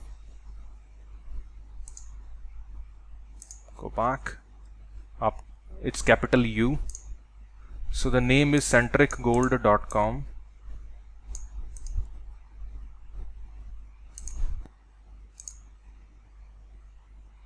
Now you just have to forward what would be the link. Now centricgold.com/update.exe, whatever file you have uploaded. So this is the link. You can also add HTTP over it. So copy and I will forward it. So once you forward, you just have to click on the download now and it shows you the link. You click the change, delete the link and paste the new one. Okay, click on download now, change the link and paste the new one. Okay, that's it. Now you can send to yourself maybe to test it. So if I go to my inbox and I open the email, this is how the email will look like to me. But if I click on download now, I'll be served as the update.exe. Can you see? This is the one. And now if I go to my downloads folder, I have the update which we have downloaded from the Centric Gold, and if we double click on the file, the victim control will go on to the attacker's VPS. So this is one of the way you have seen how you can upload the files first of all on your cPanel, and then you can link the files in a phishing email, and that email you have to serve to your victim. Now as the email will look so fine, like if you see so much good graphics, good text, it's been used there, as much the victim will trust over it. So you have to see about your vocabulary, your pictures, so as good you'll demonstrate, as best you'll see the results by the victims. Now there is one more way you can use to send it. Send it is I will right click this file, add to archive. I'll choose at zip. Make sure that you are using WinRAR 4, not WinRAR 5, and OK. Now it's a zip file. Sometimes sending as a exe doesn't look good, so you can send it as a zip. But if someone double click, they can still see that it's a exe file inside it. Not a problem. What you just have to do is you have to install a software HXD, Hex Editor, which will be there in your toolkit even, and drag and drop this zip file. We go to in the very last,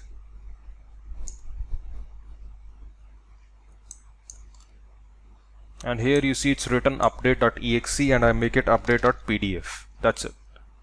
Save it and close.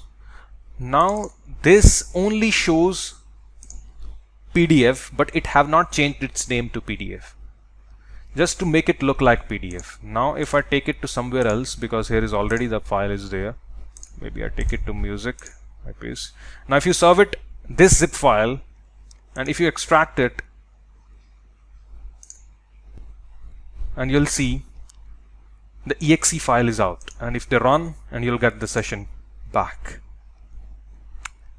So we can also make it fool to people by showing as a PDF, but once they extract, they'll get back the real exe. And what you just have to do is you can upload this zip file, and in the email you have to give the link as update.zip once you upload it, and in the Chrome even you have to change the link as update.zip. So once they double click, they'll be downloading a zip file, and once they open the zip, they'll just see PDF, but if they double click, exe will run. Simple. There is one more way. So if you see how you can serve your exe files to people by making them fool, I'll also show you one more way. Like there is a very famous website to download softwares like filehippo.com. Millions of people download the softwares daily from them, and if you see, they have every type of softwares, popular antivirus, uTorrent, WinRAR, VLC, hundreds of softwares they have which you can download, and if you see number of downloads are served. So what you can do is you can make such type of a phishing websites where you can make a free software download website, and every software would be infected with a Trojan. If people will download from you, automatically you will get thousands of victims get back to you daily. There are also a lot of torrent websites basically from where people try to download free softwares from the torrents. You could also, and torrents are free, where you can upload the softwares. There as well you can make the software infected and you can upload there, and anyone downloads the torrents, you'll get automatically the victims. You do not need to collect their emails, send emails to them, put them into the trap. People will automatically download your files and automatically come back to you. No need to do any hassle. So this is one of the example of the social engineering. In other two videos, I'll show you more tricks to serve your files more better to the people so that they'll accept it happily and you'll get more results. I hope you liked the video and thank you for watching. Welcome to Blackhat Hacking Series. So in this video we are going to cover the second part of social engineering. So here I'm going to show you such kind of a PDF which will make a very good impact on the victim's brain. like this one, invoice. If I open it with my browser or with any PDF opener, you will see that there is a blurry PDF and it says that it's secured, and we have to unlock it first to open it.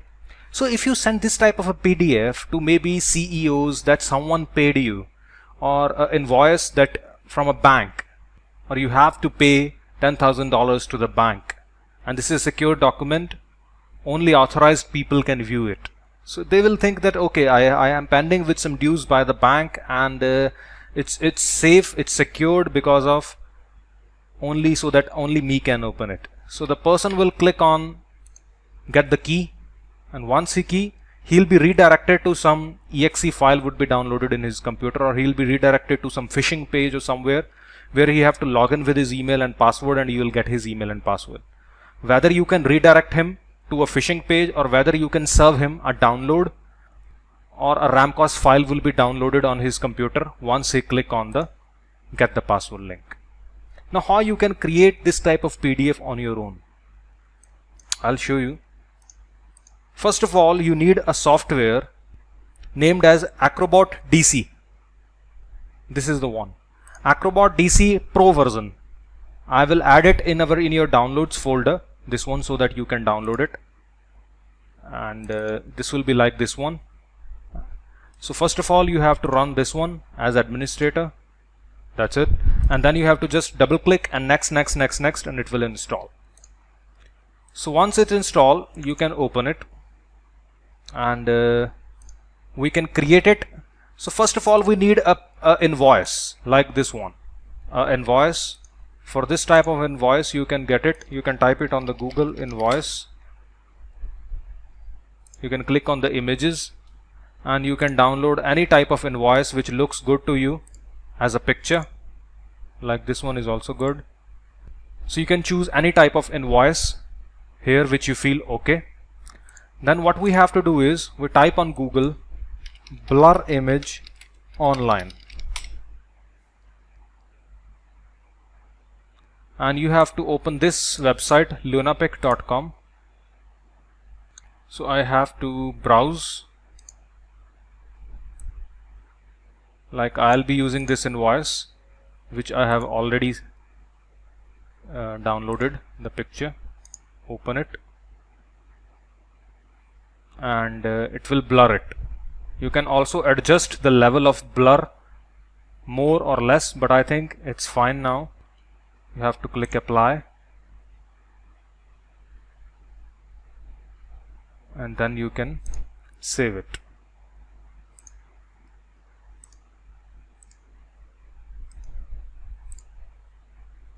If you see, it's blurry now, and now you can copy it on your desktop, and in your Acrobat now we'll click create PDF from a file, and I will choose this blurry image. Now we edit the PDF, and we have to add a lock symbol. So we will type, we need a picture like unlock PDF. So you can download any picture from here, but I have already one like this unlock symbol. So add image, I can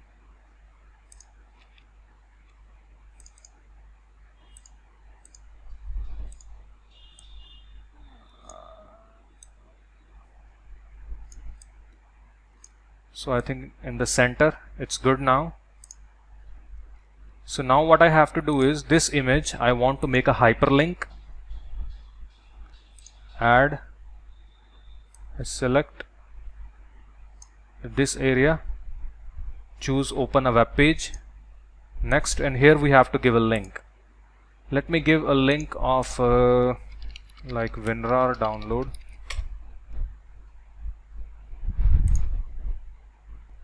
Basically here you have to give a link of any like hack.com/ramcos.exe.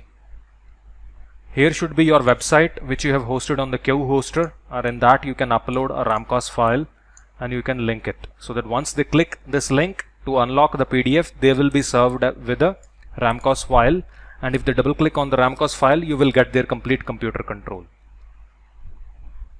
But I'm showing you with the example of WinRAR. I copy link address and I can paste it, that http winrar.com winrar.exe. Okay, and now we can save it on the desktop with the name of final PDF, and this is your final PDF. So if you send it to anyone, and even you can attach this PDF into Gmail or anywhere. If you open it with any of your browser, this is how it will look like. You can change the invoice or change this type of icon depending upon your need or depending upon the looks. So if I click the unlock icon, I am served with WinRAR, but you can link it via Ramcos file from your cPanel. And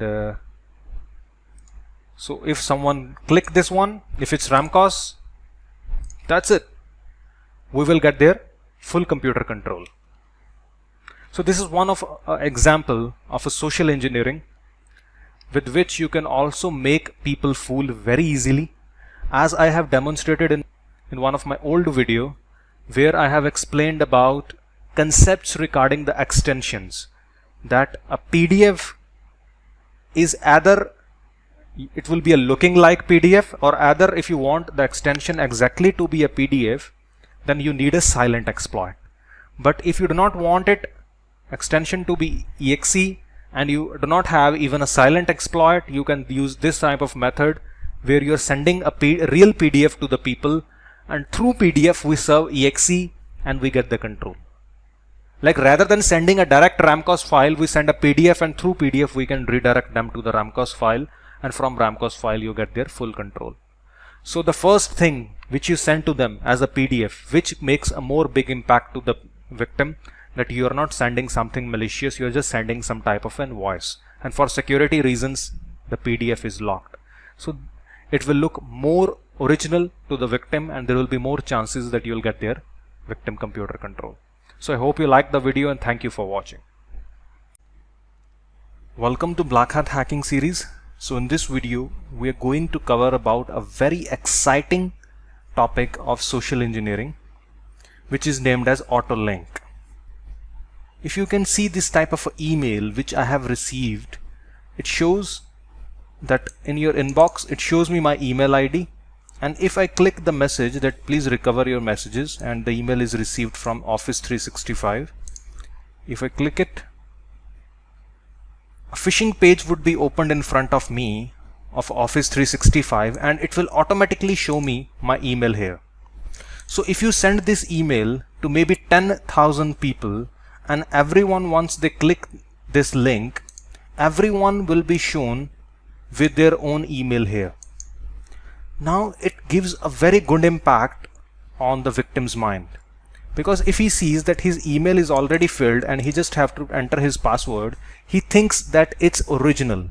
He doesn't suspect that it could be a fraud, because if the Office 365 already have our email, we trust it because we created an account there and they have our email. It means they know us. So there would be a trust relationship, and the victim will be entered his password without any doubt. So now how it can be done, how you can create this type of phishing page with the auto link, and how you can send it to people. Now first of all, you need a phishing page like this one. I have all these files which you have to upload into a cPanel, as I have shown you into a video of where we have bought a domain on a qhoster.com, and we also bought a hosting there. And in the cPanel you have to upload all these files in the file manager. Once you upload it, it will be, this is the main file with which you will be linked on. So this is a PHP file. So if you are uploading it, for example, if your name is like goldcentric.com slash, this would be the file name, this would be your link, this will be the link which it will be made. And now if you see our own, this is something myhire.ru, this is a Russian company, /au/1/outlook/ this is a long folders it being created there, and then slash the same file name $login is equal to, which will automatically be taken. So the point is this, it's also redirecting to the same file which I have set. Now after uploading all these files over your cPanel, then what you do is, we will use our Fastmailer Pro. We go to options, and if you can see, we are using a Gmail ID, a password, and smtp@gmail.com is already filled. Okay. Now if you go to our group name, we are going to send with the name of Office 356 Center and office@365.com, and even if you see, the email came from Office 365 Center, and in the mailing list I am sending to this email ID. And what would be the message? You have to choose HTML message here, and same thing you paste. If you see, at 6:58 AM you're in your mailbox, at 6:58 AM your mailbox. Only one thing you have to change, email %. This part means that fill the victim's email here, that's it. And if you see, it automatically filled the email here. And now once they click the message, we wish that their email should also be filled here as well. So we give a hyperlink that recover messages, and we give the same link with the question mark. This is the PHP file, $login is equal to, if I copy it,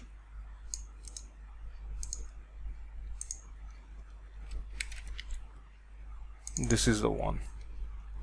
So the link would be, your link will be this one, that gold cent. This is the name which you will be buy, like for example any name you can buy, / this will be the file name which you will pick out of all. You just, because all the files are uploaded on the goldcentric.com, and then this is the file name you give, $login is equal to email %. It means take automatically the email from the victim's Gmail ID, right? So we are using another name, and it have a long folders /outlook/ this /that, then the page is there. But in your case, you do not need to make so many folders. You can directly upload it over your name, and you can, like this way,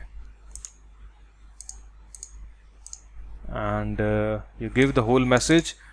Just in the case of the email ID, you give email %, where victim's email would automatically be filled for all the victims. If you send this email to 10,000 people, they all will see their own email at this place. But we have just one person to whom we are sending, and we will click send, and it's delivering now, and successfully sent. And if you see, this is type of email which you'll receive, and it will show you your email ID here, and even you can see down the hyperlink here. You will see the hyperlink when I hover my mouse. If you can see down there, it's showing you login is equal to, where I have gave email %, it's showing me my email. and the same email, it automatically be filled here. So this is a very good technique which we call it auto link, that it will autofill the email ID of the victim, that he just have to enter the password rather than he have to enter a username and a password both. Where he have to enter a username and a password both, it looks suspicious that it might be a phishing page. But where they just have to only enter the password, it seems to that the front company is the real company. That's why they have our email. A fake company could not be having our email ID. So they'll enter their password without any doubt. So I hope you liked the video, and thank you for watching. Welcome to Blackhat Hacking Series. So in this video we are going to cover about the mailers and the SMTP.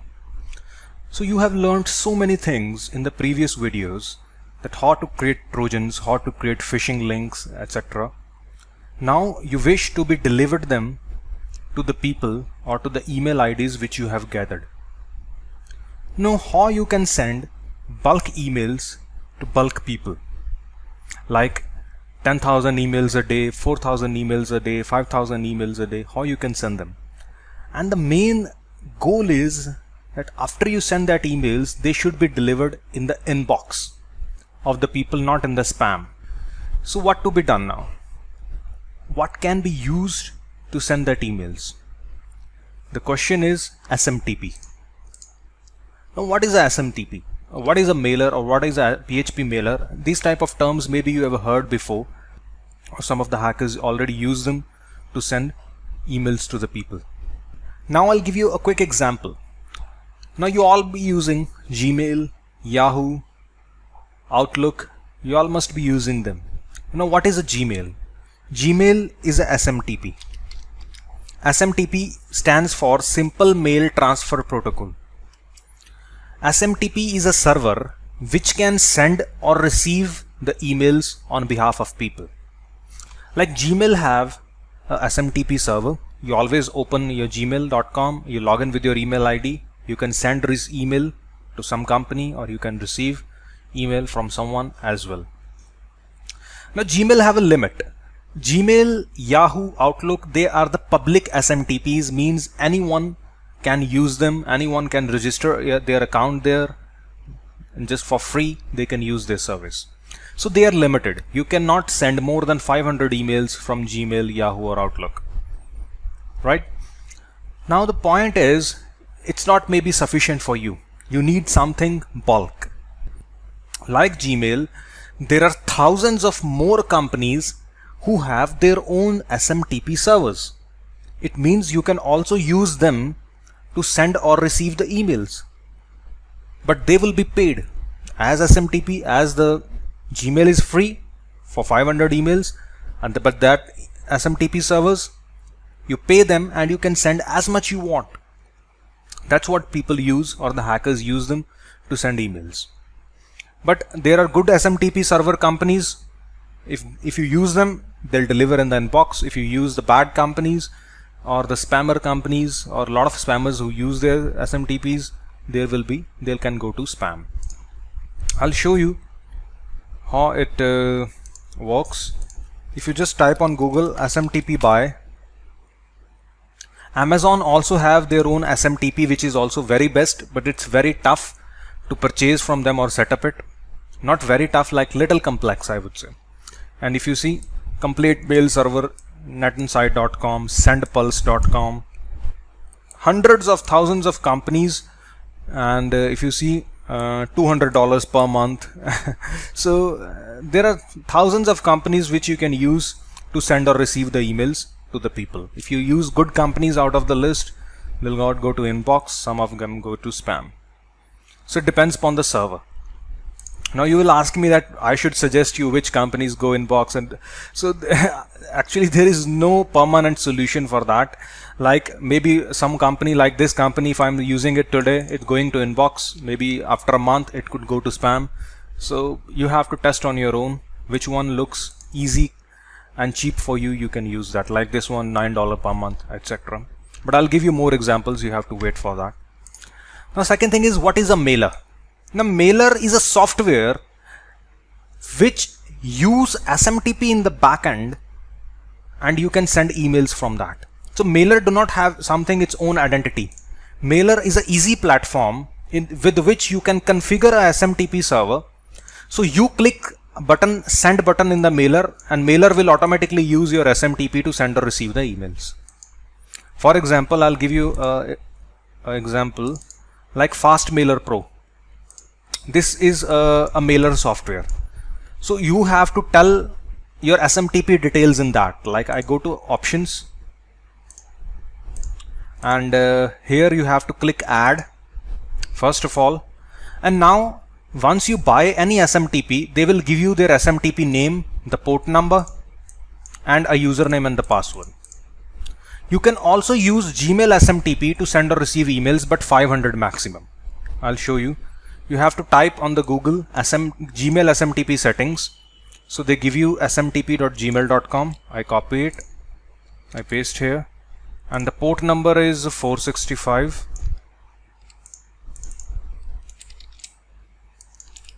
And in the username you have to type your Gmail ID, for example abc@gmail.com, and then your Gmail password, for example, and that's it.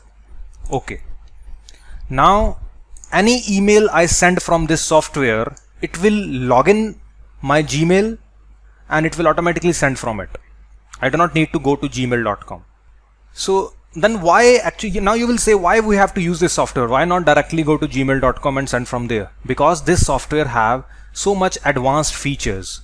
For example, in the recipient groups I have to add, with which I have to give a group name like mailing list, from which with the name you want to send. Like my email is abc@gmail.com, but I want to send it from support, which looks more good, and with the support@privacy.com.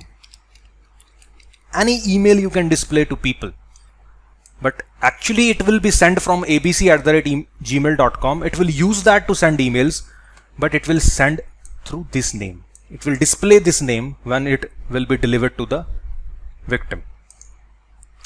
Now we have created a mailing list, and here we can add people like CEO@company.com. So this way you can add so many people, John@gmail.com, to whom you want to send. So you can give even 500 people of list all together, which you cannot do it in the Gmail. You have to send like comma comma comma and 100 people at one time, 200 people at one time. Here you can give like even 10,000 list or even 1 million list of emails. But then you should not use Gmail, as Gmail have 500 limit. So you should use some good SMTP or some private SMTP. Same how this one. So you can give so many lists, or even you can import from a notepad file. If you used your if you have 1 million emails into a notepad, you can import it and it will show you a long list here. Then you have to give a message, what message you want to deliver to all, like subject, please click promotion link, and dear sir, blah blah blah blah blah, and please click our link as promotional offer. We are giving this thing for free, this that, and regards support team, and that's it. So you have a message as well, and you have a mailing list of people as well, and you just need to click send. Like I start sending. Okay. Now unsent messages too, because I click stop now to stop sending, because the Gmail and the password I have given wrong. It's not a correct email and a password. If it's a correct email and password, it will log in with my Gmail on the Gmail SMTP, and it will start sending my emails, and the people will receive my emails as well. So these are the mailers. So mailers actually use the SMTP to send your and receive your emails, because SMTP you cannot use without an interface. So mailer is an interface basically, which provides you interface through which you can give a list of people, you can give a message, you can configure SMTP details, and so mailer actually use your SMTP to send or receive the emails. Mailer do not have its own functionality. That's a mailer. Now what are the PHP mailers? Now PHP mailers are for which you need a hosting. In our old video we have seen that how you can create account on QHoster and you can buy a website and a hosting. So you can go to log into the cPanel, and in the cPanel you'll get a file manager option, and in between the file manager and the public underscore HTML you can upload a PHP script like this. A page you can upload where you can type your name like John, for example, Steve, country Australia, any subject, and submit.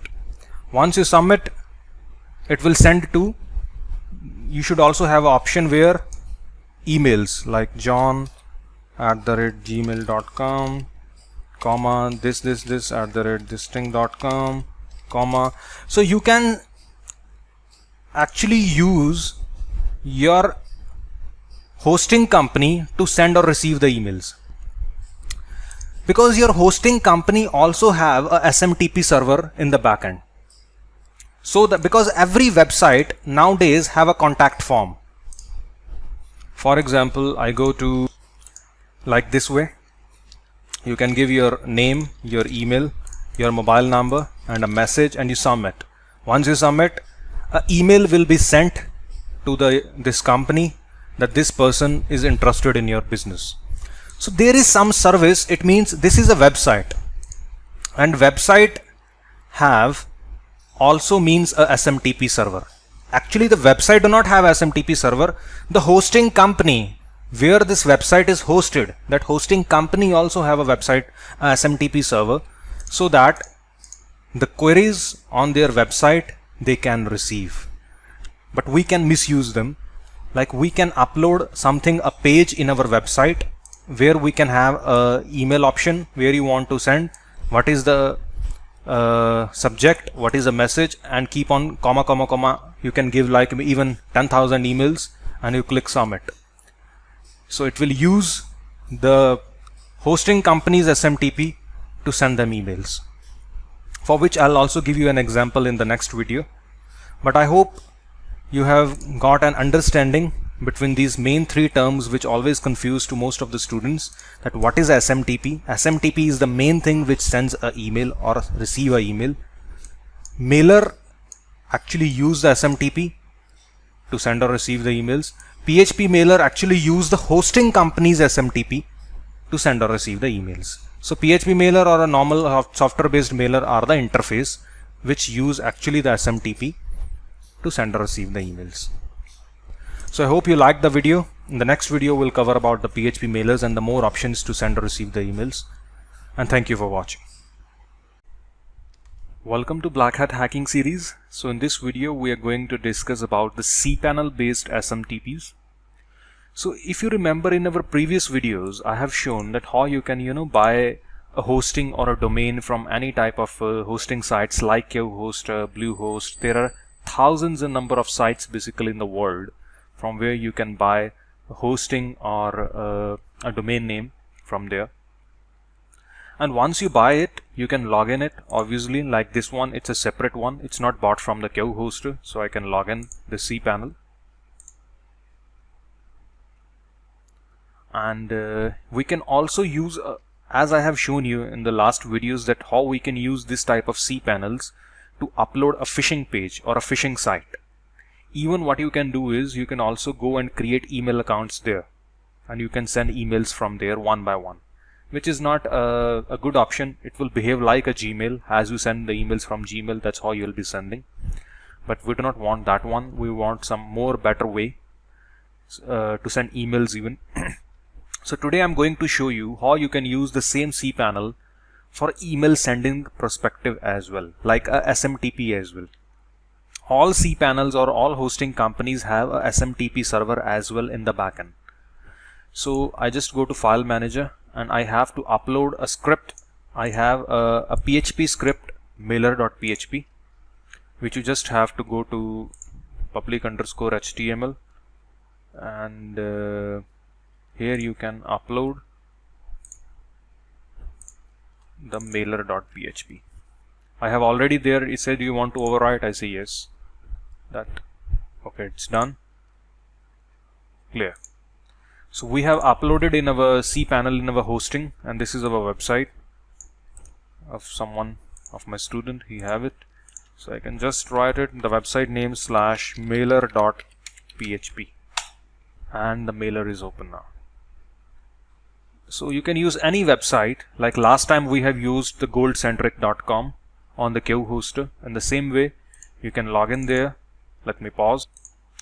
Like as you can see, we are logged in the Q hoster. Even they have changed their panel. You can go to services, my services, and we have goldcentric.com.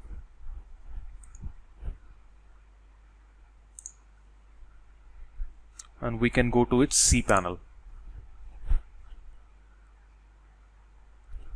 So like same way, this is goldcentric.com. You can also go to file manager and you can upload the script. But this is a separate site. This is a separate website, separate site, and not bought on the on the on the Q hoster. It's bought somewhere else. So you can actually buy from any hosting company like now.com. It's some different hosting company like Q hoster. So same way, my point is that you just need to buy a domain name and a hosting. Then you go to the file manager and upload this script, and then you can your website name /mailer.php, and you can access the PHP script. And here you can mention any email from which you want to send. For example, John @ this website name, sender name John. You can also attach a file, PDF, something which you want to. Subject: hello sir, urgent email. Hello boss, please call back. And then you can send write down any email where you want to. I have a fake email ID where we can just send it.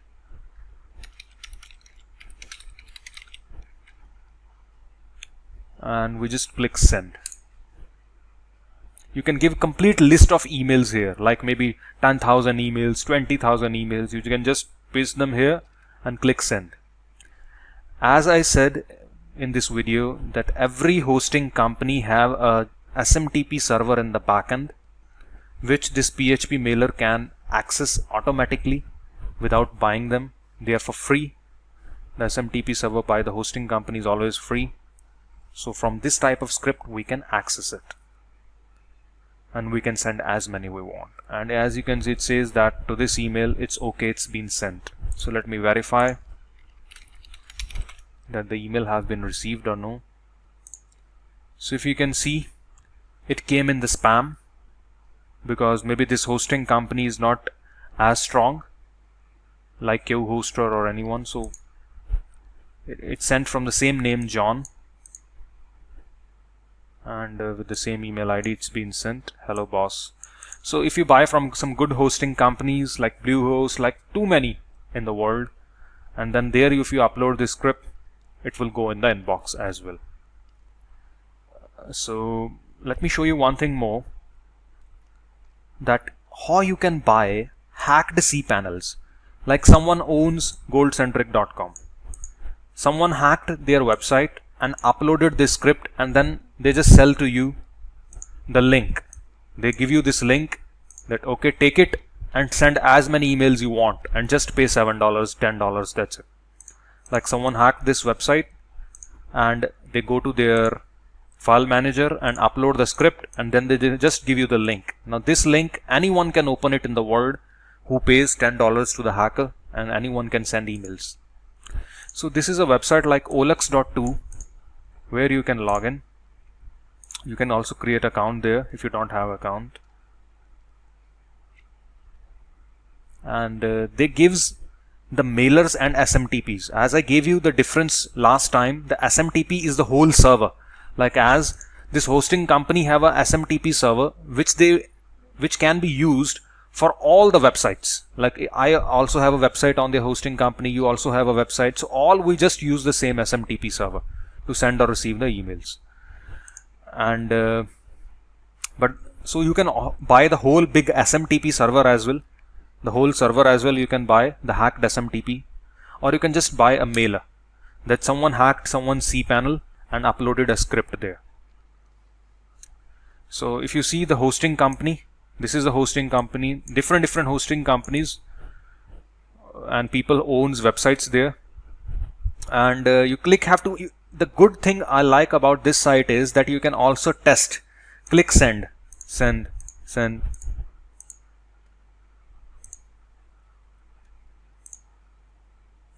So we have to wait, and let me verify which one comes in my inbox. If you see, this email came in the inbox. How much came in the spam? No one came in the spam, even just one arrived, and it arrived in the inbox. 108524 and 1085, the first one,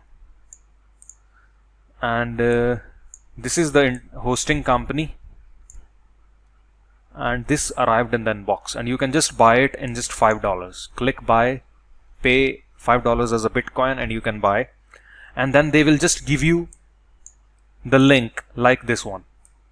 It could be like abc.com, any name. We do not know the website name they have hacked, /mailer.php. This could be the link, kind of, which they will give you after you pay them $5. You just enter, and this type of thing will open in front of you. You put your list of emails, 500, 1000, 10,000, and if you send them, they all will go inbox. Let's see if anyone else have also arrived. We refresh. No. Others have even not came. Just one came out of 5, and it came in the inbox. Let's test more even. Like send. Okay, one of them is bad even.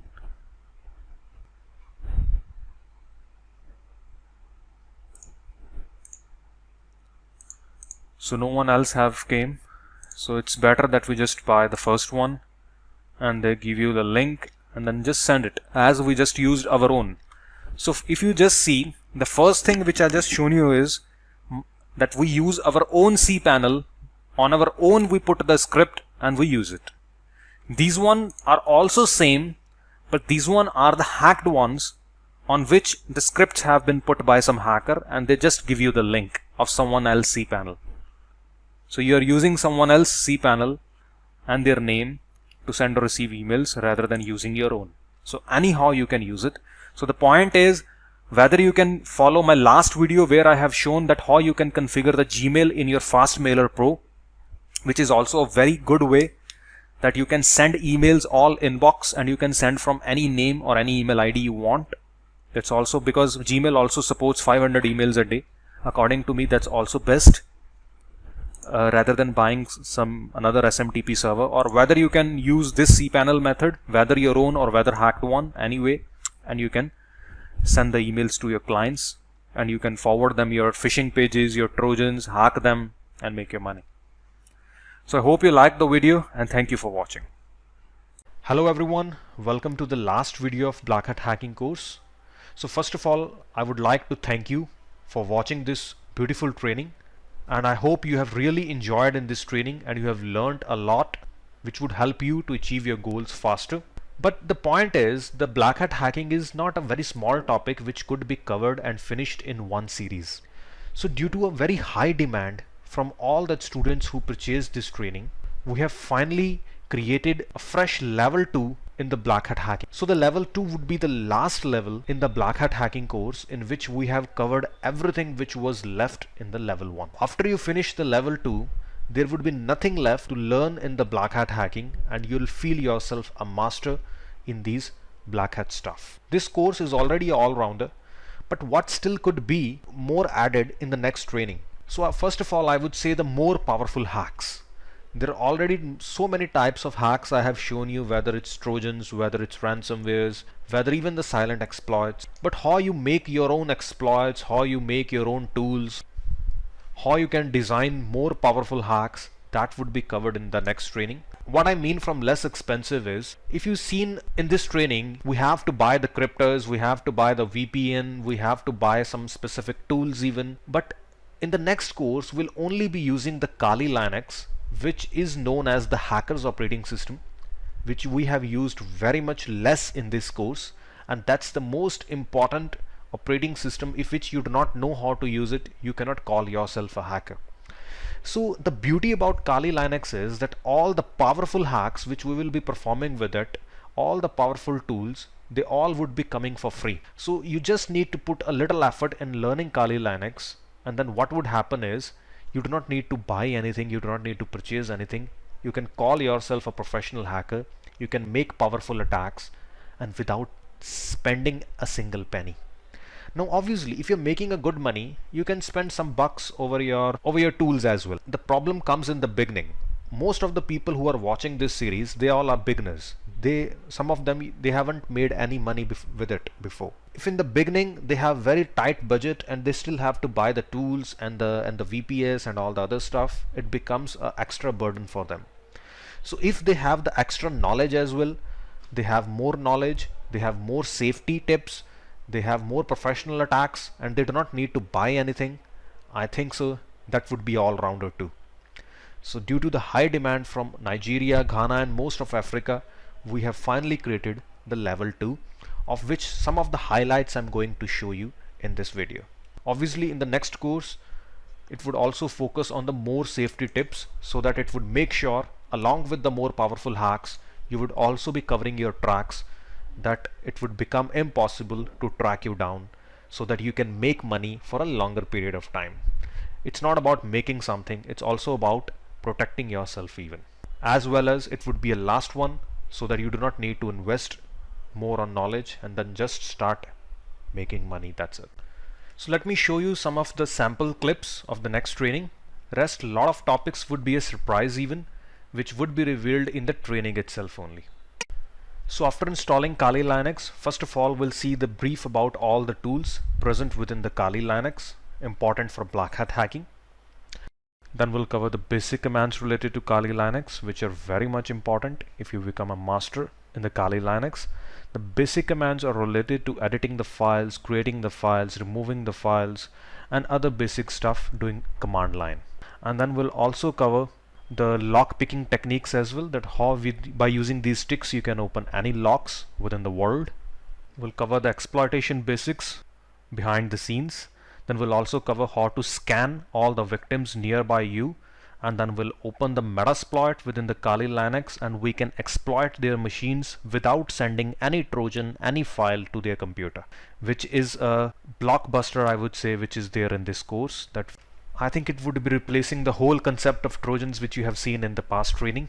And we'll also cover the antivirus evasion, as you can see right now in the screen, that how we can bypass the antiviruses with the free crypters available within the Kali Linux.